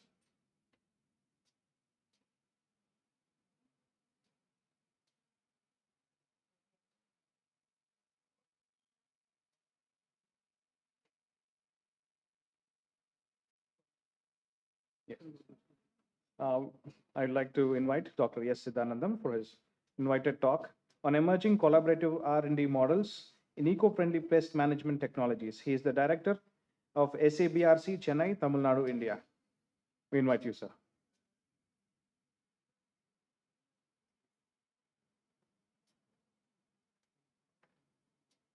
Thank you, Professor Srivatsava and the co-chairman and my student friends. I was in half mind whether to take up this chance because we are behind time, but at the same time, I would also like to share a simple sort of illustrations and ideas. So within my 15 minutes, I will see whether I can take 12 minutes or less. Please help me. Yeah, next. Next.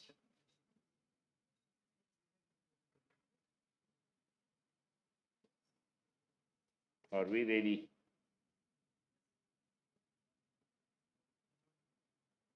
Yeah. So these are the few broad sort of background informations I wanted to share about the small entity, Sun Agro Biotech Research Center, which we have lived through for nearly 2 decades plus now. Next. Broadly, conceptually, these are the 4 major product areas: microbial, botanical, biocontrol agents, and pheromones. But much of my talk today will be on the 3rd and 4th as illustrations. Next.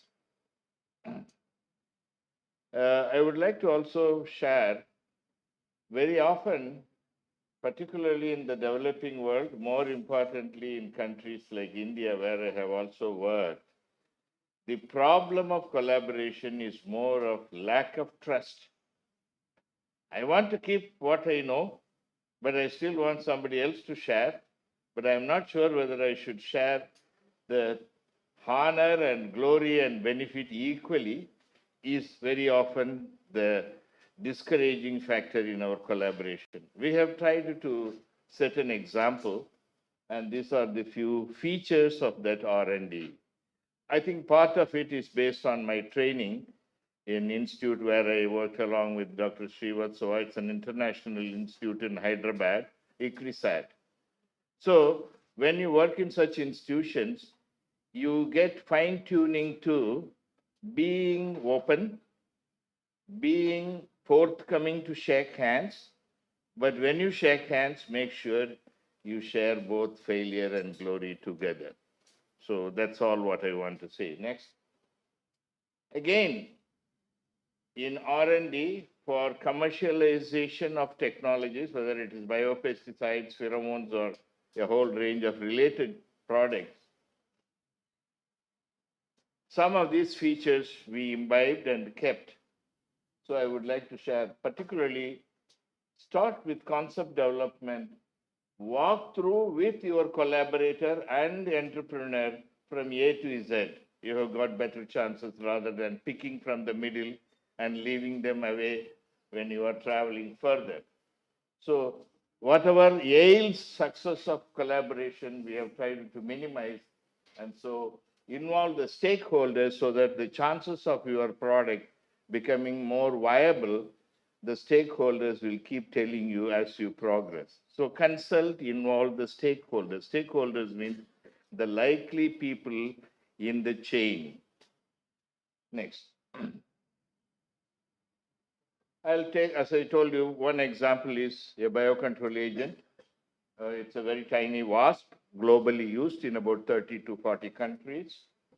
So improve mass rearing systems, develop stress-tolerant strains, optimize the release regimes, and extend the shelf life.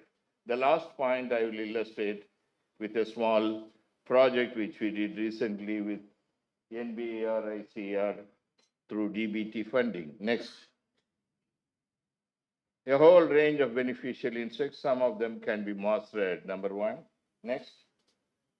This is a tiny insect, Trichogramma. Many of you might have heard or read about it, which is what we worked on for shelf life improvement. Presently, if I mass produce Trichogramma, I'll have to sell it tomorrow, not next week. It doesn't wait, it just dies. So shelf life is a key. Next. A simple rearing system is what I wanted to illustrate. Next. So, imitating the natural diapause in Trichogramma between temperate countries and tropical countries. Trichogramma is a tiny wasp. Whether you handle it or not, it has its own survival adaptations between winter, summer, and rainy seasons, whatever. So what you try to do is observe Trichogramma which is surviving in your tropical country, the species and probably subspecies or strains, and then take a clue from them which cue from the physical aspect, either temperature, light, or combination therefore, triggers diapause, which is sleeping peacefully with least metabolic functions. Take that clue and try to imitate. You have good chances of success, and that's what we did. Next. For example, when we started the project, if you see on the left side, different Trichogramma species, and then the number of months up to which they could induce diapause, make it sleep, and then wake it up when they need it. And then those approaches were uniform in the same system. So we tried to do in our own way. Next. Our major limitation in commercialization and scaling up of production is very short shelf life.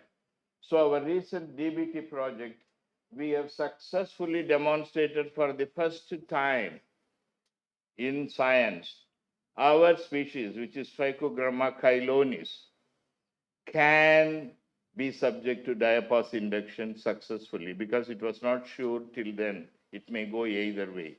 Next. Plus Pretiosum.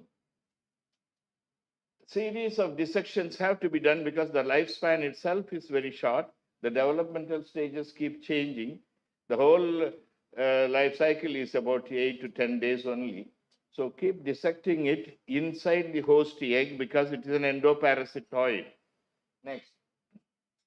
Then work with the different strains we got from high altitude like Nilgiris, Kodaikanal, because they would have got cold adaptation over time. Then use laboratory strain and also another species, Trichogramma pretiosum, which, as Muniappan was telling, the fall army worm, which is invasive, pretiosum seems to do better than some other cousins of Trichogramma. So we used that also. Next. So this is the first successful diapause induction, as I told you.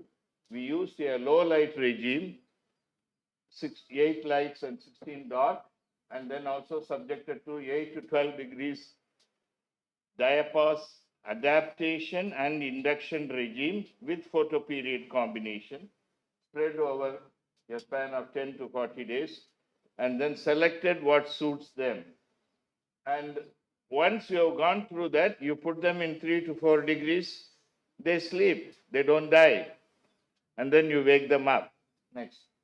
So it is now possible to mass produce them safely. And at least from less than a week, we could now store up to at least 12 weeks. 12 weeks is good enough period. You can produce this week, find buyers for the next 2.5 months. You can easily sell. Next. So this can motivate the entrepreneurs.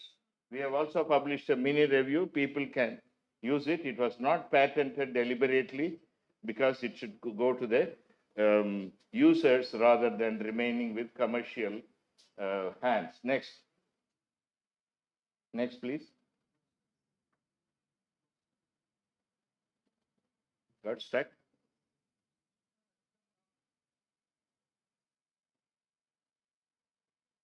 So as we deal with the machine, yeah, okay. Okay, next. So this is what for young people among you who would like to get into insect diapause, particularly the beneficial insect diapause, rather than breaking the diapause of harmful insects. You have a chance. You can include juvenile hormones, egg steroids, etc., and then see how their exposure, rather than the difficult regime of photoperiod temperature, as diapause triggering mechanisms. This is one of the areas which we are currently thinking. Next. Yeah. So I now go to the last box in the first thing which is told about products, pheromone products. Subhaharan has given a very good coverage, so it makes my job easy. We have made enough progress in identifying, synthesizing. Many chemists know about it. So what we have decided is, now we know what chemistry is. The female emits, the male receives through its antenna. So you use this system to cheat the male, fine. But in between, a synthesized mimic of the sex pheromone and a target male, pulling it around to get into the trap so that it doesn't reproduce. What are the small niche areas you can add value to improve their efficiency and cost effectiveness? That's all, right? Otherwise, the game is very open. So we look at the trap design attributes, pheromone lure blending. Some discussion was made. We will tell what we have tried. And then dispenser options. Between blending and dispenser, I want to clarify. Blending is addition of more than one molecule or one type of compound to get added benefits, versus the dispensers is more like physical forms of absorption retention variations. Next. So we did work on pheromone trap designs. We have been fairly successful. The functional design has also been patent approved.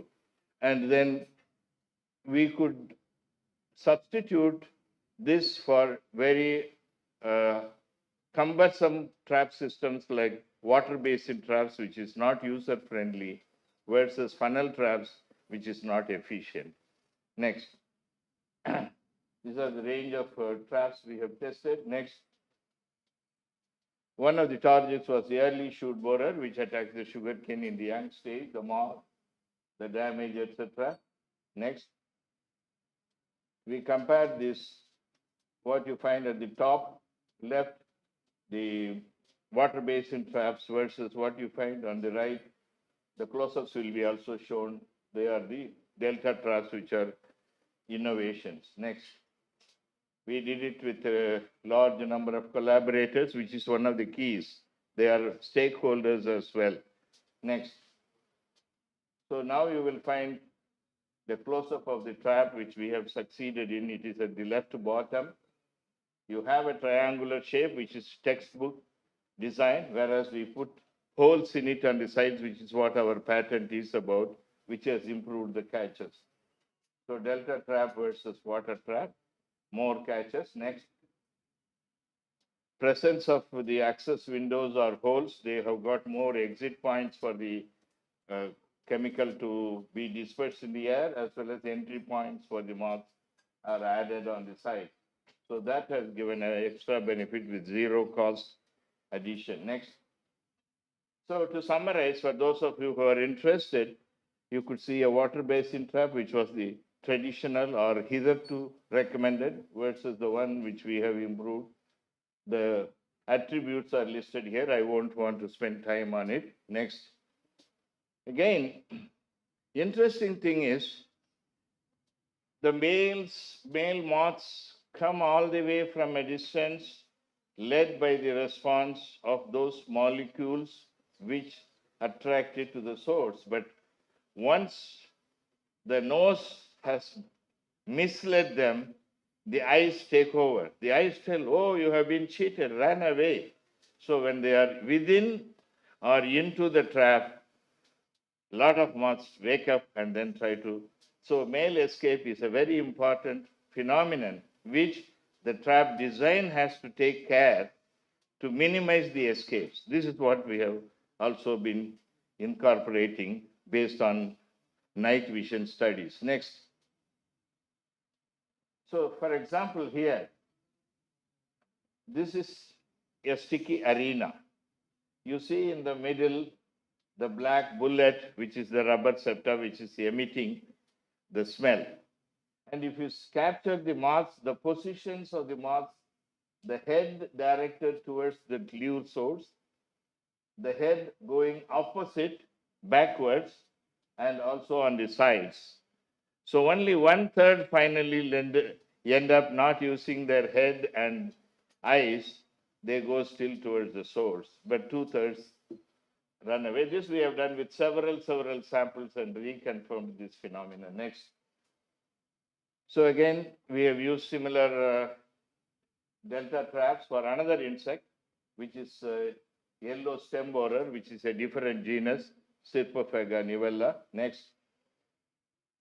With Tamil Nadu Agriculture University collaboration, we have established. What I would like you to appreciate is, take from this end delta plus whence it is a patented attribute.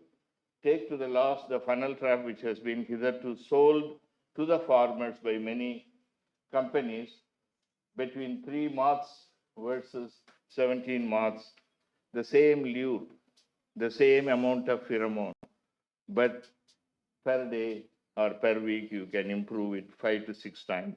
This is between attraction as well as the retention. Next. So some of the papers. Next. So to summarize, both funnel trap and water basin trap we have improved with for several moths. Next. Pheromone content and dispenser attributes. Again, if we know the pheromone blend which works, again, that's not enough. The quantity dispensed, Subhaharan talked about it in relation to nano, but as of now, the proportion of dispensers available and being used, at least at present or so far, is essentially rubber septa for moths.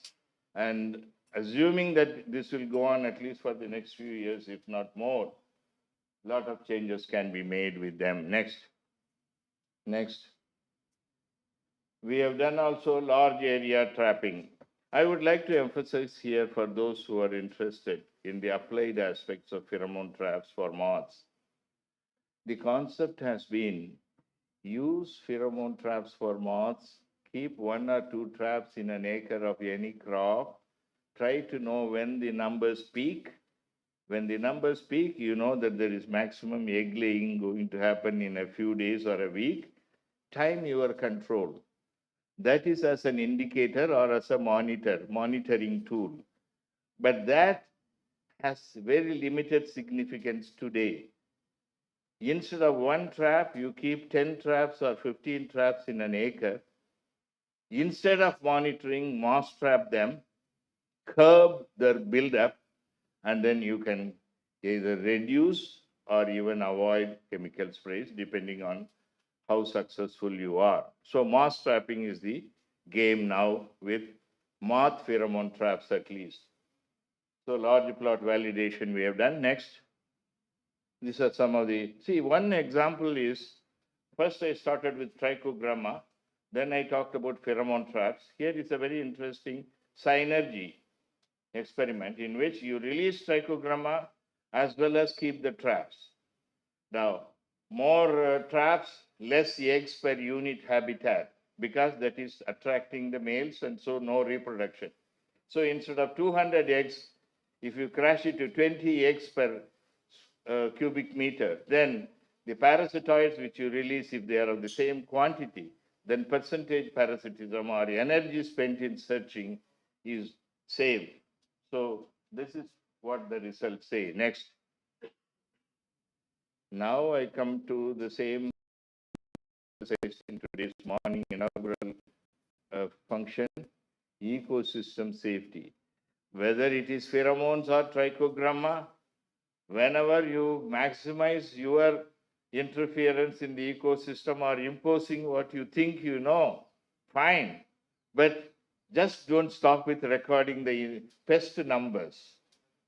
Take a look at the natural beneficial insect numbers, predators, parasitoids, pollinators, ecosystem service providers. At least 10% of your energy should be spent so that we don't do the wrong decision of interfering with the ecosystem on an intensive or in a protracted fashion. Next. Next. So mainly our work has been with young scientists and students. Next.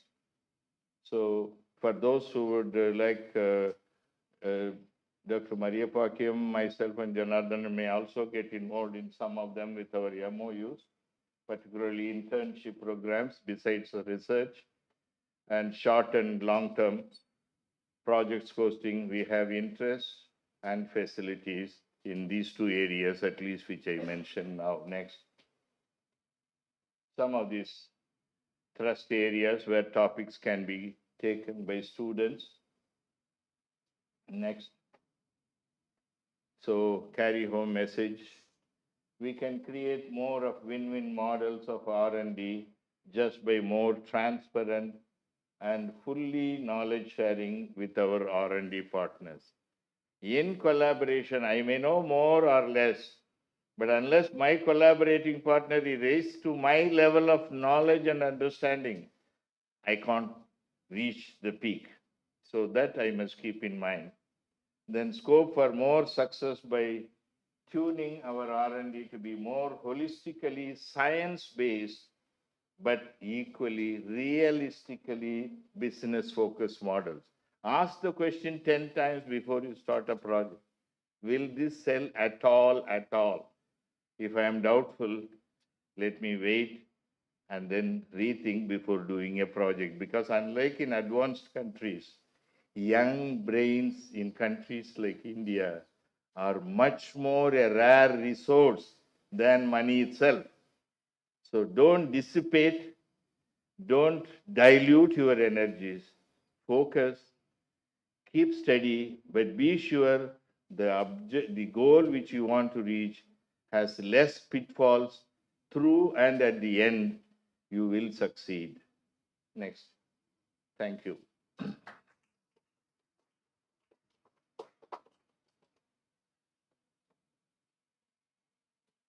Mr. Chairman, I am through. Can I leave?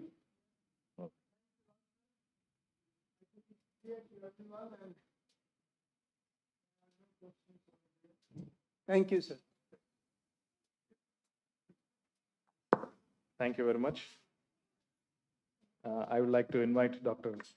Reverend Father S. Maria Pakyam, Director of Entomology Research Institute, to honor Dr. S. Sitanandam.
We will move on to the next session. This is session 3, and the participants are Mr. M. Madhusudanan from IIHR Bangalore, Ms. A. Brinda, Queen Mary's College, Dr. V. Seshadri, Emeritus Scientist ERI, Ms. M. Padmaja, MCC, Madras Christian College, Ms. Drashti Dhanani, and Ms. Y. Tarnam Fatima, Dr. M. Raghuraman, Dr. K. Selvaraj, Ms. Deborah Aniros. These are the participants. If you have not submitted your PowerPoint presentations at the desk, this is your time. Kindly come and submit your presentations.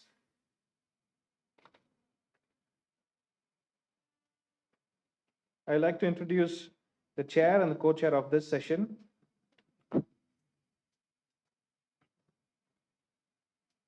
The chair of this session is Dr. C.P. Srivastava, who is a professor, Banaras Hindu University, Varanasi, and the co-chair is Dr. P. Balaji, assistant professor, Dr.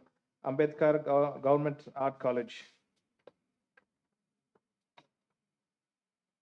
Dr. C.P. Srivastava, he has served in ICRI SAT from 1980 to 1991. He joined Banaras Hindu University in 1991 and served as a professor of entomology from 2006 onwards, and served as the head of the Department of Entomology at BHU from 2013 to 16. He worked on monitoring and forecasting of Helicoverpa armigera in IPM in pulses and published more than 100 research papers and guided 16 PhD students. We welcome you, sir. And Dr. P. Balaji, he finished his BSc in Loyola College in the Botany Department, and MSc in Madras Christian College Department of Botany, and finished his PhD in MS Swaminathan Research Foundation in the field of mycology and lichenology. And he has published 23 papers in many national and international journals, and is currently working as an assistant professor in the Department of Botany, Dr. Ambedkar Government Arts College, Chennai. We welcome you, sir.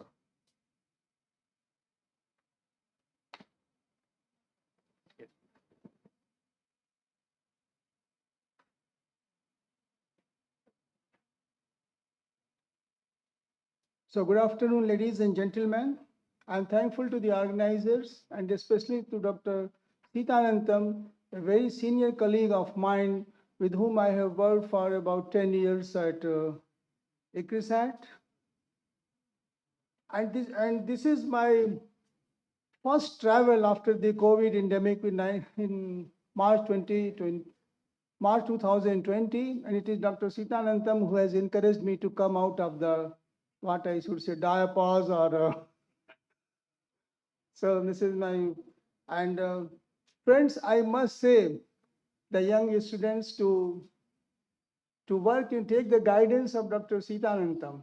He has been guiding us also, guiding to me also, and even one of my students, he has worked on the fruit flies for her master's thesis, and now just after completing her thesis, now she's in Florida for her PhD, and Dr. Sitanandam has wrote her recommendation and myself. So it's a privilege, my privilege, to be associated with Dr. Sitanandam from last more than 40 years. It's almost 41 years we are together. So there are 9 speakers. Now to my speakers, I will just tell I'm in teaching profession for last 30 years, and I had been a disciplined teacher. So I will request my speakers to be in their time because we are already a bit late. And it is always good for a researcher to complete his presentation within time. Friends, I will just take 1 minute. I was presenting a paper in Florida in 2016 International Congress of Entomology. And every speaker was given around 15 minutes.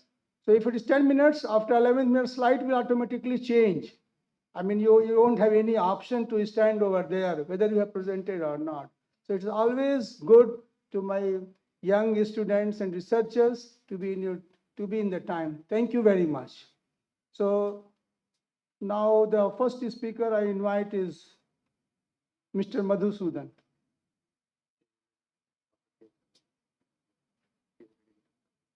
Okay. So now it seems Dr. K. Silvaraj wants to present first. Dr. K. Silvaraj, please. Your time is 10 minutes.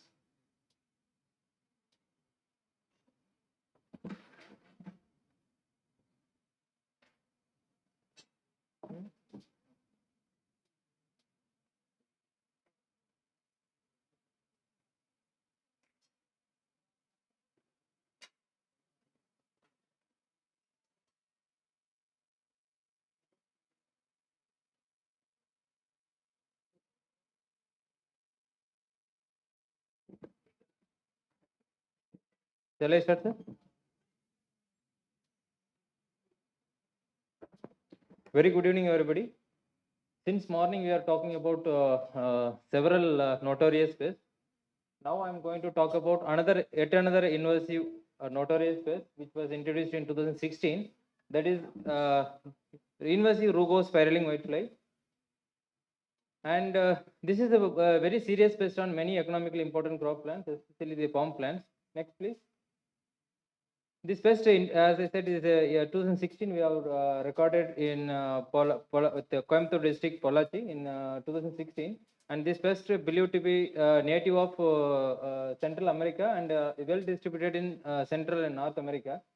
Distribution in India so far, almost entire South India as well as the both East Coast and West Coastal states in India, causing severe havoc wherever the coastal region especially and as well as the interior region also, including island area.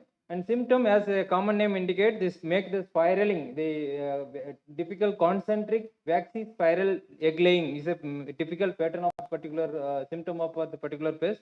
And this also produces a huge waxy material, white waxy material, and often causes a nuisance to the human being. And also both nymphs and adults cause the suck the sap from the host plant and cause severe water and nutrient loss to the host plant and causing premature drying and drooping of fronds as well as the button setting of the coconut. And the excretion of large quantity of honeydew, which is spilled over in the the infested plant. On that, the plaque shooting mold fungus which we develop on that the upper surface of the infested plant, it look typically the dark appearance of the infested plants. You can see it in the photograph. And host plant, more than 45 host plant has been determined for this particular pest. And this pest prepared to feed on the hybrids and dwarf varieties of coconut and oil palms. And it become regular pest. Next, please.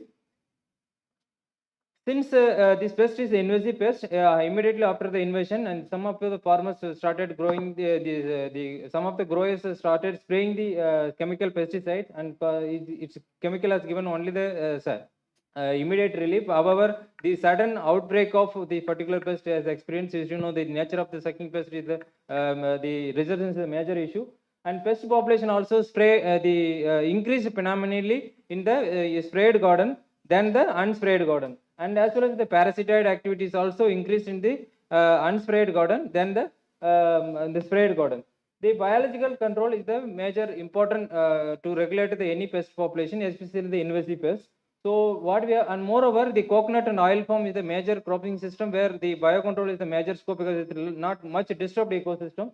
And we have conducted the natural enemy survey, and we have come across the two important potential nymphal entoparasitoid, that is Encarcer guadalupe and Encarcer dispersa.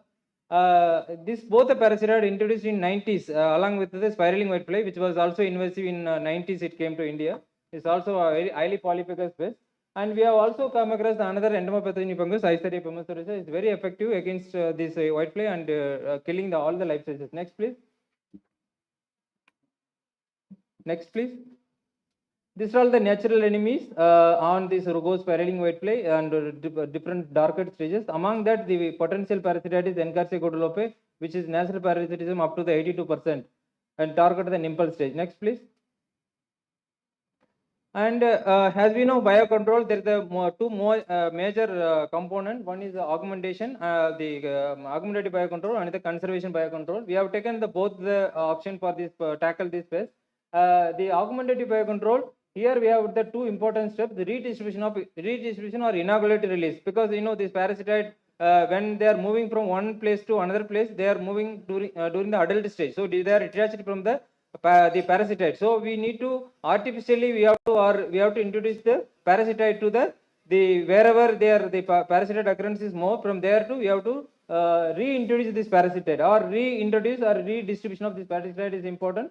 And through the field insect technique, this is nothing but the field the parasitized nymphs to be placed in the near to the infested coconut garden or in the coconut farm. That's all. And this leaf pits, and the another method, the leaf pits will be placed in the container. We can see that it is container having the mesh on the top side and the side of the container, which is the 60 micron size, where this will allow to escape the parasite, not the whitefly adult. Because when you are transferring, when you are redistributing, whitefly also should not, you should not distribute.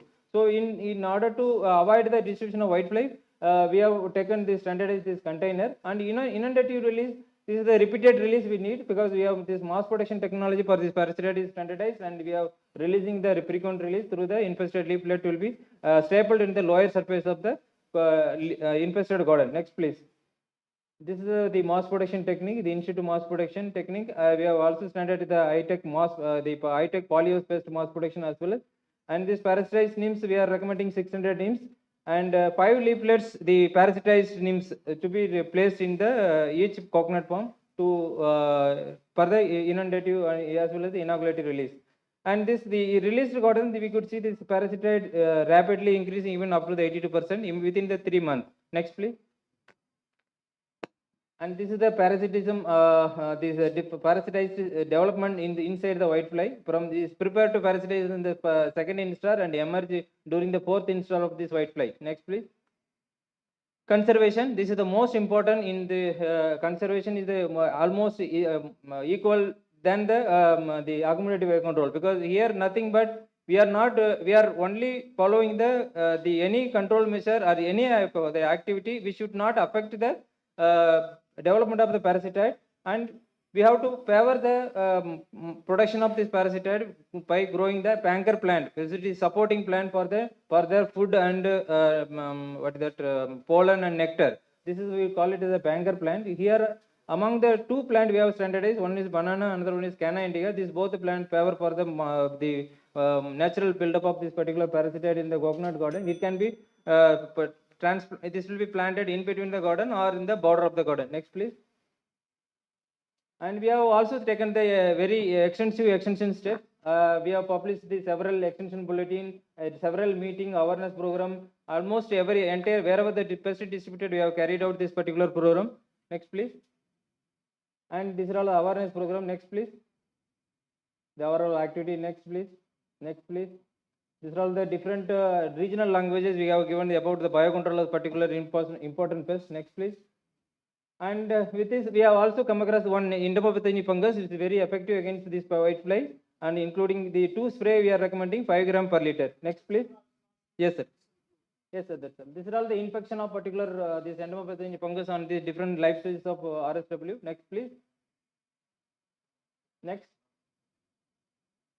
And we have also supplied to the different stakeholders about the parasite as well as the entomopathogenic fungus. Next, please. And we have both the technology we have commercialized also to the 6 firm. We have signed MOU with the 6 firms about this. I mean both the technology, the mass production of Encarsia as well as the Eisseria mass production. Next, please. The impact analysis. This is my last slide. We have taken the two crop, the what you call coconut as well as the oil palm. Both the crops supported for the mass production or the natural buildup of the particular parasite, and the RSW positively correlated with the maximum temperature and negatively correlated with RS and the parasitism. The multiple regression analysis revealed that up to the 72.8% variation in the population is due to the parasite. And economic analysis revealed that 9,500 rupee reduction in the crop production cost and 900 ml of insecticide saving besides the environmental benefit. And this pest is mostly spreading through the infested seedling, so domestic quarantine to be implemented. And community based approach is the most effective method for this tackle this particular pest, sir. Thank you. Since shortage of time, very quickly I have finished. You can ask the question. Yes. Okay, sir. Thank you. Okay, thank you.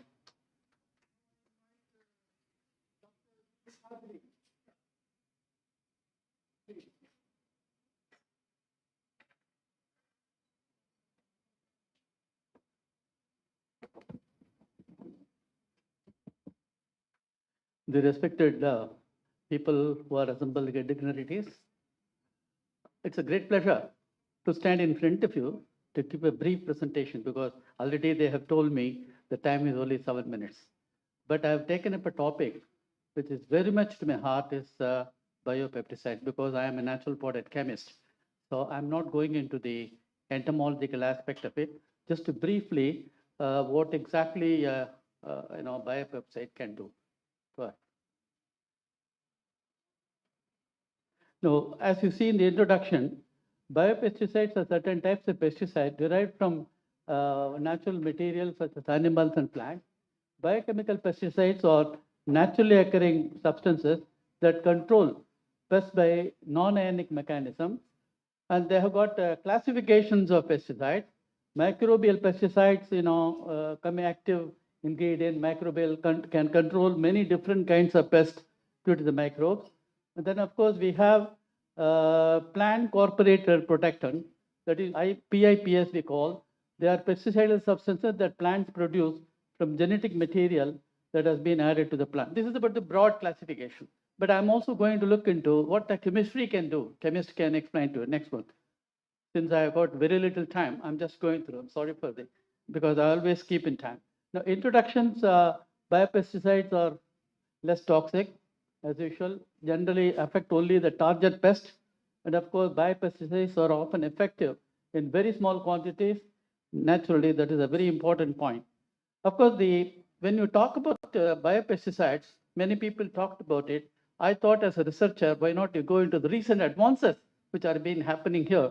See, in the direction to the continuous search for a new biomolecules and improving efficiency of known biopesticides, there are two important advances that are being made, what we call recombinant DNA technology, which is becoming much faster.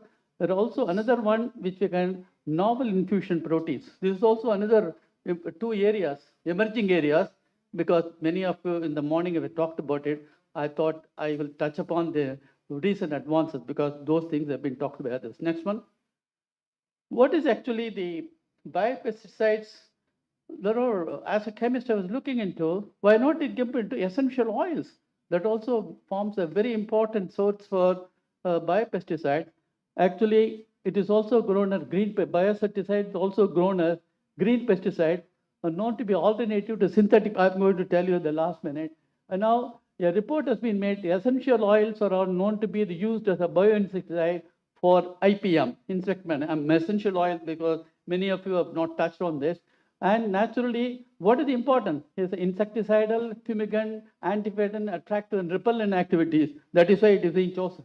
The chemical composition of also plays a vital role in essential, because the essential oils have contained, I'm going to tell you in the later, some of the terpenes we have, lycopolate, which can enter into the insect and cause biochemical disinfection. That is very important, that can get into that.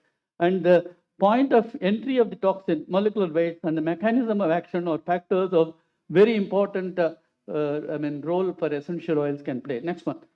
Sorry, I'm rushing up because very little time only I have. And now, as I was talking to you, they are active repellent, fumigant, larvicidal agents, insects. I mean, insects like Lepidoptera, Diprotera, Colopetrin, all these things.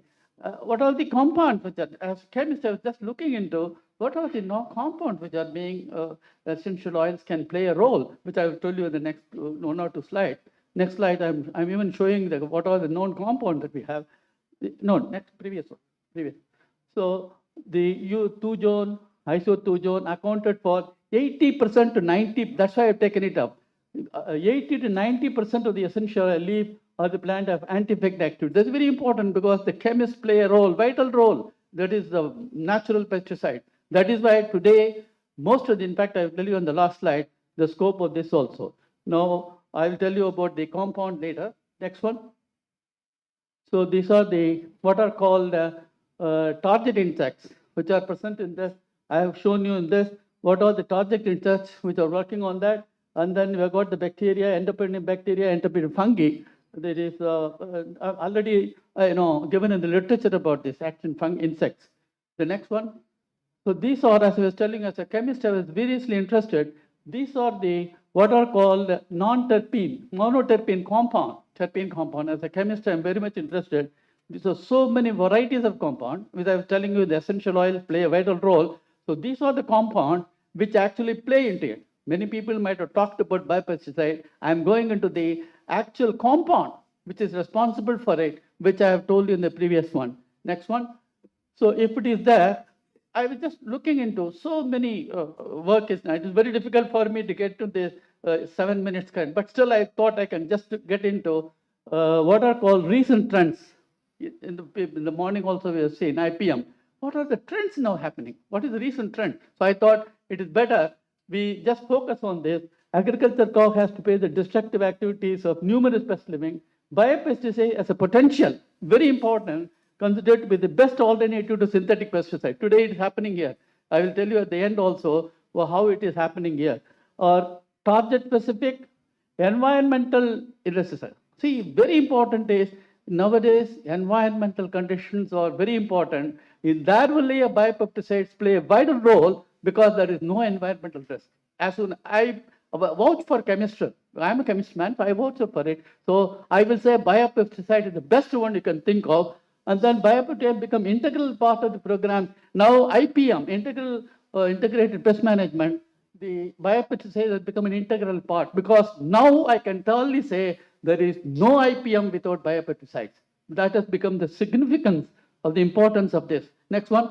So it is reported over the action against the moth species, the primary potato pests in Venezuela. One example I'm giving how it is happening here. And then identify the what are called entomogenic viruses, Pittosporia aperulla genoviruses, and then biopesticide dust formulation. These are 3 important areas on which all this pesticidal action can be, which are not given in any other paper. In fact, I worked for more than about 120 abstracts when I was going into the website doing that. And now, though IPM system pesticide usage will reduce, for example, data from 85 IPO projects from 24 countries throughout Asia carried out for the past 20 years indicate IPM has increased the use of ecological farming. That is very important. There only biopesticide come into the role. Next one. So now what are the future prospects? So far we have been talking of right from the morning. Okay, pesticides are available. What is the future? Because that is biopesticide plays a vital role. So as you can see, farmers need safer. Why I am telling about this? Whatever you say, the ground reality is the farmer has to use it. Pesticide, whatever pesticide, you give him a pesticide, he will use it. So we have to go into the practical aspect is how a farmer can do that work. That's what I'm going to do. Farmers need safe pesticides because he may not know. He's told he doesn't know anything about what is IPM and other things, but he wants to know, okay, sir, if I use this pesticide, whether my crop will come up. So that is what we are telling you. To protect the making biopesticide is excellent option that can chemical agent. Yet implementation and manufacturing and development of biopesticide continue to have many challenges. The first generation of transgenic plants containing Bt genes that is now becoming important genes. Bt genes is becoming the important role in the modern time. That's why I took it up, which is not being mentioned by others. Though this Basilia of BTC is a common soil bacteria whose genome contained genes for several proteins toxic to insects. Next one. Additionally, the increased number of laboratories or the developed liquid culture method into vivo system efficiency of the productions, because nowadays many laboratories, as you've seen in the morning also, many laboratories are rushing into, because not only because of commercial value, because laboratories want money for making it. Business people are pouring in money. So that should be an interaction. That should be a common base on which both of them have to do. So what I think, so for example, recent report, soybean, one of the examples, a very important example, soybean fields, about 2 million hectares can be protected from this particular velvet bean caterpillar by using boloviruses, which was proven feasible and relatively cost effective. Soya bean is a very important material that is going to do. And then another one is a commercial neem formulation. In this, sir, we are very proud, sir. Our director, we should give him all credit. He developed a neem formulation called what is called quinine. That is by, it is being, I think my spelling is right, I don't know. Correct. So quinine, thanks to him, I think we should give him a big hand because he was instrumental. In fact, that is one of the reasons I took it up also. So we don't just say we implement. That is what is ERI. ERI is meant for implementing, and he has implemented. If I've got the neem oil, and it has been marketed through this. Next one. Now, new trends. Sorry, just only 1 minute, sir. So, new trends, crop losses due to insect pest attack even after excessive use of chemical pesticide. By virtue of unique properties possessed by micro and nanostructure, their implementation agropyrogy is grossly predicted, because this is a very important point you must understand. It is not just like biopesticides are going into that. It is the use of this that is coming there. As you can see in the bottom, how the bioinsecticide formulation is there. Formulation of, you can say that attachment, expression, how it is getting into it. That is very important. See, as a chemist, we look into what is inside. I mean, chemistry is defined as a subject which is internal aspects of matter. So as a chemist, I just want to know how the biopesticide formation, application of nanotechnology are still marginal owing to the perception of economic returns. Next one. Now, some visuals. I just got some visuals, which is coming in that. And this visual talks about bacterial antagonist. Because of lack of time, I'm just rushing it up. These are the compounds that we are having. That they are the one which is responsible for controlling it, biocontrol. The next one is few examples of biocontrol. How the for example, this particular strain, how it is acting. I'm just explaining each one of them, how it is going to be active in each place. The next one. Then, very important is the modern topic, synthetic against micro. I will say as a chemist, as a natural product chemist, I will go for biopesticide because of the following reason. But you can say persistence and all the reasons I've given why we are, because of lack of time, I'm not explaining each and every paragraph, but you can just target specificity. Everything is there. So synthetic pesticides has, of course, I'm not telling it has no role, but as and when you proceed, more and more biopesticides are becoming important. Next one. Now, what do we conclude? What exactly we are going to conclude? This will essentially list out what all the things that you are having. Microbial such as bacteria, fungi, virus are the major biopesticides studied mostly developed to alternative chemicals. That is very important. Chemicals are ruining, almost ruining, but now it has come to a hand, in hand for it. The number of growth of biopesticides shows an increasing marketing trend. That is important. Nowadays, you see anywhere biopesticide marketing is important. Biopesticide is having a lesser health result, because if you use biopesticide, the health result is less. That is very important. That is the reason it is chosen over the chemical. I'm not telling you should not use synthetic. I'm not telling you. I'm just telling you it is more, reliable, more because of the environmental factor. Biocontrol agents can be used successfully against a complete range of threshold of pests, including almost all types of pests. Biopesticide can be used, and then clearly have a potential role to play the development of IPM. I told you, I can emphatically say, if there is no IPM without biopesticide. The next one. No, these are some of the painstaking references I took, a lot of review articles. As I told you, it is very difficult for me to present it within 7 minutes. It takes at least about 30, 40 minutes to emphasize, but very sorry for the rush through that I had, but I'm always ready for any type of references you would like to make from us, and mainly because of him. Last one, next one, sir. Now, here, life is not for living, but it's for health. That is the slogan that we're having. So I sincerely acknowledge the director who was instrumental. He is the man who is instrumental for having given me a person like old man like me to do an introduction, I mean a sort of introduction to the field. I really thank him for it. And of course, Dr. And of course, his colleague, President, to educate this, but also the entire VR research team who encourage me every time. Thank you. Okay, I'm ready for.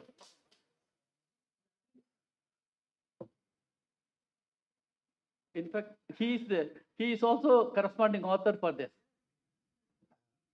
I'm violating the norms, sorry for that.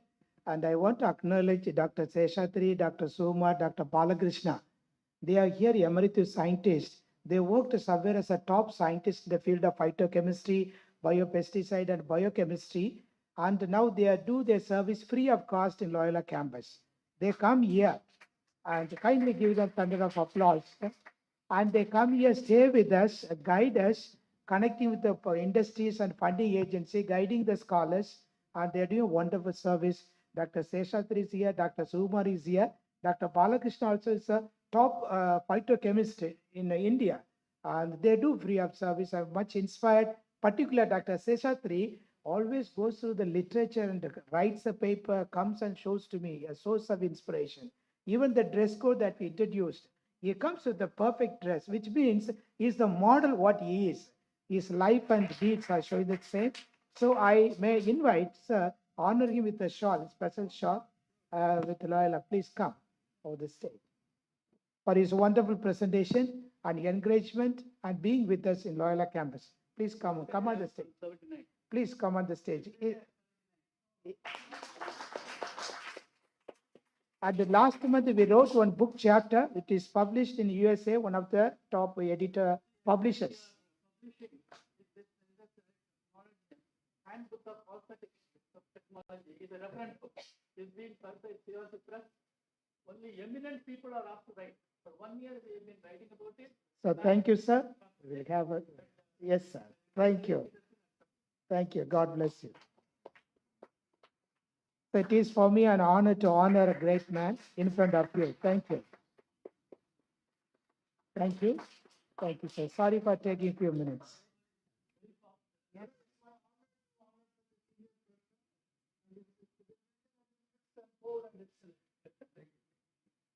Now I invite Ms. Christy Renani for lecture.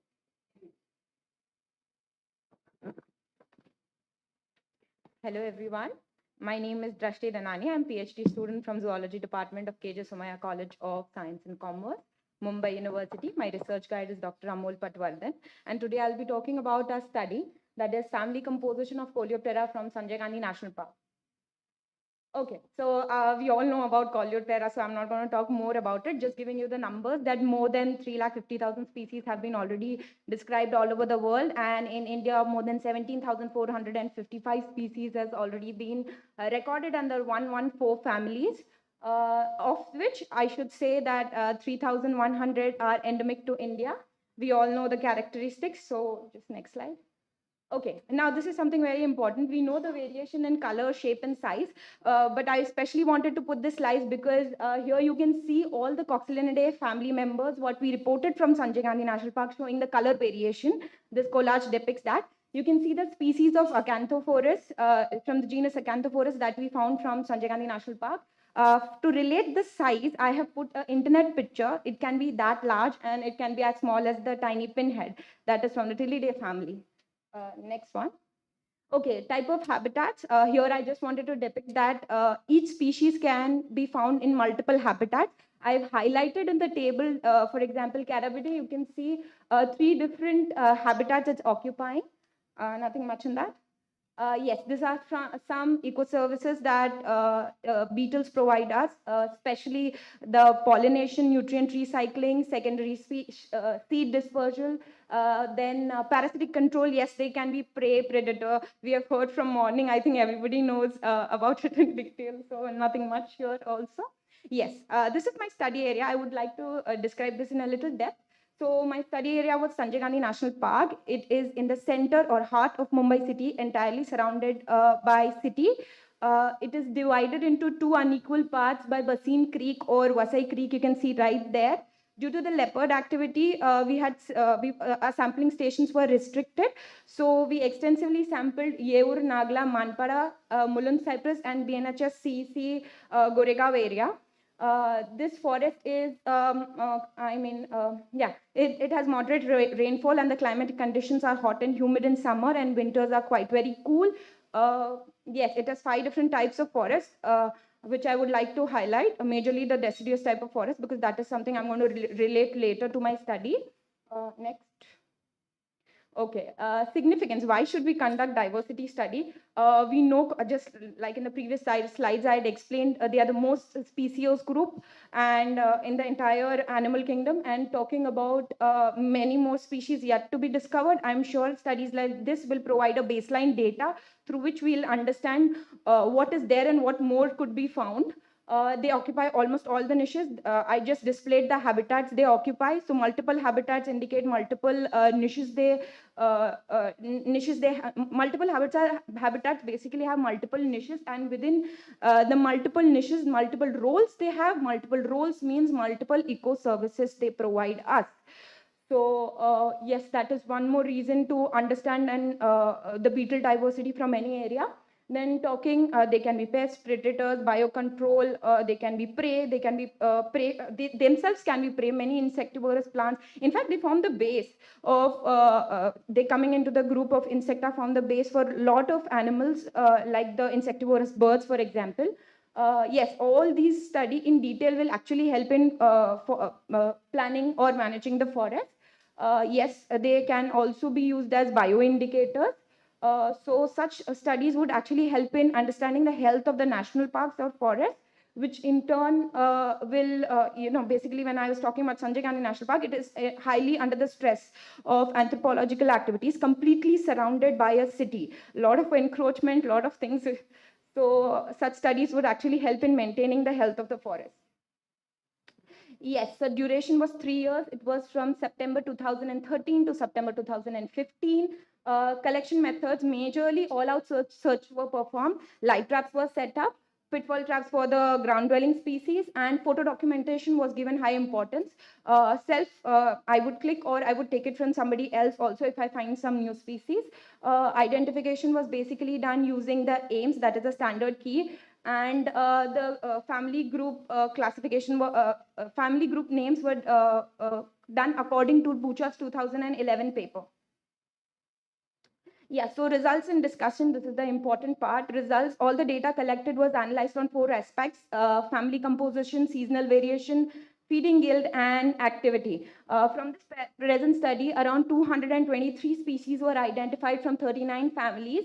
Talking about the feeding yield, out of all the 223 species and the 39 families, 29 families were actually herbivorous, 10 were carnivorous, 3 were scavengers, 7 were detritivorous, and 1 family, that is Cephanidae, was reported to not feed at all in the adult form. Now talking about the activity, 10 families were active during the daytime, whereas 12 were active during the night, and 17 were found throughout the day. I will explain that each of them in detail. So I've made a graph here. The graph is self-explanatory. I'll just help you understand it, interpret it. The first family, that is the Chrysomelidae family, was identified with 32 species from the park. That shows the dominance of the family Chrysomelidae. Then it was followed by Carabidae, which is 25 species, Scarabidae and Staphylidae with 17 species, and it goes on. So basically, this graph will help us understand the dominance and the family composition within the national park. Okay, now seasonal variation. This is very interesting. So here, what I have done is I have created three circles depicting each. Sorry, four circles depicting each of the season: monsoon, post-monsoon, winter, and summer. Monsoon was considered from June to September, where 38 families were observed. From post-monsoon was considered as October to November, October and November, where 28 species, 28 families were seen, and winter was from December to February, where 26 families were seen, and summer reported 9 families.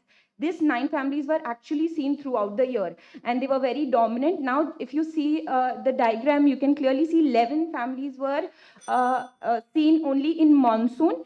16 were reported from winter and post-monsoon. One family, that is Gyrinidae, was only seen in winter and post-monsoon, whereas Lucanidae and Lysinidae were only found in monsoon and post-monsoon. Next one. Okay, so I have put each of the family composition in 4 different seasons and provided a graph for that. Almost all the graphs are same except the summer season. It is a unique graph because you can see the dominance of Carabidae is more, whereas for the rest 3 seasons, Chrysomelid was most dominant. Okay, coming to the last part, this is very interesting part. Here in the first part, I have described the activity. You can see diurnal. So this is just on the basis of observation that I've created this chart, that the diurnal families were this. There were set of nocturnal families, and there were families which I could find in the daytime and nighttime also. The second one actually explains the feeding guild. So out of the 11 families which I found, most of them were herbivorous, and what I found in summer, the 9 families were actually carnivorous, which justifies why summer doesn't have foliage, and it supports the animals, or it supports the beetles which do not actually feed on foliage. So this is my complete analysis. And I think I would conclude by saying one line, sorry, in a hurry. So I would conclude by saying one line, that more detailed studies like this are necessary to understand what is there into the forest, so that we can help national parks, have better forest management practices. That's it. Thank you. Yeah, very nice presentation, Dusty, and you have prepared a beautiful slides. Thank you. And I think anybody wants to interact, he or she can interact at tea time. But it's a nice presentation. Yeah, Thank I try you. to put it very concise and finish it Yeah, quickly. yeah, you're finished in time. You want to? Yeah, any questions are welcome, because I've really worked hard. Okay, we may allow one question. Anyone? Up, yeah. Yes, sir. Yes, sir. Okay, sir. So I'll just give some example, which is not from India office, but I'm just giving you one example, which I was reading through the research paper. There is a wood borer family, which when you go to places where there is one type of plantation, so there are, if one of the plant is affected by one of the pests, the entire forest comes into threat. So if we understand what is there in the forest and what are the, just like you explained the biopesticides, we would understand how we can take care of them, or biological controls of those, and we can protect the entire forest. Yeah, good justification. Just one example. Professor Raghuram, you want to ask something? Just.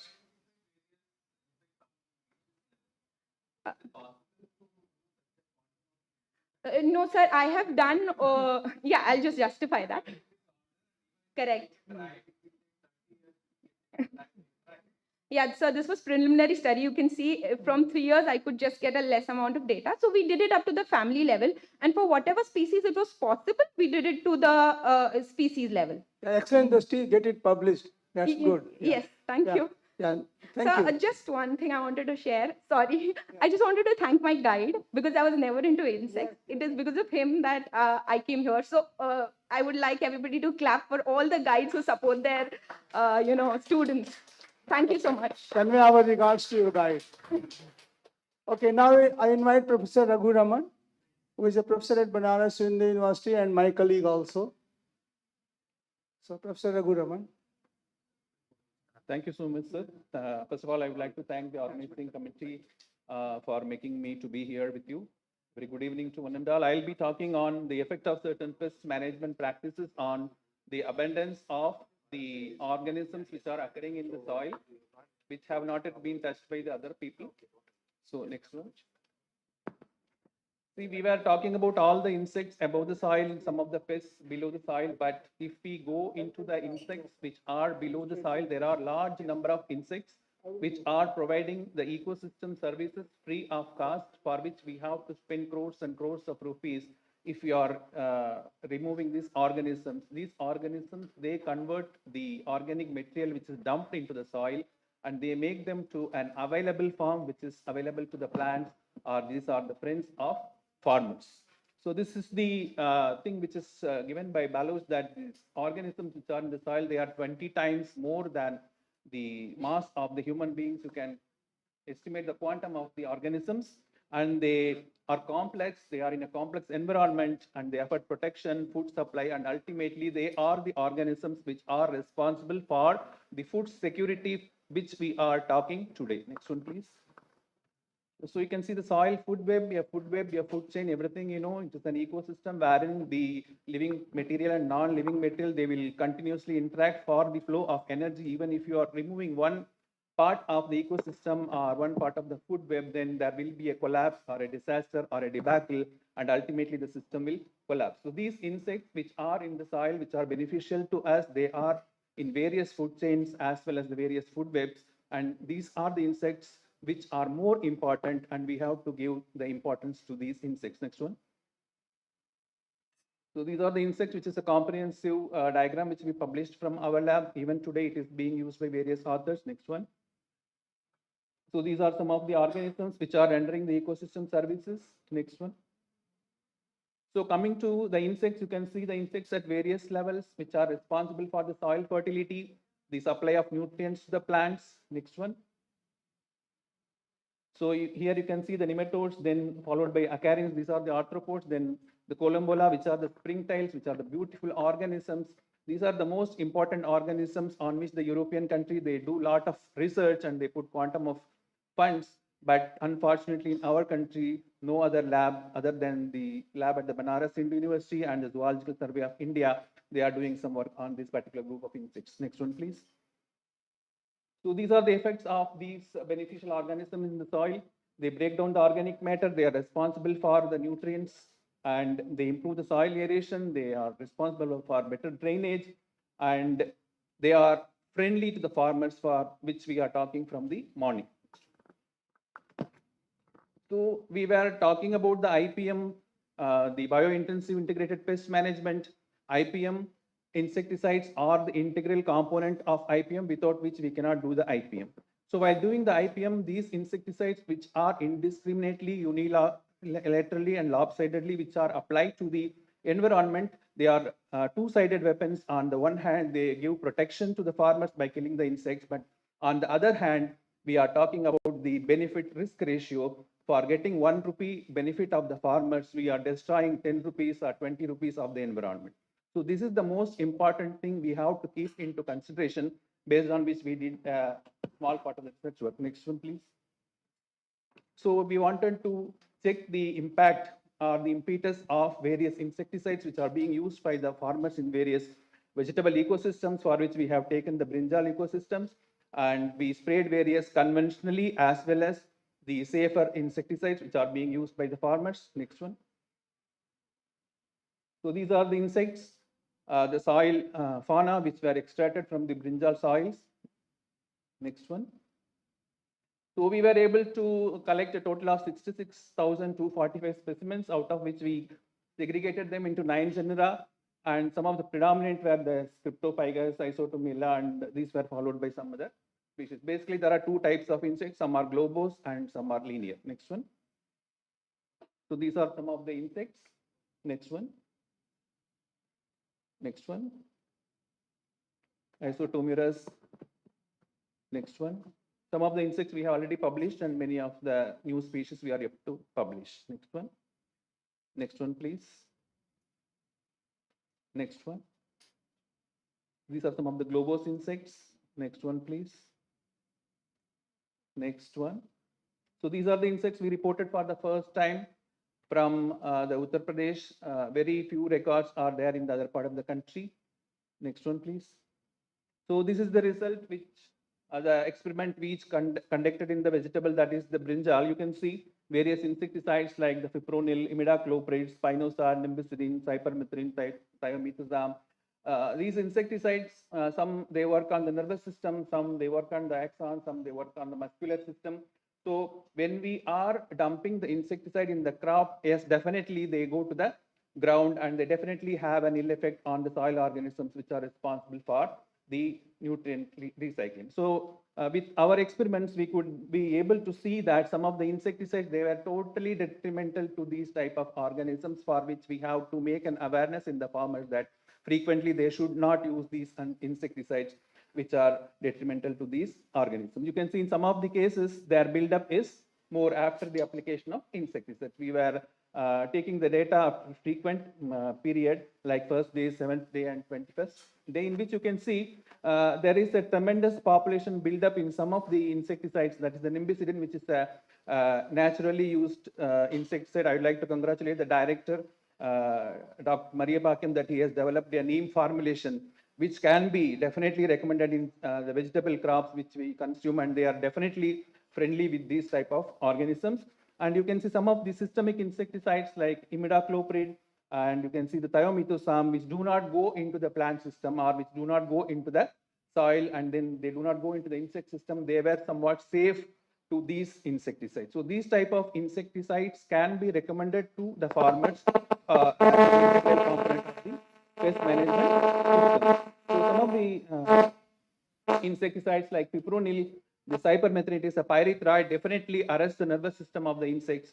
So these type of insecticides should not be recommended to the farmers. If at all there is a need for recommendation, they should be gone on the need based. Next one, please. And coming to the conclusion, we found in the Uttar Pradesh region that the brinjal soils as well as the vegetable soils and the orchard soils, they are rich in these type of naturally occurring organisms which are responsible for the nutrient cycling. And we have to conserve these organisms if we are talking about the sustainable agriculture, because the field or the farm is not a right of us. The field which we have to transfer to our children, and ultimately the children, they have to transfer the field to their children. We do not have any right to kill these type of beneficial organisms which are helpful in the farming community. So these type of organisms, we have to do more work on documentation of the soil arthropods. There is a red data book in the other countries wherein they enter the species which are nearing the extinction. If we are seeing the authors who have described these type of organisms in a particular place, and if you want to get the holotype in that particular place, definitely you will not be get the holotype because of the destruction of the habitat or the extinction of the insect species. This is a very big problem as far as the taxonomists are concerned. When they are going to search for a species which is explained by an author, you will not be able to get the particular species at the particular place where it was explained for the first time. So these have to be addressed properly.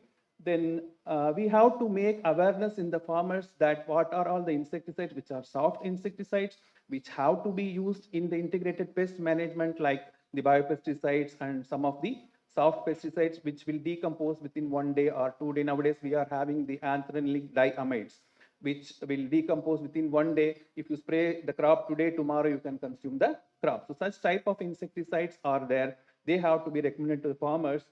And if you are continuously using these type of detrimental insecticides, definitely there will be a change in the community of these beneficial soil arthropods, which will be leading to a change in the insect scenario of the crop. Some major pests will become different pests, and some minor pests, they will become the major pests, for which again we have to be will be facing some type of collapse or catastrophe, which have to be addressed in the future.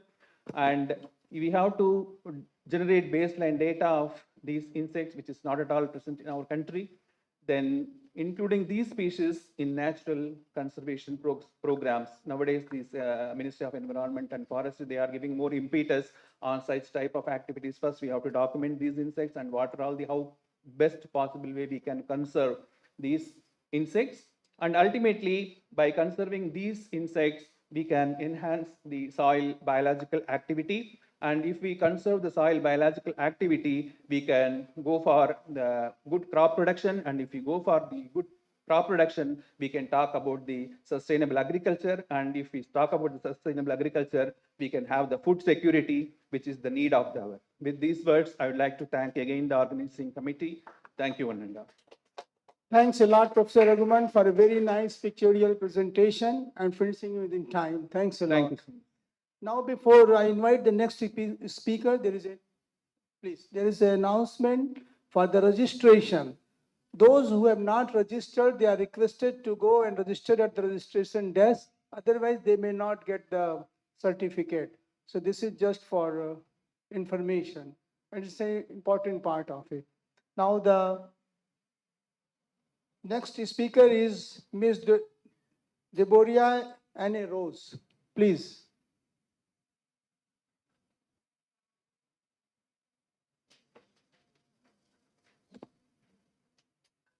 So good evening, everyone. So my name is Deborah, and I will be presenting a paper on camouflaging and learning behavior of Pediculus humanus capitis, that is head louse.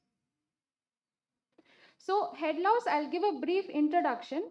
So head louse are wingless ectoparasites which is found in the head scalp of human beings since antiquity. If you look, males and females that can be easily differentiated. In case of males, the posterior region, it is lifted up. In case of females, it is not lifted up.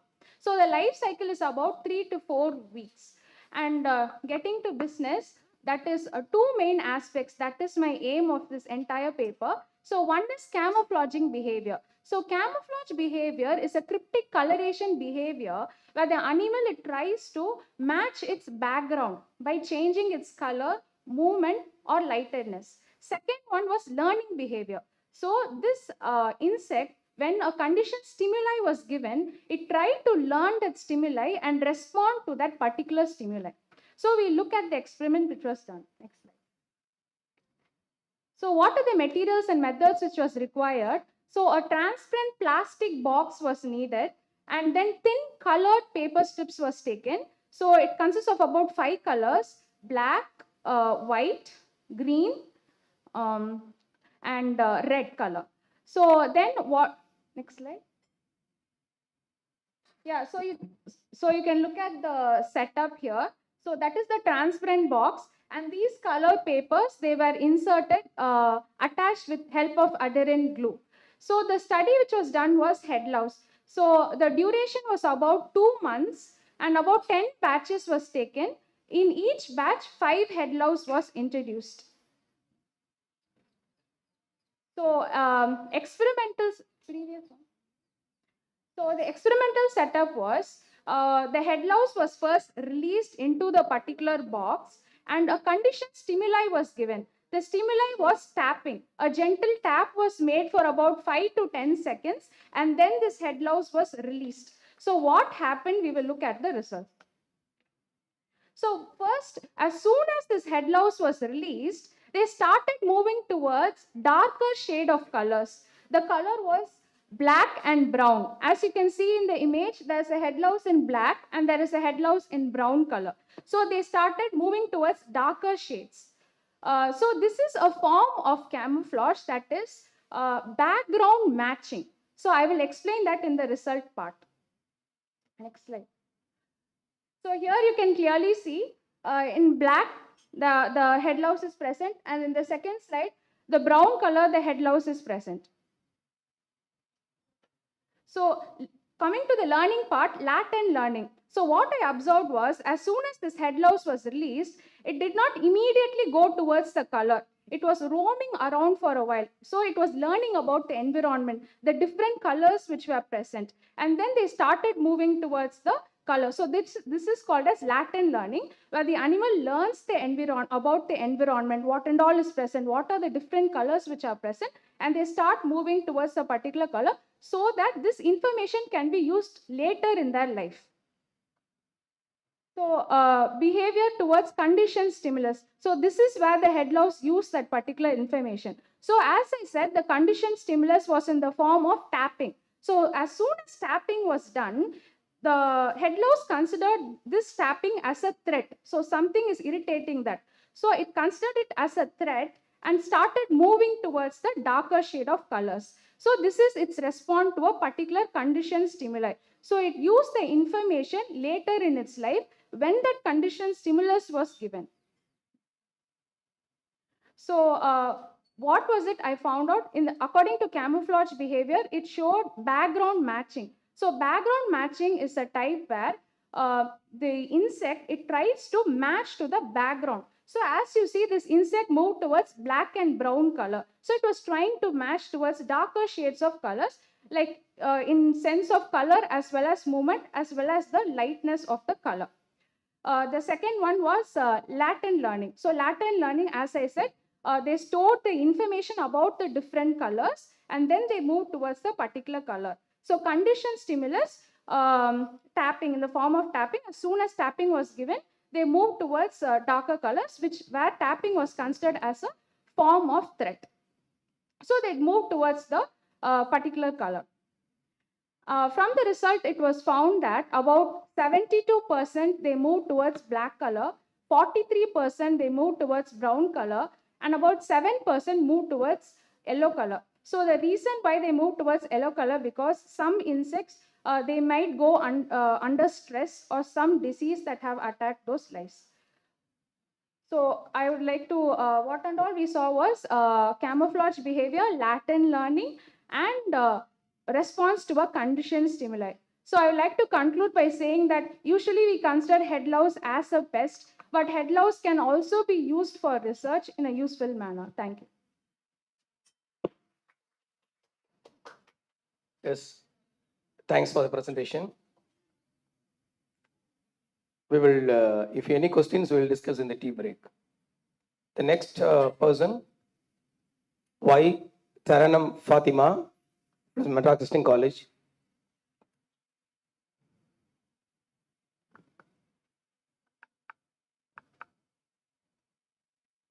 A very warm evening to everyone.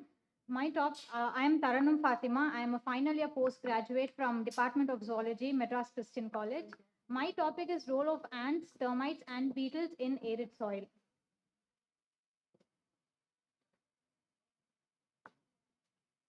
No, next one. Okay. So the objective of the study is to draw importance of microarthropods, especially ants, termites, and beetles. I chose this particular topic because I worked on earthworms in my final year project, and I found the importance of earthworms in the soil fertility. Also, I found the gut microbial analysis in the exotic species of earthworm, Euryalus eugeniae. That's when I wanted to extend my work towards the arid soil. Arid soil has a very hostile environment where earthworms cannot thrive. A very limited amount of earthworms are found in the arid soil. At arid soil, 41% of the landmass is covered by arid soil, where 38% of the arid soil out of the 41% is known to be inhabited by human beings. If that inhibition is happening by human beings, then there has to be crop production, definite crop production. If there is no earthworm, then what is it that is causing the soil to be fertile? So that's when I was doing a preliminary study, and I found that three major microarthropods, ants, beetles, and termites were helping. Okay, we all know about ants. I'll just give a little introduction about that. Ants belong to the order Hymenoptera, and it belongs to a single family, Formicidae. There are about 12,000 species of ants that are present, which belong to 288 genera and 120 subfamilies.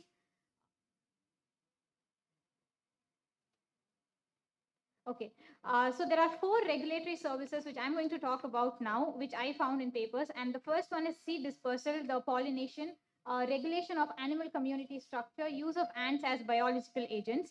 When we talk about seed dispersal, there are two phenomena that is taking place in the seed dispersal, myrmecochory and please change it.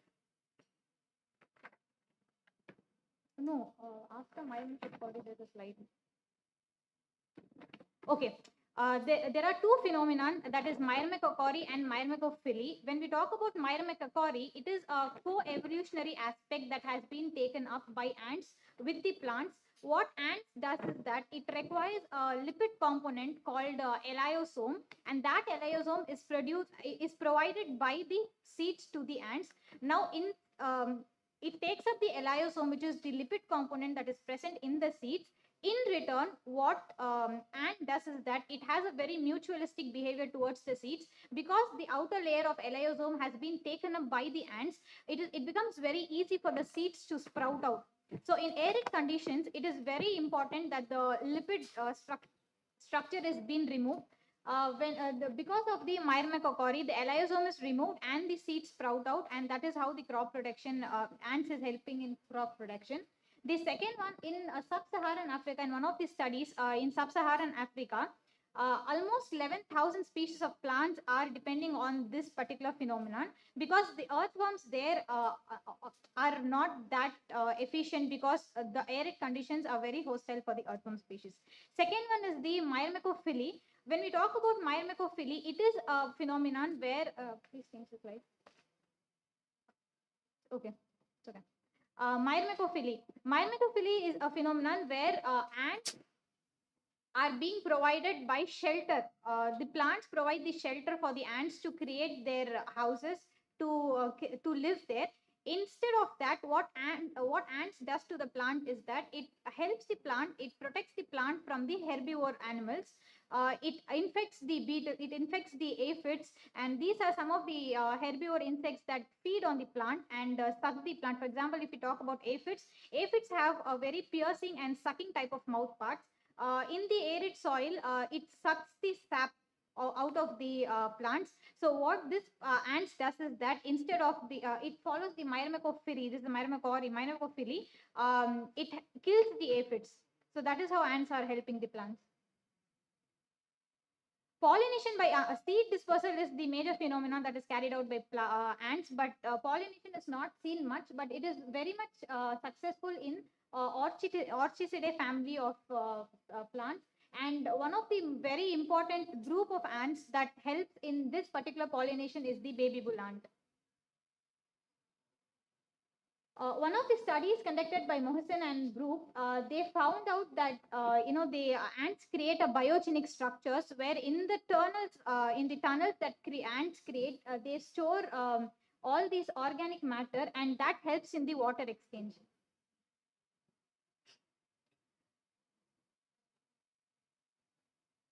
Next.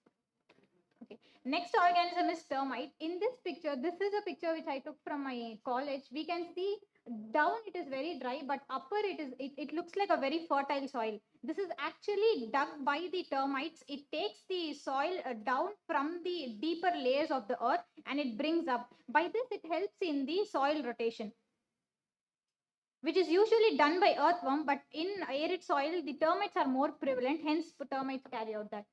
Litter decomposition is one of the major aspects of termites, because in my study, what I found out was earthworm were very much prevalent in the litter decomposition, but in arid soil, since I told that earthworms are absent, this particular composition is being carried out by termites. Change. Change it. Change it. Okay, bioturbation and soil formation. Termites are very much known to create vertical and horizontal bioturbation. Termites, see, the arid soil, the soil is very compact. Because of the absence of earthworm, the bioturbation is being carried out by termites, and that reduces the soil bulk densities, and they translocate the depths of the soil profile into the upper layers. That is how it is helping in the aeration. These are some of the termite bioturbation. Next slide. Next is dung beetle. Okay, dung beetle plays a very important role in pasture ecosystem. Pasture ecosystem is where the herbivores are very much prevalent. Dung beetle helps in the, as I told, arid soil. In the arid regions, especially Rajasthan, the population, most of them, they look after the cattle. So the dung is more prevalent in the arid ecosystem, and that is where the dung beetle comes in role.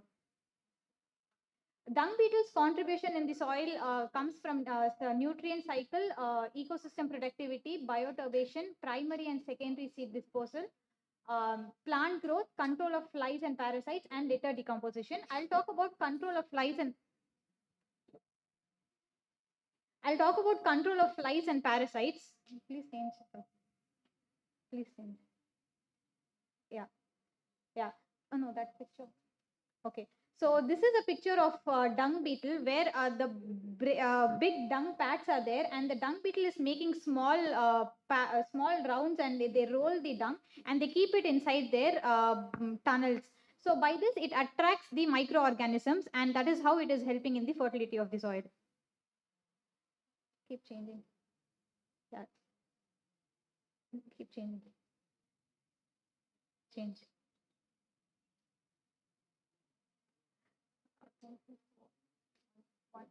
Go little behind. So this is one of the studies. This is one of the studies conducted where 82% of the dung was found to be moved by the nocturnal tunnels. So different type of diurnal dung beetles were used and nocturnal dung beetles were used, and they found that among the dung beetle, the one type which was very much useful in moving the dung was the nocturnal dung beetle. That's it. Thank you so much.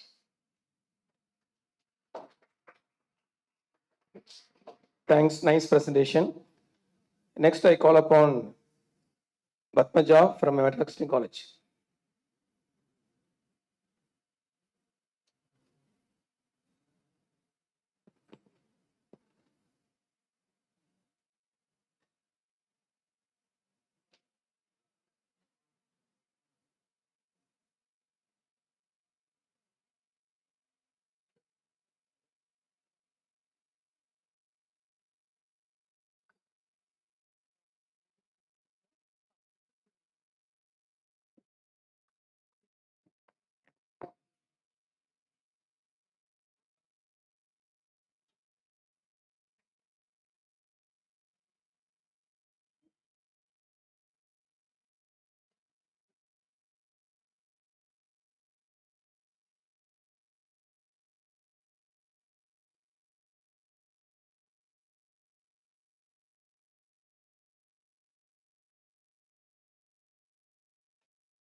Good evening to everyone.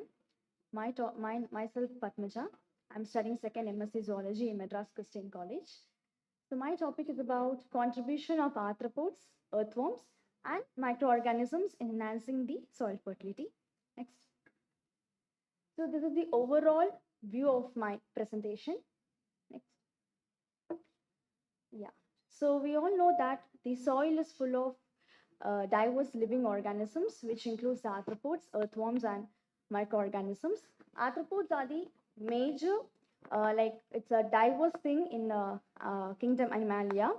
So usually people consider that the arthropods, especially the insects, as pests, but then it has the other beneficial roles, like it can able to fertilize the soil, example like termites. Next. So my objective of this study is that to compare the arthropods, earthworms, and microorganisms in enhancing the soil fertility.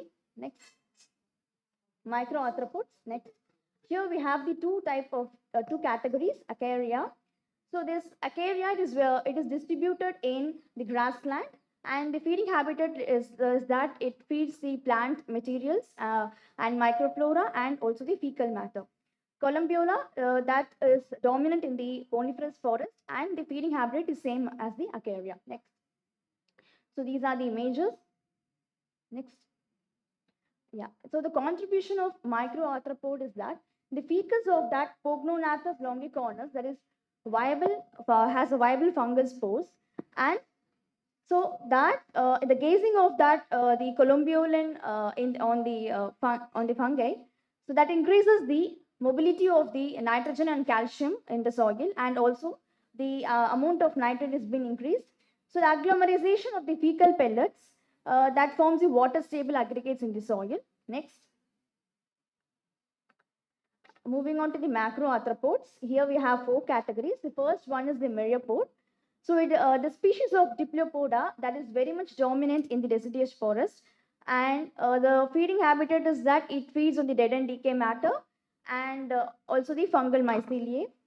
The isopod is also dominant in the temperate grassland, and it also the feeding habitat is same as the myriapod. Next. The contribution of millipedes, that is the glomerus marginata, the cuticle of the species has the Streptomyces species, and the fungus, the ficus of this species has the gut bacteria. So it feeds on the hazel tree. So 9% of the nitrogen content is being returned back to the soil as ammonia. Okay, and the agglomerization of the fecal pellets that increases the pH level and the 8-fold increase in the moisture content. So next, the contribution of isopods, the Porcellus crabber, so that has the microbial properties, and the gazing on the oak alder litter that increases the microbial respiration by 10 to 20 folds, and also the macronutrients like NPK, calcium, magnesium, etc. And this Helena berbicornis that makes the ventral burrows 10 centimeter deep into the soil. Thus, it maintains the water balance.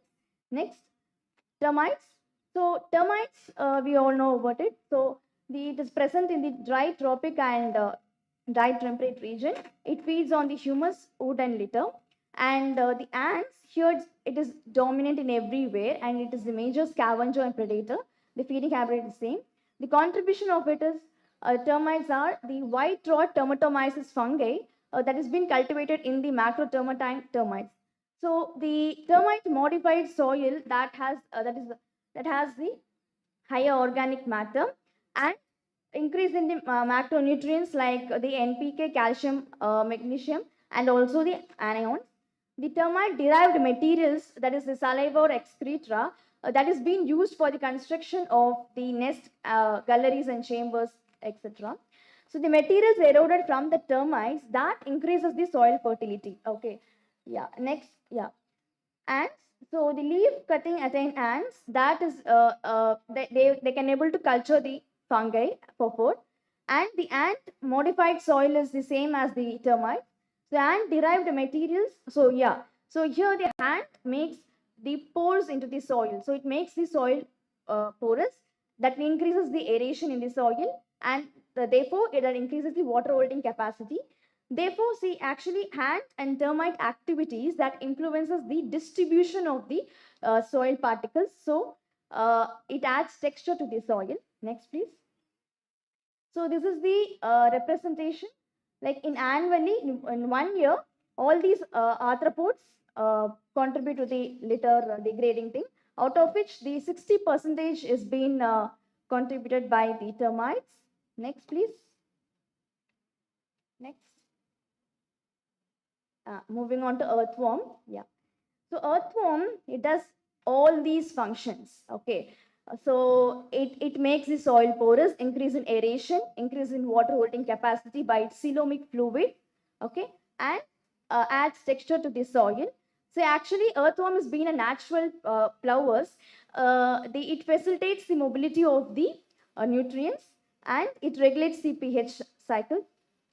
In biological changes, it facilitates the growth of the other microorganisms like the aerobic microorganisms and nitrogen fixing microorganisms. Next, please.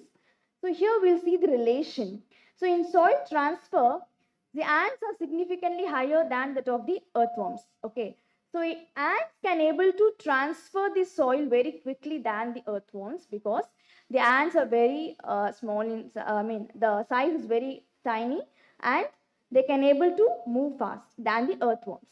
And in coniferous soil, usually the uh, earthworms are present in the neutral or the slightly alkaline soil. But coniferous soil is full of acidic in nature. So there, the columbulan species, okay, they play an important role in degrading the organic matter. And in the earthworms and millipedes, they both contribute in the development of the multi-type of the soil. So I conclude my presentation by saying that we need everything. We need arthropods, we need earthworms, and we need microorganisms for the better ecosystem balance. So next, these are my references. Next, and thank you so much for this opportunity. Yeah. Thanks a lot, Padmaja. Thank Now, dear colleagues, there was nice presentation and all the presenters have accepted my request to be in time. So I thank all of them and wish them a very nice future. So thank you all.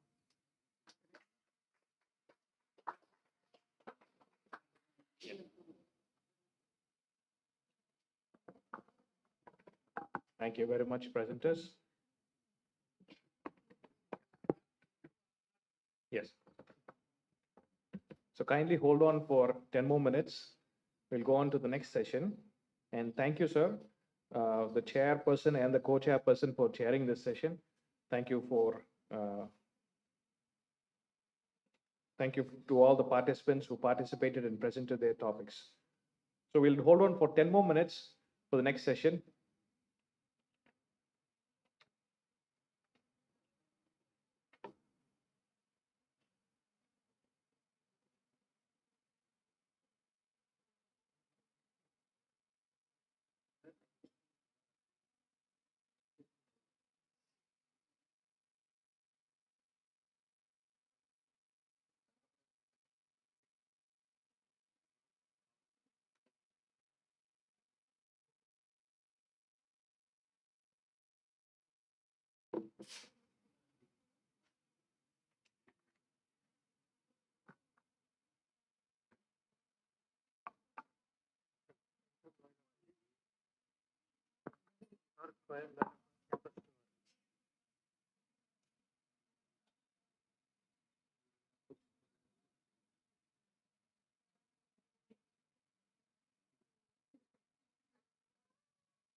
Attention, all of you. Attention, all of you. We'll move on to the next session.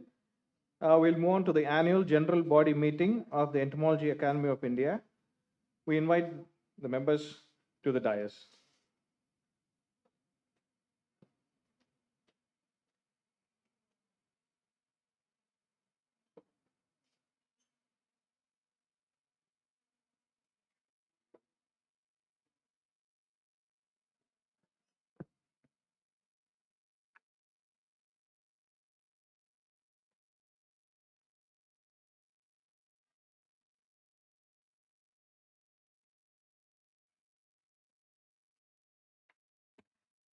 Good evening to all of you.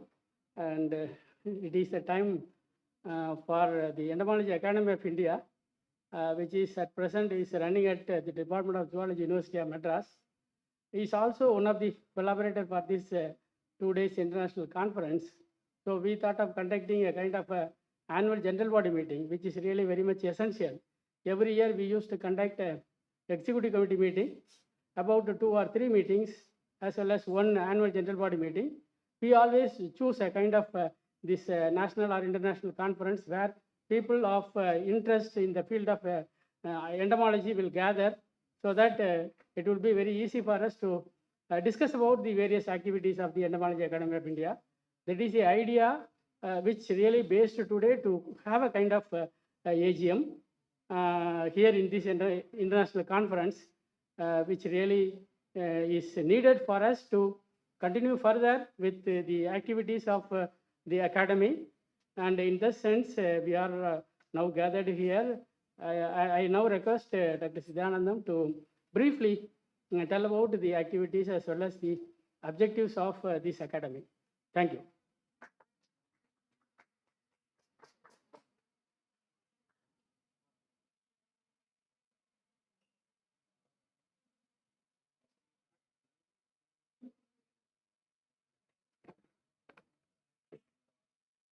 Good afternoon.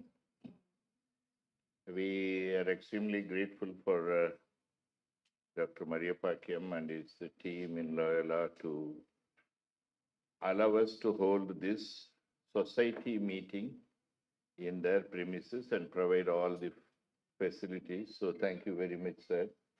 And we are hoping that ERI with Dr. Maria Pakyam and his team of scientists and students will both add value and strength to the activities of the Entomology Academy of India.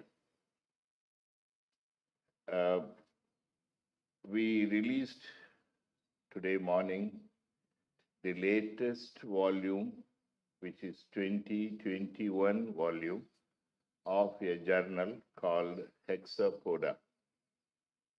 Hexapoda means 6 legs, which is insects. So this journal has lived through the tests of time for nearly 2 decades now, with a small break for a few years. And we wish and hope that this journal, which is an activity of promoting insect science, continues and even flourishes. Entomology Academy of India, which was established by very learned insect scientists, including Dr. T.N. Ananthakrishnan, Dr. Vasantaraj David, and a whole team of dedicated insect scientists. It has now crossed nearly 2 decades of its existence. In the last 10 years or so, myself and Dr. Janardhanan have been fortunate enough to be associated with both nursing it as well as sustaining it over tests of stresses, and then see the light in the tunnel to move it forward. So this is the context in which we are meeting. An annual general body meeting is also an obligation for any registered body like scientific societies to tell a general collection of people, including its members, about what it has done and what it wants to do as a proof of its justification for continued existence. This is the convention about annual general meetings. This time, with your kind sort of endorsement, we will skip some procedural activities like submission of an audited statement, submission of an annual report, etc., for reasons of constraints. But we hope in the next AGM we will compensate for it. So to put it in brief, we, in addition to having a journal published, we also have involved in collaborative activities, in training programs, including familiarization of insect science in the last 2-3 years, with college students and high school students being brought in batches and told about how important or how useful or how exciting it is to study insects for whatever reasons. And one of the messages which Entomology Academy wants to continue to keep raising in public fora is, when you talk about insects, not that all insects are nuisance, not that all insects are bad. In nature, many of them are indeed silently helping humanity and environment as service providers, parasitoids, predators, pollinators, humidifiers, etc. So our one of the goals of Entomology Academy of India is to at least show the other side of the coin about insects being useful, friendly, and beneficial. So with this sort of endeavor, we have shared a few copies of what our society is in a couple of printed pages or Xeroxed pages to you. Please share with your colleagues, including tomorrow. We have also attached model application forms for those who want to become student members, regular members, or life members. The format is given, the fee is given. The three of us, Dr. Janardhanan, myself, and Dr. Maria Pakyam, you can hand over the application forms anytime tomorrow. In case you want to hold back and then send it again, or with your friends back in your campuses, you are most welcome to send it. The contact address is given. So overall, in addition to holding such conferences, symposia, and journal publication, you are welcome to suggest as well as volunteer for any collaborative activity in which you think Entomology Academy of India and its office bearers should give either a policy support or a technical support or a token financial support. We would be delighted to hear either now or later when you think over and get back to us. So today morning we sent around sheets of attendance paper, and we thank all of you who have signed in that. We are supposed to document that every year when we go for renewal of our registration. It's an annual sort of requirement that you should have conducted the meeting, held proof of attendance, etc. So we appreciate your gesture in helping that out. As for now, maybe since everyone is tired, with the permission of Dr. Janardhanan and Dr. Maria Pakyam, we will take either comments, questions, suggestions. For another 5 minutes, we will be here. If we don't get anything, even in the first 2-3 minutes, then we will say we wind up. Is that okay, sir? So it is all for you. If you want to use this chance, flash some ideas, ask some very tough questions, why you are doing, why you are not doing. We will be delighted to listen as well as respond. So kindly avail this invitation, and no penalties will be levied, direct or indirect.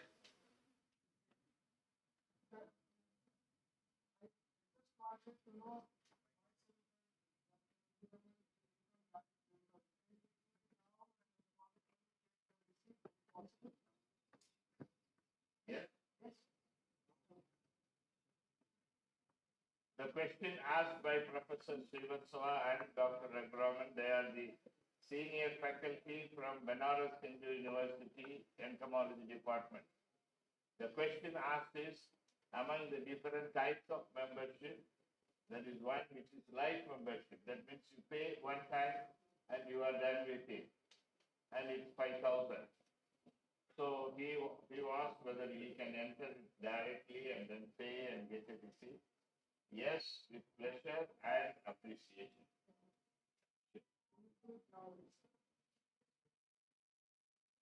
And thank you for your gesture of goodwill. Give me a chance of coming into such meetings here.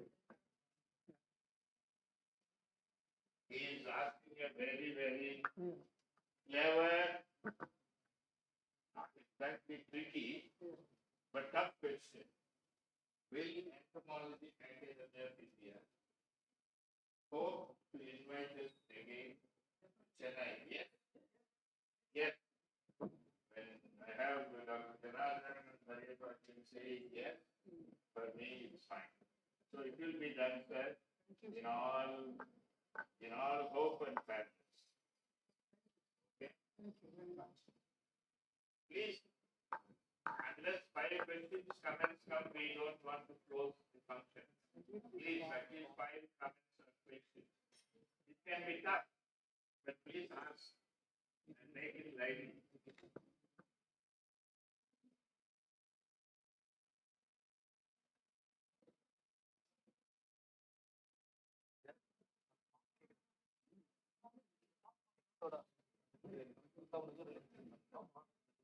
Anybody from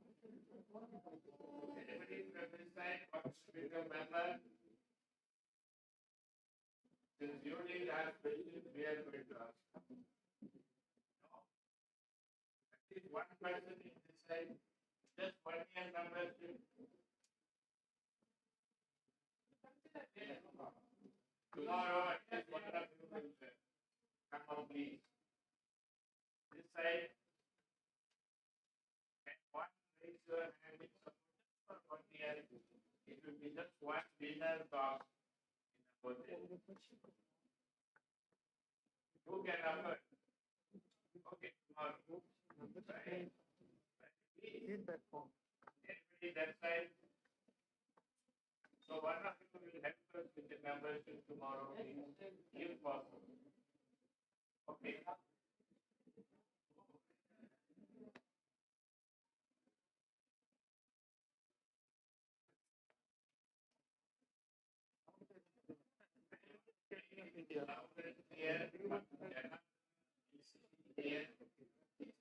Many of them are students going to become members. I just want to share that happy announcement. Thank you.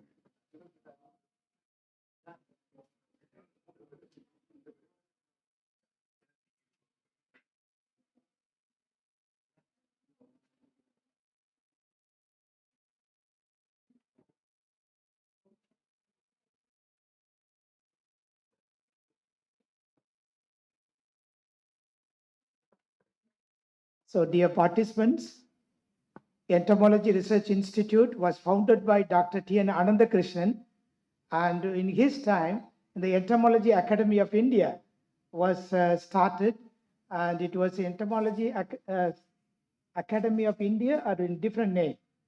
Okay, it was started at that time, and now we have come back to the Mother Institute, and where ERI and EAI are jointly conducting the program for all of us. So it is a right time, fitting time, where I too joined few years back as a member of Entomology Academy of India. I hope as a youngsters, not only you carry the message to your places and inform your staff, friends, scientists to become life member, so that we build the Entomological Association in India, where we can protect the natural resources, in particular insect science. Albert Einstein used to say, absence of insects, absence of human persons. If a honeybee disappears from the Mother Earth, within 4 years, no human people can survive in the Mother Earth. That is the words told by Albert Einstein, great scientist. So insect plays a very, very vital role in our life, in the life of fauna and flora, particular environment. And with this, I'm so happy that Dr. S. Siddhanandam and Dr. S. Janathan sir are being part of this association, Loyola College campus, in front of you. And Loyola College is very much proud of having such an association and academy within our campus. Secondly, I like to inform you that after this session, when you go out, kindly have visit of the poster presentations. They have displayed very well. Some of them have participated, some are unable to come, but you can, once you leave the hall, kindly have a visit to the posters. Tomorrow morning, you come back at 8:45 and we begin the session, okay, immediately as soon as you arrive here. So that is the one information, and I hope you have fruitful stay in the campus, good accommodation, good food and good campus, good input. I hope you enjoy well. In coming day, it will be much more greater experience. God bless you. Thank you so much.